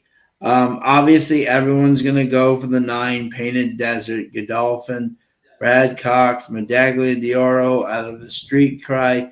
Could you have any more synthetic than that? You know what I'm saying? You have a Zenyatta with Medaglia. I mean, come on, you got that. That's just ridiculous. The pedigree on this homebred. And what up, boys? Hey, buddy. Love to see it. Love to see it. What's going on? Hey, I had What is going on? You come in to spend our money. You see, we got $195, Yes. and you just came to spend it. Yeah, you guys are finally making a buck around here. You know. Yep. No, I heard the Tacitus and I heard the tap at reset, so I had to come in and defend my boy. No, good to hang out. Look it, dude. I gotta share a proud daddy moment. Yep, absolutely. Yep. My youngest daughter just performed as Cinderella in her first lead role in a play in the local theater here. So a little emotional for the old man here, but yeah, it was great. So shout out. That's awesome. Shout out to her big time. That's Nora awesome. getting her first lead role in a local theater. So it was sweet. A little teary eyed during the first solo, you know. Yeah. Oh yeah. It was awesome. No, it was great. But yeah, figured I'd jump in. This is the last race coming up, right? I'm not going to spend any of your money. We got two more. Oh, maybe I will spend some of your money then. Yeah. You guys are made of money anyway. I know Sean's independently wealthy. He doesn't need, you know. Yep. Yeah. He's the mayor of Twitter. That's right. Is Twitter still a thing? I haven't logged in there. I log on there my phone's permanently logged in, however that works. But so I just retweet the Trust the Profits thing, but I don't really do anything on there. Yeah. As you guys know, you know. But I see 376 strong in here, and I saw there was about 50 on YouTube alone, so that's good. Yep. Yep. Pretty for joining and supporting. Thank you to everybody. Yeah. We need to get all those people out there on YouTube to make sure that they hit that like button though, and subscribe to the channel because we're a little short on likes over there. I will say though, I keep a really ridiculously detailed spreadsheet with pivot tables and everything and what's going on the channel. Yeah. And this month here is the best month we've had in 2 years as far as new subscribers. So thanks everybody for joining. Yeah. Mike Witt checking in. Top 3 reasons why 2026 Breeders' Cup should be at Turfway. Oh man. I was gonna actually bring that up, Witten. I need a new angle. I've got I have 4 ideas jotted down on my sketchbook for my new sketch comedy routine every year I do for the Derby, which usually comes out around mid-April. Yeah. But I don't know. Witten, I'll lean on Witten a little bit, even though he's kind of a pretentious prick. I'll usually throw a couple ideas back and forth with him. Even though Tim and Sean, what did he give us? 30 seconds of his time last year? You're being generous. Yeah, I mean, seriously, it was bad. I mean, we've been talking to him for 5 years on the internet here. He gave me in person. Hey, hour. what's up? Hey, what's up, buddy? We all, I hadn't met you guys in person before last year either at Keeneland. And it was just crazy because Mike Witten walks up. I'm expecting to have the same type of thing we had with you guys, we hung out for the whole day, had a great time. Witten walks up, he's like, hey, good to see you and whatever. And I'm like, okay, cool. And by the way, shout out to Malathot. He hung out with us all day. Witten couldn't be seen with us in public. I felt like he was too cool. Now, in all fairness, he was buying 13 horses that day from Little Red Feathers, so that's a little bit of a different. I don't even know what you're talking about. I mean, he is a baller. I mean, when he walks in the room, everybody takes notice with that pink shirt on. Yeah, see, he means business. What's up, Paul Nolan? Good to see you, bro. My guy from Europe still hanging in here. Yep. We've had people from New Zealand tonight. We've had all over the world tonight. Irene's going to try a double here, 310 with 210-12. Good luck, Irene. Hey, so Sean, you were talking about the horses and about the 9 being the favorite, and Groundhog actually brings up something that I was looking at when I was looking at this 9. So you've got the 9 debuting for Brad Cox, Godolphin bred. When you look at the dam of this horse, she has only had one other foal, and it was none other than Wet Paint. So Wet Paint won $1.3 million. I mean, she finished 4th in the Oaks. She came into the Oaks 2 years ago in 23. She came into the Oaks on like a 3-race winning streak. She had won a stakes race, and then she won the Honeybee, and then she came back and won the Fantasy, both at Oakon there. So but she was a hell of a mare and a hell of a filly, and basically, so this one I can see why she's going to get some attention. But really, when you look at that, it kind of begs the question: why the hell is this horse debuting at Turfway Park on the synthetic? But you know what, though, I will say this though, Tim. Brad's changed his program, much like Encino started on the poly track. Right. A couple of his Knicks Go started on the poly track. A couple of them have started on the poly track and have done very well in the dirt. You know what I'm saying? So I wonder if he just if rather than traveling like over to Florida and over like New York and all that stuff, right, in Oakland and stuff, he's just letting this horse stay home and just try, you know, like a home thing without moving it. You know what I'm saying? So he's done that much more. His horses have come off the top poly track to run well on dirt. So that's kind of his new kind of formula that he's been following, you know? Yeah, no, and I don't doubt that. And it's like, even if you look at Wet Paint, I mean, Wet Paint she had broken her maiden, and then she comes back and her next race was an optional claimer at Turfway. It was the only time in her career that she ran on synthetic, was that she ran here at Turfway. And in that race, she ended up finishing 2nd. But I just see that why this 9 is going to take all the money that she's going to take. She's currently 6-5, but I've got the 9 second, and I'm going to tell you the horse that I'm going to play on top is I love the 10 in here. Yeah, the 10. And I absolutely love the 10. I like the 4. I've got the 4 third. I do like Miss Farrell, and for all the reasons that Sean said, but I think that this 10 horse is a player in here, and this is a horse for Steve Asmussen, and he has come in here and done really well. This is a $400,000 purchase out of Ocala. So they're putting blinkers and trying blinkers for the first time with this horse, and she's been really close out at Santa Anita. She debuted out there, and then in a maiden special weight at Santa Anita with Mike Smith up. She finished a decent 3rd, and then she goes to came to Turfway and finished a close 2nd. And now, she's coming back 2nd off the layoff, and Joe Ramos gets back up. They're putting blinkers on, and I think it's just a recipe. This is a Bernardini, filly out of a midshipman mare. I think that the synthetic it's not one of those that jumps off the page at you for sure. But based on what she put up in that last race, out of the horses that have experience in here, if the 9 doesn't fire, this horse crushes them. Yeah, yeah. The question is Yanni live at the Acropolis? What's that? You remember Yanni, the singer, live at the Acropolis? Come on, that was good. That was good. That was solid. Good. That was solid. Come on now. Ooh. Speaking of solid, Worcester Irish. Whoa. Hey, buddy.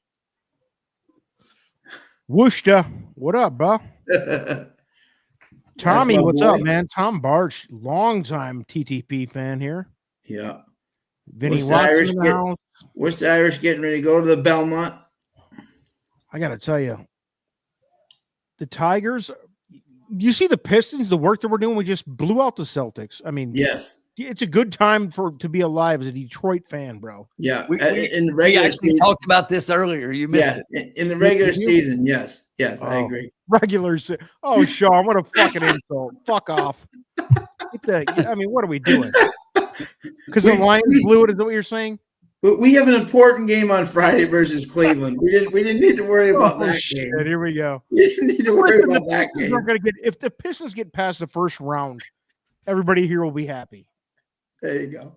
And honestly, this is what I said, Brian. This is what I said. I said they are a very improving team. Beasley has been an absolute huge help to that team in terms of it. He and Cade's the man, bro. Huh?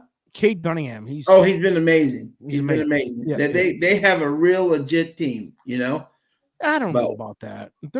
I mean, yeah, but they're young, but you know what I'm saying, but no, but no, but I'm saying I know. We're regular season city here.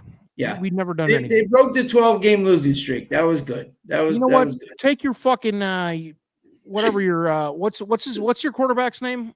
Oh, you don't have one. You Drake May. Who? Drake May. Drake Okay, May. He'll be great. You guys will do great. Several Super Bowls. Look forward to it. Exactly. Your shit team. How about those Red Sox? They look good, huh? With their $400 billion bankroll, and they still suck. You guys look great.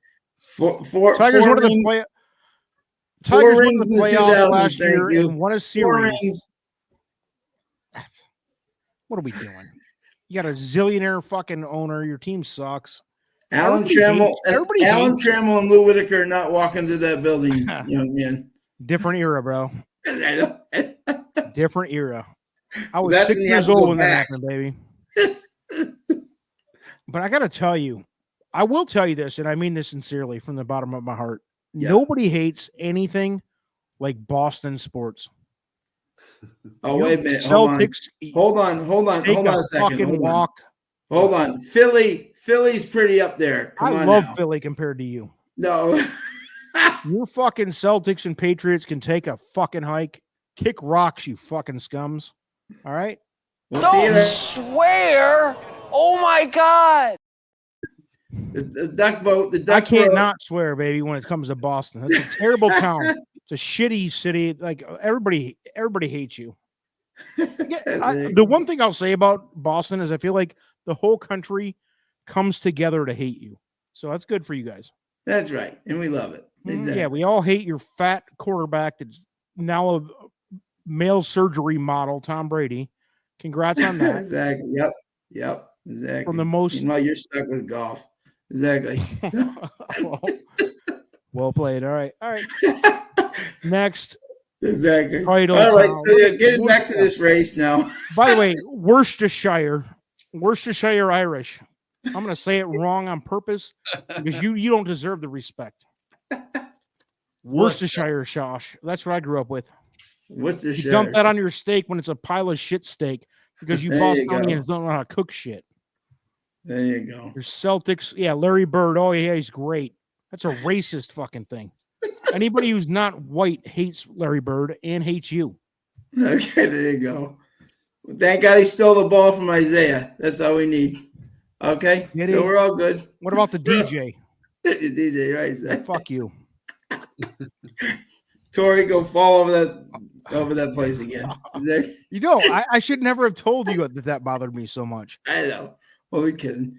That was almost as white. I'm surprised you guys embraced him. He's not. That white. was almost as dramatic when Simba was in your daughter's Lion King parade. That's the emotional. Not Simba, Scar. The Scar, Scar, bro. Exactly. But let's be honest. Nothing was more traumatic than David Ortiz not being white on your team. Okay, there you go. You guys hate non-whites. Tim, oh, no.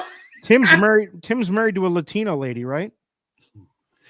I will tell you that my wife says that she is not Latino because basically Latino means of Spanish heritage, but she is Spanish. So there's a difference. Latinos come from Spain, but the Spains don't come from Latinos. Right. Okay. Whereas Ortiz is Latino, so even she's too good for him. So Sean, I know you're a white Irish motherfucker. You hate Ortiz. Like your whole family looked at Ortiz as like, I wish he was more white. Dude, he can be our mayor. He's a great player, but I wish he was more white. Yeah, okay. As long as he's got those rings. Exactly. So, all right. So now we got Mike Whitten just nailed it. Bert Kreischer, the worst comedian in the history of comedy. There you go. He's from there. Congrats. So is Joe Rogan's from there too, and he's worse than Kreischer. Good job. There we go. Okay, sorry. All right, so 5 minutes to go here in race 9. Here in this race, and Tim is your pick, right? It is. Yeah. Okay. JG Yeah. Funk, good point. You're right. I hate the Cow. That's the only team I hate worse than the Patriots. And the Chiefs. The Chiefs are moving up that ladder quick. With Taylor Swift up in the booth, I want to puke myself to death. But the Cowboys are actually the Cowboys are. It's just fun to laugh at them now. They're the Lions now. Yeah. The Cowboys are the new Lions. You just look at them and you're like, oh, they just fucked up, and that's great. Or the Bears. I think the Bears are kind of in that category too. But the Cowboys, this is great. Thank you, JG. You're right. And the Yankees can go F themselves too. Sorry, Sean. Go ahead.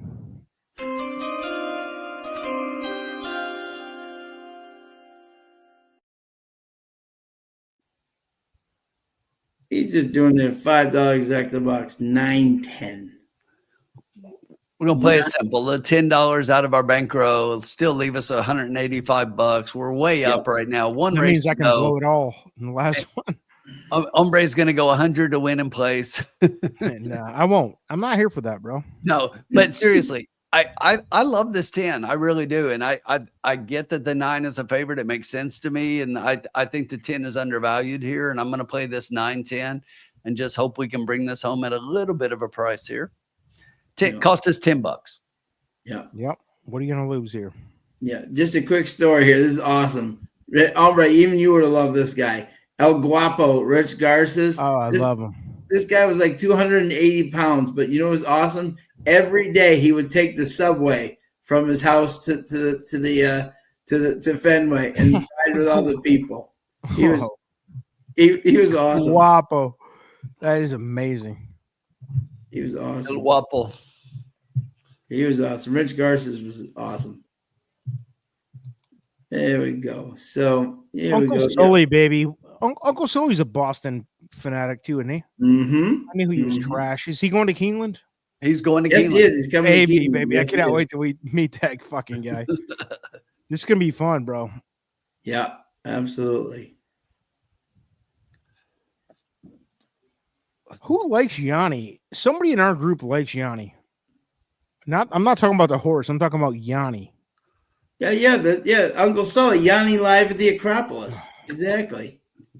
No, I thought maybe it's in my inner circle of friends. It's not. I didn't trust the prophets, but I thought somebody in here was a Yanni person. I was a manager. I was a manager at Blockbuster Video, and we had Yanni live at the Acropolis on video. And people used to rent it all the time. Wow. True story. Yeah. Don't admit that. Huh? I said don't admit that, bro. Like, that's crazy. It's pretty cool. So we got a 9-10 here, Okay, Tim. JG. Good point. Yeah. Like it. I like it. Uncle Sully's got 2 tickets. Okay, I'll ride with you, bro. I'll be your date. I'll put a dress on. These guys have seen me. I'm handsome, man. I'm really good looking. I'm better looking in person. Me and Sully gonna be macking on some chicks. I can see that. You know, 9 looks really good on the track. Did you reserve a spot yet? Place to stay? No, I'm definitely staying at the Hilton though. Why, you got an extra bed? Can I cuddle up to you, Tim? What are we doing? No. Got a king size that can cuddle up next to you? I'm just gonna say I'm calling top spoon. You can be bottom spoon. No, I have not reserved it, man. My house is sold. It's under contract, but Congratulations. until I get that cash in the bank, it's gonna depend on whether I can afford Riders Up Tim money per night or not. Because I know that place ain't cheap, bro. I've been there. I've stayed there before. It's like, I think it's about $3 a night, isn't it? It is right now. I used points and made it $2 a night. Yeah, it's about $3 a night. But I got to tell you, if you can do it, do it. Yeah. Because that place me and Keith stayed at last year, whoa. I mean, Yeah, thank like- God I was alone last year. Because if I'd have had a girl or something with me, or a kid, they probably would have been raped and pillaged. You have to right in step over parking the lot. syringes to get to your room. Shout out to each and every stride, bro. That was crazy. Because he's like, I'm staying here. It's like $100 a night, and I was being like, single, whatever guy. But that was syringes in the parking lot. Like, not exaggerating. It was tough. Keith, if you're here, put it in the chat. Keith's. He was here earlier. He was We here saw earlier. some shit, bro. It was tough. It was like me and Keith were like, "Can we walk out now?" And that was at like 10 in the morning.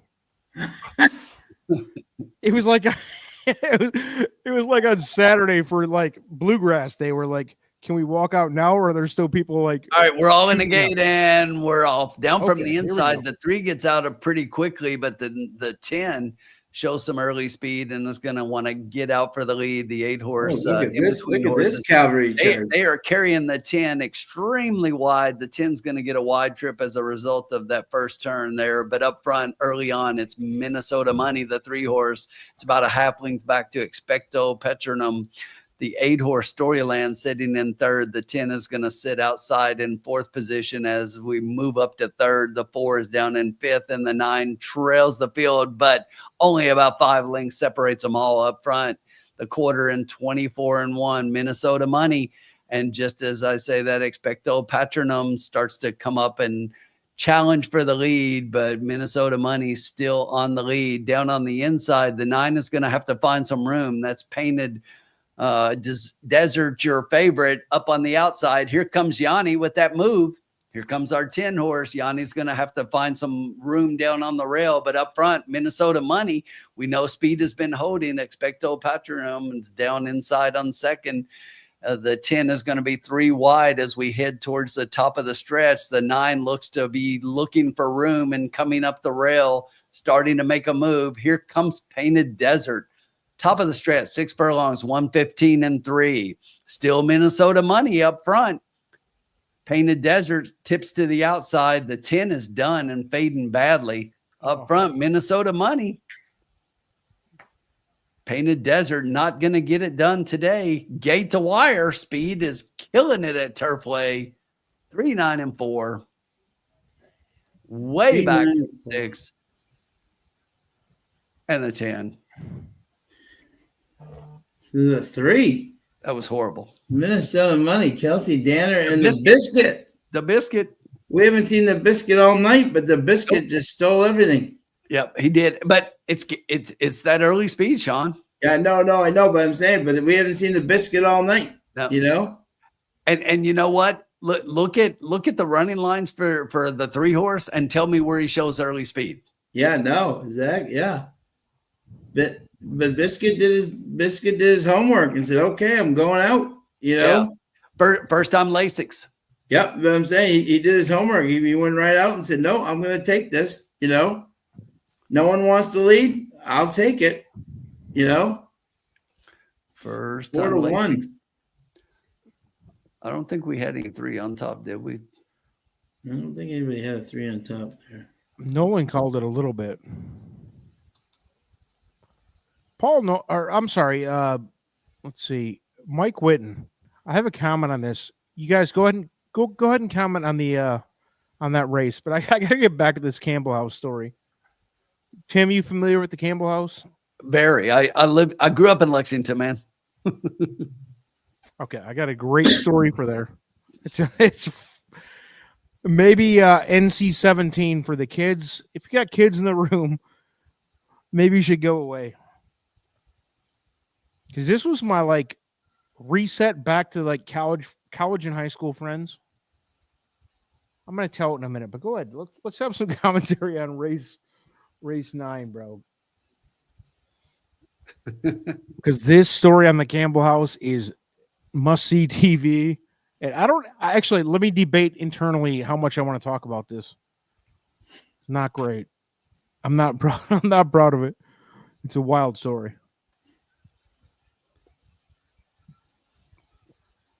Yeah, the 3 went from 22 to 1 to 6 to 1, Paul. That was a lot of the scratches, but great. G Hog. G Hog's alive in the double. Yeah, Love to see good it. job, bud. Uncle Sully's wondering if you should bring a bow tie because you know how much you love bow ties. I mean, I already know you're a douche, so good. Dude, I cannot wait. Is Malathot, did he comment? Is he coming? Yeah. Yes. He was fun. Yes, He was so fun. He said he'll be there. Him and his wife and daughter were so fun last year. Yeah, yeah. And she's a damn good handicapper, this daughter. I know. I love his daughter. She's Yeah. hilarious. Such a ham. Oh, and Irene's alive reminds to me the of my double. younger daughter, just a giant ham. By the way, Irene is alive to the double. Yep. Let's go, Irene. Great job, Irene. Irene Bertone. Italiano, I assume. Yeah. Then we got, let's see here. We got one race to go here tonight. And we are walking out of here. $92 win plays. I'm not gonna do it. $182.50 to win on. I don't want to go home with anything.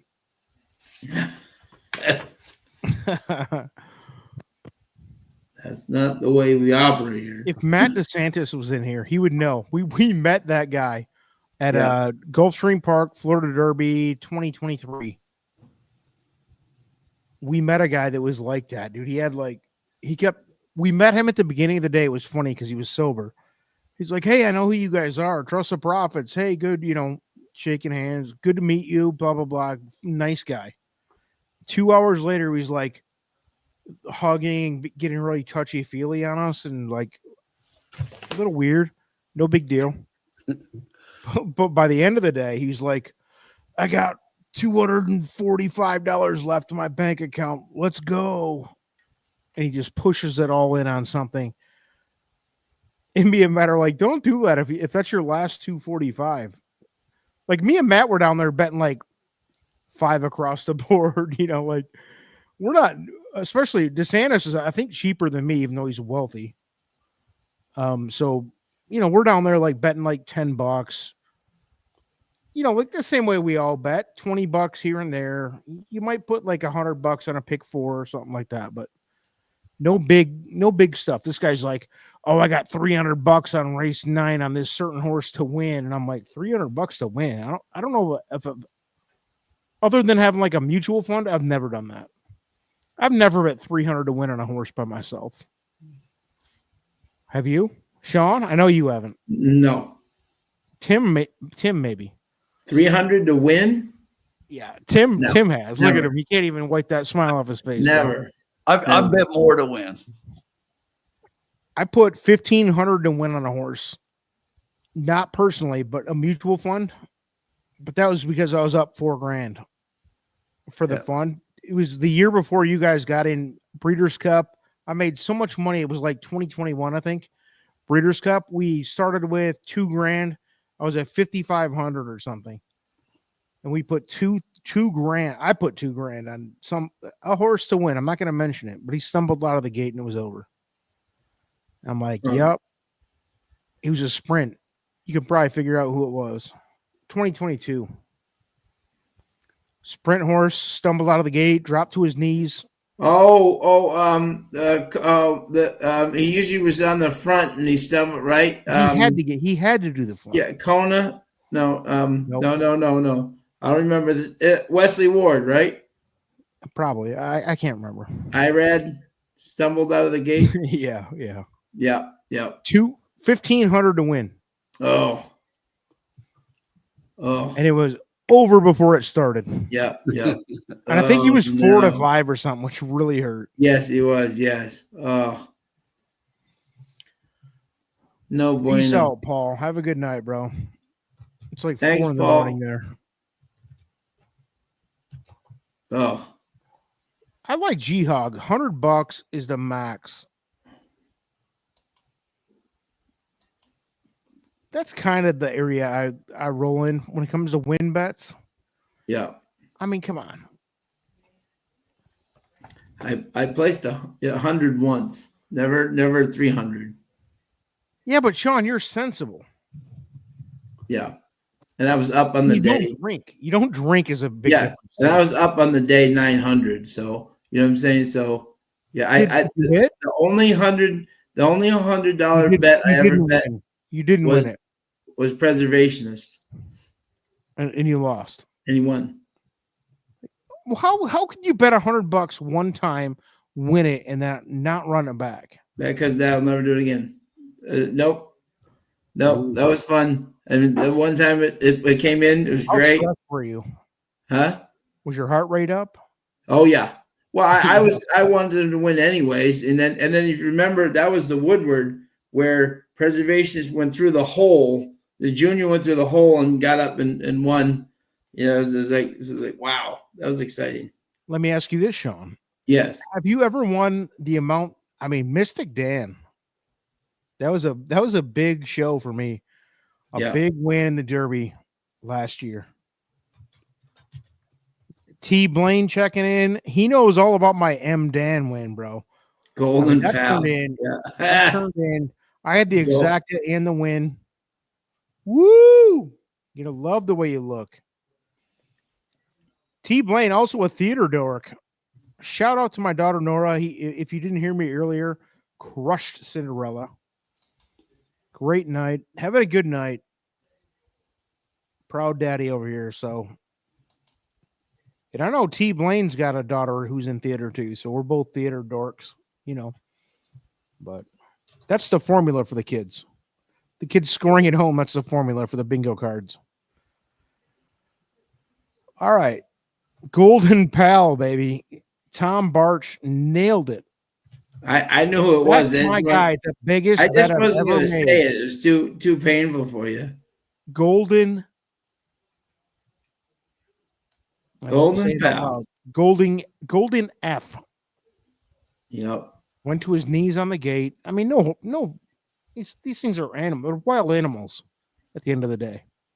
No doubt that horse was trying, but it was over the first step. Thanks, Tom, for the memories. My kids will never go to college because of that loss. By the way, that mutual fund still scored double. Double on the returns were 200%. So, yeah. Golden Pal. Bobby Jackson. I'll only bet when I have 300 times my bankroll. What do you mean?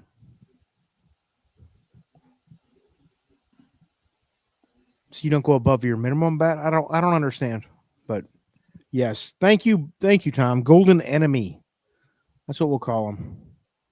Great horse, by the way. Just a really unfortunate timing. And who was the other horse to lose that same year?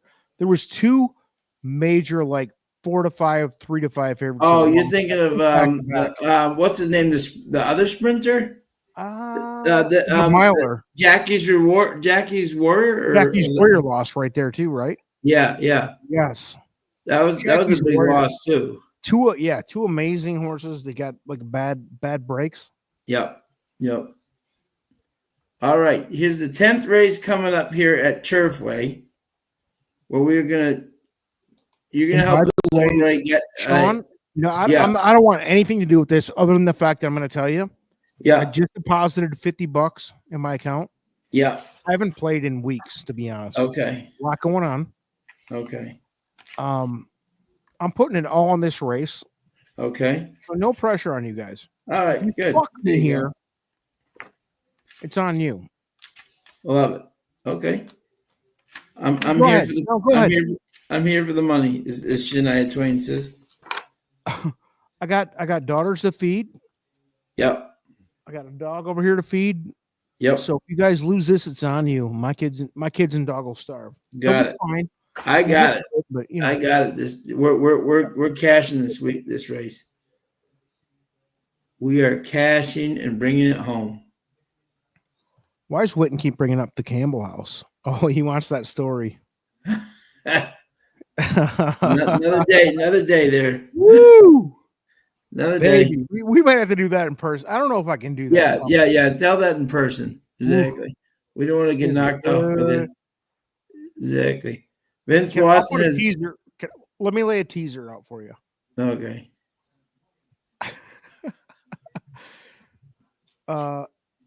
So I'm like, yeah, early separation. I'm already saying too much. Yeah. Too much. Okay, let's go to the 10th. No, there's a borderline senior citizen lady. Yeah. Okay, no, that's it. We're going to the 10th race. It's crazy though, dude. Hey, look at because her daughter was so hot, dude. Oh, what do we do? All right, go ahead. Thomas, Whitney, the formula's Whitney, picks. I'll tell you the whole story. The formula's picks is 7, 2, 4, 11. Exactly. If you want to hear the whole story, you got to go to Keeneland, and I'll tell you. Yes, exactly. Yeah, go to Keeneland. You can hear this whole story in public over drinks. Exactly. Yes, because you need one afterwards, right? Exactly. Maybe actually, 3. the funny part is, spoiler alert, not that much happened, but the whole thing leading up to it was crazy. Yeah, exactly. Including my buddies from high school, who Tom Blaine can shout out to Mark Hastings, Brian Dankert, and Scott Miles. He knows them. Go ahead. All right. Let's work back into the final race here. Yeah. Okay. Tim, who are your top 3 here? Oh. So when I handicapped it, I came up with something different than what I'm going to go with. And the thing is, the 7 horse in here, Lou Machado getting up. Yeah. The problem with this horse to me is I don't see this horse going out for the lead. And with a John Hancock horse, typically he's a speed trainer, and maybe he could. If you look in the past, his horse was trained by Delacour, and now John Hancock has just started training. So maybe they change up their running style and go to the lead. But if they don't, I don't think they can win, because we've seen how speed just race in and race out. Speed is just holding. Mm-hmm. So based on that, I'm going to go to the 11, Sean. Okay. Queen Anna T. And Larry Ravelli, Gabe Corrales up. This horse is going to be much closer to the lead. There are a couple other horses that have speed, but I don't think they're anything that can sustain. There are horses with much higher odds. I think we get a decent price on the 11 here, and this is one that can just go out and wire the field. The 7 you have to include, but I don't think the 7 can win based on what we've seen. This is the kind of horse that's been finishing underneath all night long. So I'm going to put the horse underneath. And then after those 2, it's like, it's a stretch when you go after those. And so I'm going to go back towards the outside with where the 11 was. And another one is the 10 here. And Yarmarie has really been picking it up lately. So she's been riding really well. She's got a good second place finish tonight. There was a race earlier tonight, so she's picking up this mount right here. And I think this horse has been off since October, but it has a solid pattern of works and kind of fits in here based on what you see. Has not had the best of luck on the synthetic, but at an underneath price coming into this race, I think this is one you probably want to consider based on the class that this one has been running against, compared to some of the others here who have been racing against straight up claimers. If I threw in one more, Sean, it's the 5. But the thing about the 5 is this is another one of those where I don't like the connections. I don't like all the zeros. I don't like all the offers. So maybe an underneath play. This is another one that I think will be off the pace and can maybe close into a piece of it. But I don't like the horse on top. I think the win, the 7 makes sense on paper, but I don't like the running style based on the track. So 7 and 11 for me. It's 11 on top though. And then underneath that one, it gets really fuzzy. I do like the 10 and the 5. So those are the 4 I'll give you. There you go. Love it. Yep. There you go. Okay. Now, did you look at all, Hombre, or did you know? No. Okay. Nothing. I got nothing. Okay. I'm Yeah. just here for the fun. Yeah. I'm here to be a punching bag, guys. Go ahead. Sean, go ahead. Talk your Boston sports shit. No. I'm going to focus on winning Let's and win, bringing us baby. over $200. So I'm not going to get in your way. Go ahead. I don't even have to wait. Don't even have to wait. This guy.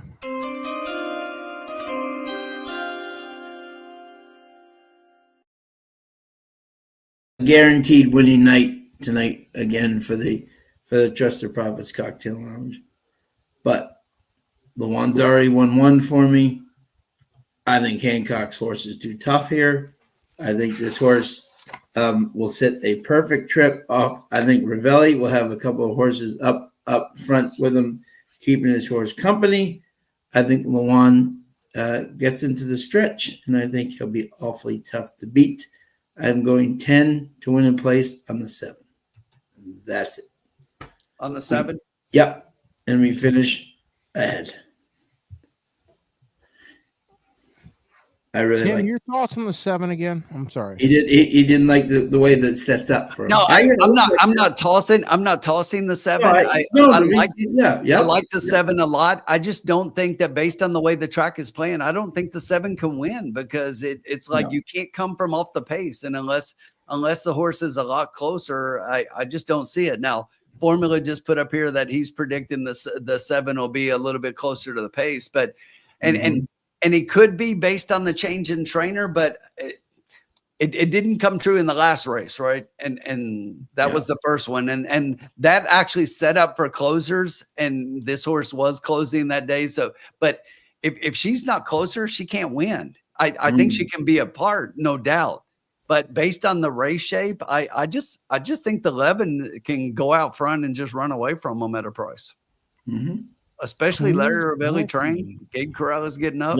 Yeah. I like the connections. They're only 32% at Turfway. Yeah. No, absolutely. And Andre, just now that you've joined us, right? This has been miraculous tonight because Tim has actually rooted for one of my bets all night, which has been interesting. He's had other horses trying to beat my horses all night. You know what he does, Sean? I think we've been on here before with him. Yeah. He'll act like he's on our team. Right. Yep. Oh, I love this. Yeah, I agree 100%. One, 2, 3 exact. But here's what I played. I'm with you. And then afterwards, well, I caught this. I mean, he's like the ultimate mush. No, Colin's the ultimate mush. I mean, Colin's the guy who will fucking another Boston faggot, by the way. Oh, no. An F asterisk. Sorry. We're not allowed to say that. Colin, he's a mush. I wouldn't say Tim's a mush. Me and Tim have won together enough times. What Sean is talking about, let's give the facts out there. There was a race earlier, and I told everybody, I said, I love the 4. The 4 is going to win. The 4 is going to go gate to wire, and the 4 is a price. And Sean bet win place show on the 6. And I'm like, I like the 6. Okay, I included the 6 underneath, but I played my 4 on top. It came in 4-6. We cashed it. I cashed a good exacta. Sean cashed the place and show of his win place and show. Everybody and the exacta. Yep. But I mean, personally, he cashed the exacta, so he did add it in there. But it's just like I think we both won, but it's not like I'm playing against him. Before he made his bet, I said the 4's winning. Hold on. I think we move on to my 8. Then we move on to my 8. Then I got where to place. He's got the 11 and 13 in the pick 5, right? I don't know that I trust him. My 8 wins, and he's like, I don't know if we can trust him, Sean. You have to trust the profits. Sean, I don't know if we can trust you going to Keeneland, Sean. I mean, what do we? We'll work over in the corner. I don't want this guy. Hey, it's already sold out. Do you want your tickets or do you don't want your tickets? Yeah, right, exactly. No. Seriously, I can cancel. I mean, I'm driving, so it's not a big deal. I'll just not drive. You know what we need to do though? We need to put we should have can we do a gathering this year, like the gathering of the Juggalos? Like a profits gathering in some bar? Tim, you got to do it because I don't know the local scene there. That place where we all met with Carson and Sean and Keith and everybody last year, or somewhere. That's way out though, kind of. Yeah, I don't want to go way out. No, not the place we did Sean's birthday thing. No, not that. No, yeah, The first when place. we first got in Downtown. on Thursday. Somewhere we can walk from the Hilton. Yeah, and listen, you know, me and Tim aren't going to drive much. no, Staying at the Hilton, I want to be able to. I want to be able to trip over the curb and still make it to my room. and there's plenty of breweries. We will definitely have a gathering of the profits at one of the breweries, and the rumor is that the formula is actually coming, which I got to tell you guys, I don't think it's happening. You guys know when the last time I saw that he owes me money. He owes you money? No, he doesn't owe me shit. I got him tickets. Oh, good. Make him pay you because I don't trust him. Look, I don't trust him. Last time I saw him was senior year, 1996. 30 years almost. I mean, we've talked, we've FaceTime, we've done this shit, but face to face, 30 years, bro. You better say it tonight, Blaine, or we don't trust you. We don't know who you are anymore. Guy goes down to Louisiana. He loses his way. Say this while we're on the air because our whole brand is trust the profits, and you're saying you can't trust the profits. I don't trust him. He's only half of Trust the Profits, though. The original brand. 12.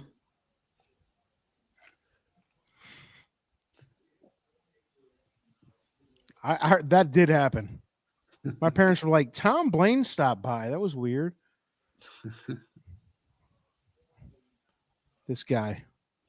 It'll be great to see the T Blaine formula angle, dude. It's been a long time.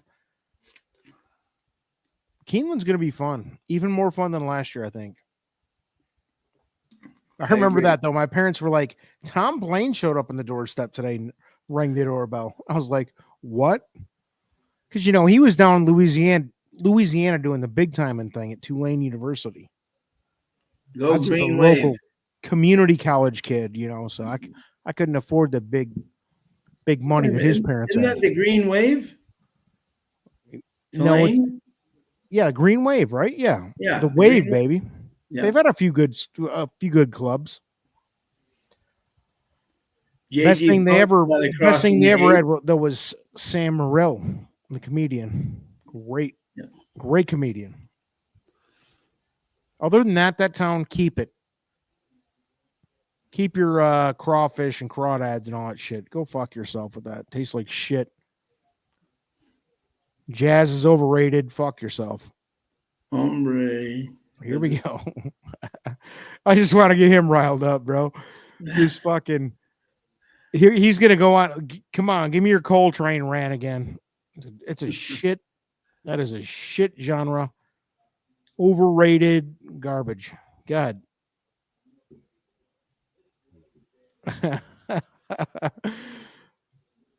All right, we got 2 minutes to post here into the final race. Thank you to everybody. Timbo, you familiar? Jockey Bar looks nice by the Hilton. I think I know that bar. That might be the famous bar where I got my old fashioned with the $90 drink that I poured a Diet Coke into, and the whole crowd just gasped.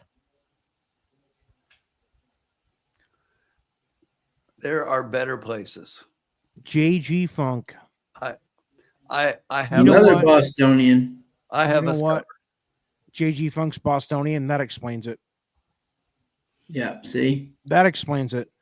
Kid Rock, by the way, guys, can I explain something about Detroit? No. Let me explain one quick thing. Kid Rock is garbage. The whole city and state of Michigan is embarrassed by his existence. He's garbage. He's been an embarrassment for a long time. Since the 90s. Not now.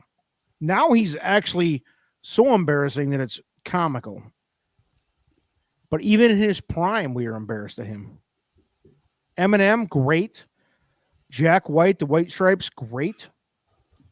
No, All of them I'm just great. asking this hombre because I don't know this. Maybe is Uncle Go ahead. Cracker from there too? Yeah, and he can die of AIDS too. Right, He's Kid Rock's like fake DJ. Right? him and Yeah. the midget. Whatever. They can all die of AIDS and syphilis. We're at the gate. We are Okay. at Thank the you gate. guys. Bail me out here.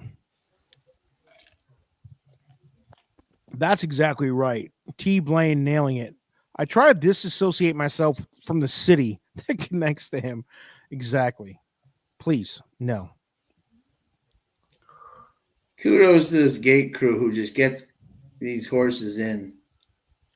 That's right. He's Nashville garbage now, Sully. You're right. Congrats. They can have him. Super high five. Are you guys ready? Yes. So I did this ice code at Assiniboia, so I'm just gonna throw one out there. Stop it. We ready? You know, I did it. 11, 7, 10, 5, 2. There you go. Nope. What is this? Colin Sheen hour? Where's that cheap bastard? Look, at? my 11 wants out of the gate. The 8 is Eight about to ones. rise Jesus, up. all went out. Jesus. The Whoa. 11 wants out though. Watch this 11. Yeah. And there they go. There they go. The 8 did one out and has the lead, and there's my 11 nice and close. Queen Anna T up front early on. Anna after midnight to the outside between those two. Those three got about a couple of lengths back to the 6 horse. Then the 5 is down on the rail, the 10 outside that one. The 7 is currently sitting in 7th. Then it's the 9, the 3, way back to the others early on. The quarter, 23-1. Up front, Schuylerville has a little bit of a noselead over Anna after midnight to the outside. Queen Anna T sitting just a length, stalking position just behind those two. Here comes a rush from Sandrina Love, the 6 horse, going to go 3 wide as we head to the top of the stretch, and the 6 horse is flying. Come on, Luan. Come on, Come Louis. on, Here comes Luan. the 7. Come on, Ray Luan. Francais. Here we come. Come on, move. Luan. Show them what you Go, can Lou. do. Here Show comes what you the can 7. do. Luan Axe. getting the move. Come on, Axeman. Come on, Louis. Come on, Axeman. One That time with the 5 Louis. fast and Show them happy. what you got, Axeman. Come 2 on. down on the Show 'em what you got. inside. Come on, Louis. The 6 is still there. The 7 No, can't the get 6 would there. not give up. Come on, Lou. 6, Yeah, we 7, still got a 2, place. 5. We still got a place. Yeah. I put my whole banker on your bet, Sean. So I think we probably we made out okay there. Yeah, we did fine. Probably broke even.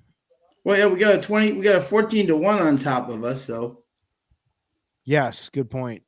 we'll be okay. Yep. Let's go, baby. Still winning. Another winning night in the lounge. That was a heck of a ride by that, but who rode that 6? It was a heck of a. That's what I was just looking at. I can never catch Angel Serpa. That No. guy. No. I'd rather lose. I can't. And Anna Decker was 0 for 5 before that win. So Yeah, the blinker's off. Yeah. but hadn't really showed much at a lower No, level. no. And Luan ran a perfect ride. He had to go wide. The 6 had the better trip, and I think that was the difference. But Luan rode a perfect ride. Just 67259. 76259. Thought we were gonna bring that one home, but it's okay. Yeah, me We're too. Still, yeah, even At with least he didn't kill us, dude. objection. Oh, who's an objection on? Interesting. Take that 6 down. I can't. Serpo, I think it's going to be the 6 and 7. They looked like they were bumping. Yeah, if Serpa wins a race, there has to be an objection. So True. who's the objection against?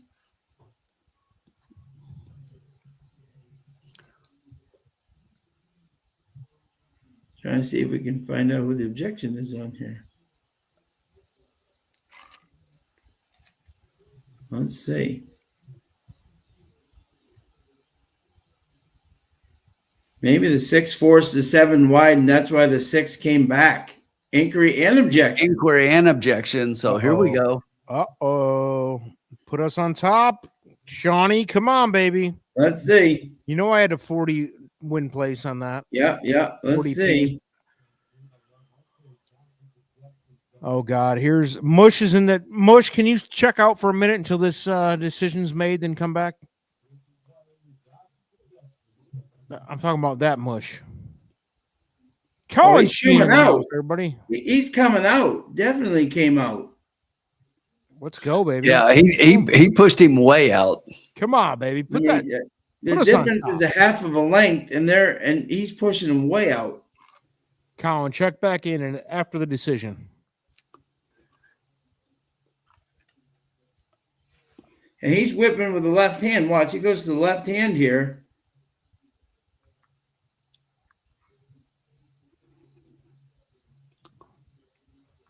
Oh, on definitely back there. He playing on full support mode with what? Yeah, now that Colin's here, the 6 will stay up. Fuck it, never mind. Just I hope we can stay in second, Sean. Now look, the 7 objected, and now they're going to take the 7 out and put the 7 last just because Colin showed up. Stay here. He'll somehow end up like in 9th.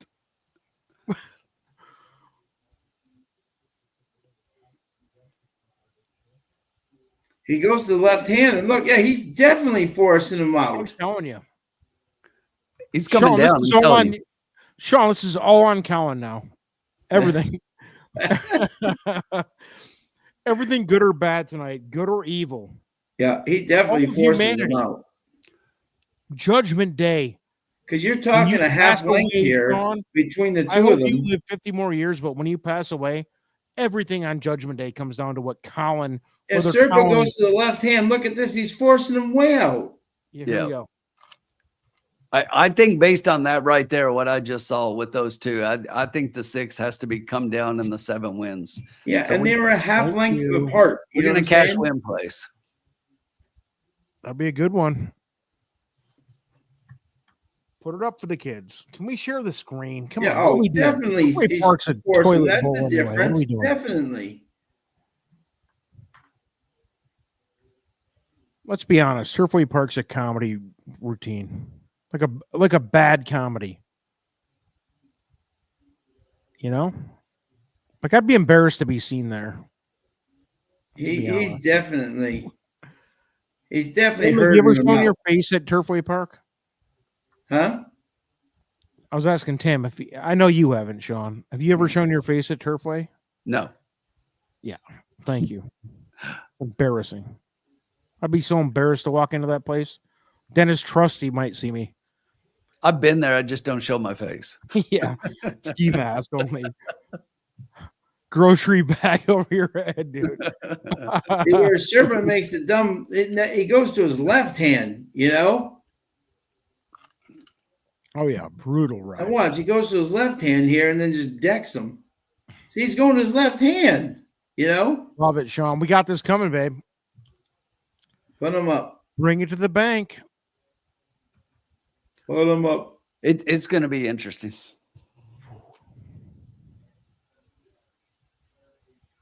I mean, you're talking the definition of you're determined. Did it cost a horse a place? Right. Yeah. The horse lost by a half length and got herded like so 6. Sean, your opinion? Did it cost him the race? Yes. There you go. Lost the 7. Yeah, because he forced him like 5 paths out, and he only lost by half length. If they're going straight, the 7 beats the 6. Turfway Park were strippers. I thought it was interesting. Where strippers go to shoot heroin in the corner with Dennis Trusty. Shout out to Dennis Trusty. Wow, Witten. Come and see me, Witten. We're hanging out. We got 1 month? We're doing this in a month, boys. You guys getting excited yet? I know, huh? Yes. Sean and I were just talking. Sean was like, he's got the countdown calendar going. 34 days. Can we get that VIP parking by Sean again, like we got last year? Dude, me and Tim were buzzed up. Parking the trainer spot. 20 Keeneland loggers in. And I'm like, hey, I'll call an Uber, Tim. We'll get back to the hotel. Here we go. Sean, nope. Come with me. We're back here in the Baffert barn. Sean's fucking Escalades pulled up next to Baffert's barn. We're signing autographs on the way out. I mean, this is Sean's life. It was crazy. Cops and everything escorting us out of the parking lot. It was a crazy ride. Wow, firsties coming, baby. Julia, it's going to be a while. Guys, I don't know what to do. There will be a disqualification. Uh-oh. 7-6. Qualification. Here we go. 7-6. That's a big win for the kids. Only winners in the lounge. That's it, baby. Tack it on, baby. You were already up. You guys I know did what I'm great. saying, but just tacking it on. Witten, yes, sir. We're doing a mutual fund. I'm going to do $1,000. I'm going to keep it small this year. $1,000. Buy into it. 7-6-2. You're going to love the way you look, bro. Bobby D, you have a good night, sir. Rex Bobby Swell, D, thank you, sir. I just saved the kids. I just saved the toys don't have to go back. Yep. We did it. Yeah, Witten, we'll do it, baby. I'm going to announce it, man. I'm getting back into the swing of it. My house just sold, so I'm going to have a little money again. So you guys, I've been in the back trying to afford 3 households. So we're working on things. Colin. Yes, Colin, baby. He did it. You finally did something right, you prick. Good God, this guy. You deserve it after my Pistons beat you guys by 30 last night. Embarrassed you. Yeah. My Pistons are a bunch of kids and second-rate players. Yeah. Congrats. How'd your Bruins do? Just as good as the Red Wings. Sean Lou on again. Lou on again. Yep. Louis, He's starting to baby. heat up. He's starting to heat up. I forgot. Is Cowan going to Keeneland? No. Yes, he is.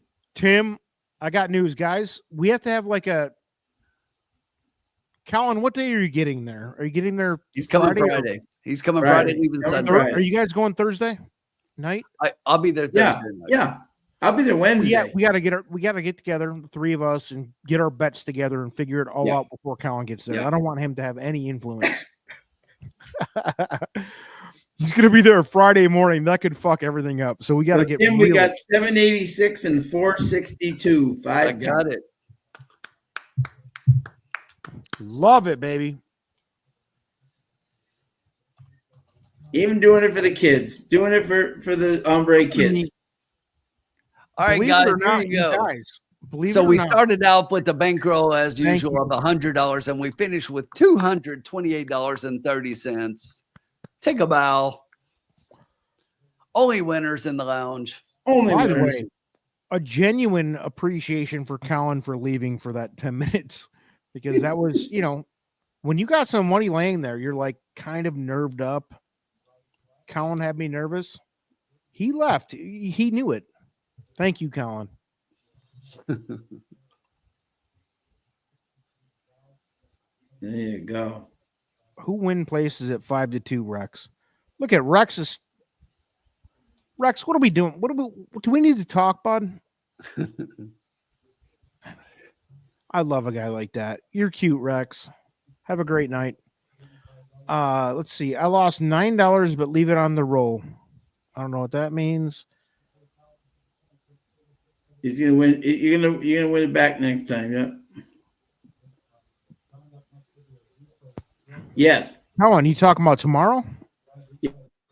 Yes. Saturday. No, Saturday for the big day. Saturday. Yeah. Yes. Yep. What you doing? Yep. I'm in. There you go. Yes, sir. Let's go. We're doing it. I'm in. So thank you to almost 400 people. Wow, who's feeding back like that? I don't know. That was God. me. Thanks, Irene. Thank you for joining us, my friend, as always. Yeah, exactly. Thank you to everybody. Oh, sorry, Kyle. Yeah, but I'm glad you still won, though. Kyle had a good night. Good Yeah, job, man. Kyle had that winner a couple of races or last Yeah, race. Kyle's been seeing Turfway very well. Very impressed. So these next couple of weeks, boys, we got to really put together a plan. We got to have a profits. We got to like set something up at a bar, like a meeting. Yeah. A very loose, like we don't have to like have an official table or anything like that, but just like, hey, come to this bar and we're all going to do it. Because I'm sure, like between Colin and the Formula and all of us, and whoever, hopefully Carson and whoever else is going, but like we can all just meet up and hang out. Because we've all been at this point, we've all been friends for years. So let's do it. Firstie, baby. I haven't seen Firstie since high school either, so that'll be fun. Definitely. We'll pick a place and a place. Tim, you picked a place. That's your turf, baby. We'll pick a place that's got some space and everything. Yeah, pick a place that's like a brewery setting where there's space. I think I'm nothing thinking like not a dance club and shit. We're all old, right? So I don't fuck no, that. we don't want the nightclub, and a lot of the places downtown are kind of small. So I think if we go to one of the breweries, like which is close to downtown, a close Uber, we'll either go to Ethereal or West 6, and both of them have lots of room, big tables, and we can get a big table and just kind of chill with everybody, have a few beers, and put a live stream up. And you know what we need to do though. I'm serious about this. Is like we talked about doing this last year at Keeneland, and we didn't get to because of all the shenanigans that took place. But we seriously need to sit down like Sean and Keith and I did at Parks and like just go through the racing form and go through the card. And I agree. We literally went horse by horse every race. And the next day, I'm telling you, dominated. We were seeing it big. We dominated it. Can we do that if I bring a selfie stick and do that and just talk through it? Live stream that shit. It'll be fun, man. We could do it. Let's do it. Yeah. I'll be there. I'm coming Thursday night. I'll probably be there like later in the evening. So like Thursday will kind of be a waste, but I'll be there so that I can get up Friday morning and be, there way before the card starts and everything. Yeah. Okay. Good job, guys. I mean, I had nothing to do with that win tonight, obviously, but $100 bankroll up to 228. Yep. Good piece, babe. Great job, buddy. All right, Sean, get us out of here for the night. All right. Thank you to everybody. Have a great weekend. Big weekend this weekend. Make sure you check out all the videos. Big weekend coming up. Exciting. The Triple Crown is now into full effect. We got the Fountain of Youth, the San Felipe. We got the Gotham. It's happening now. And then pretty soon we'll be at the Bluegrass. Talk to you guys soon. Thank you all. Boom, bada, Have a good bang. night.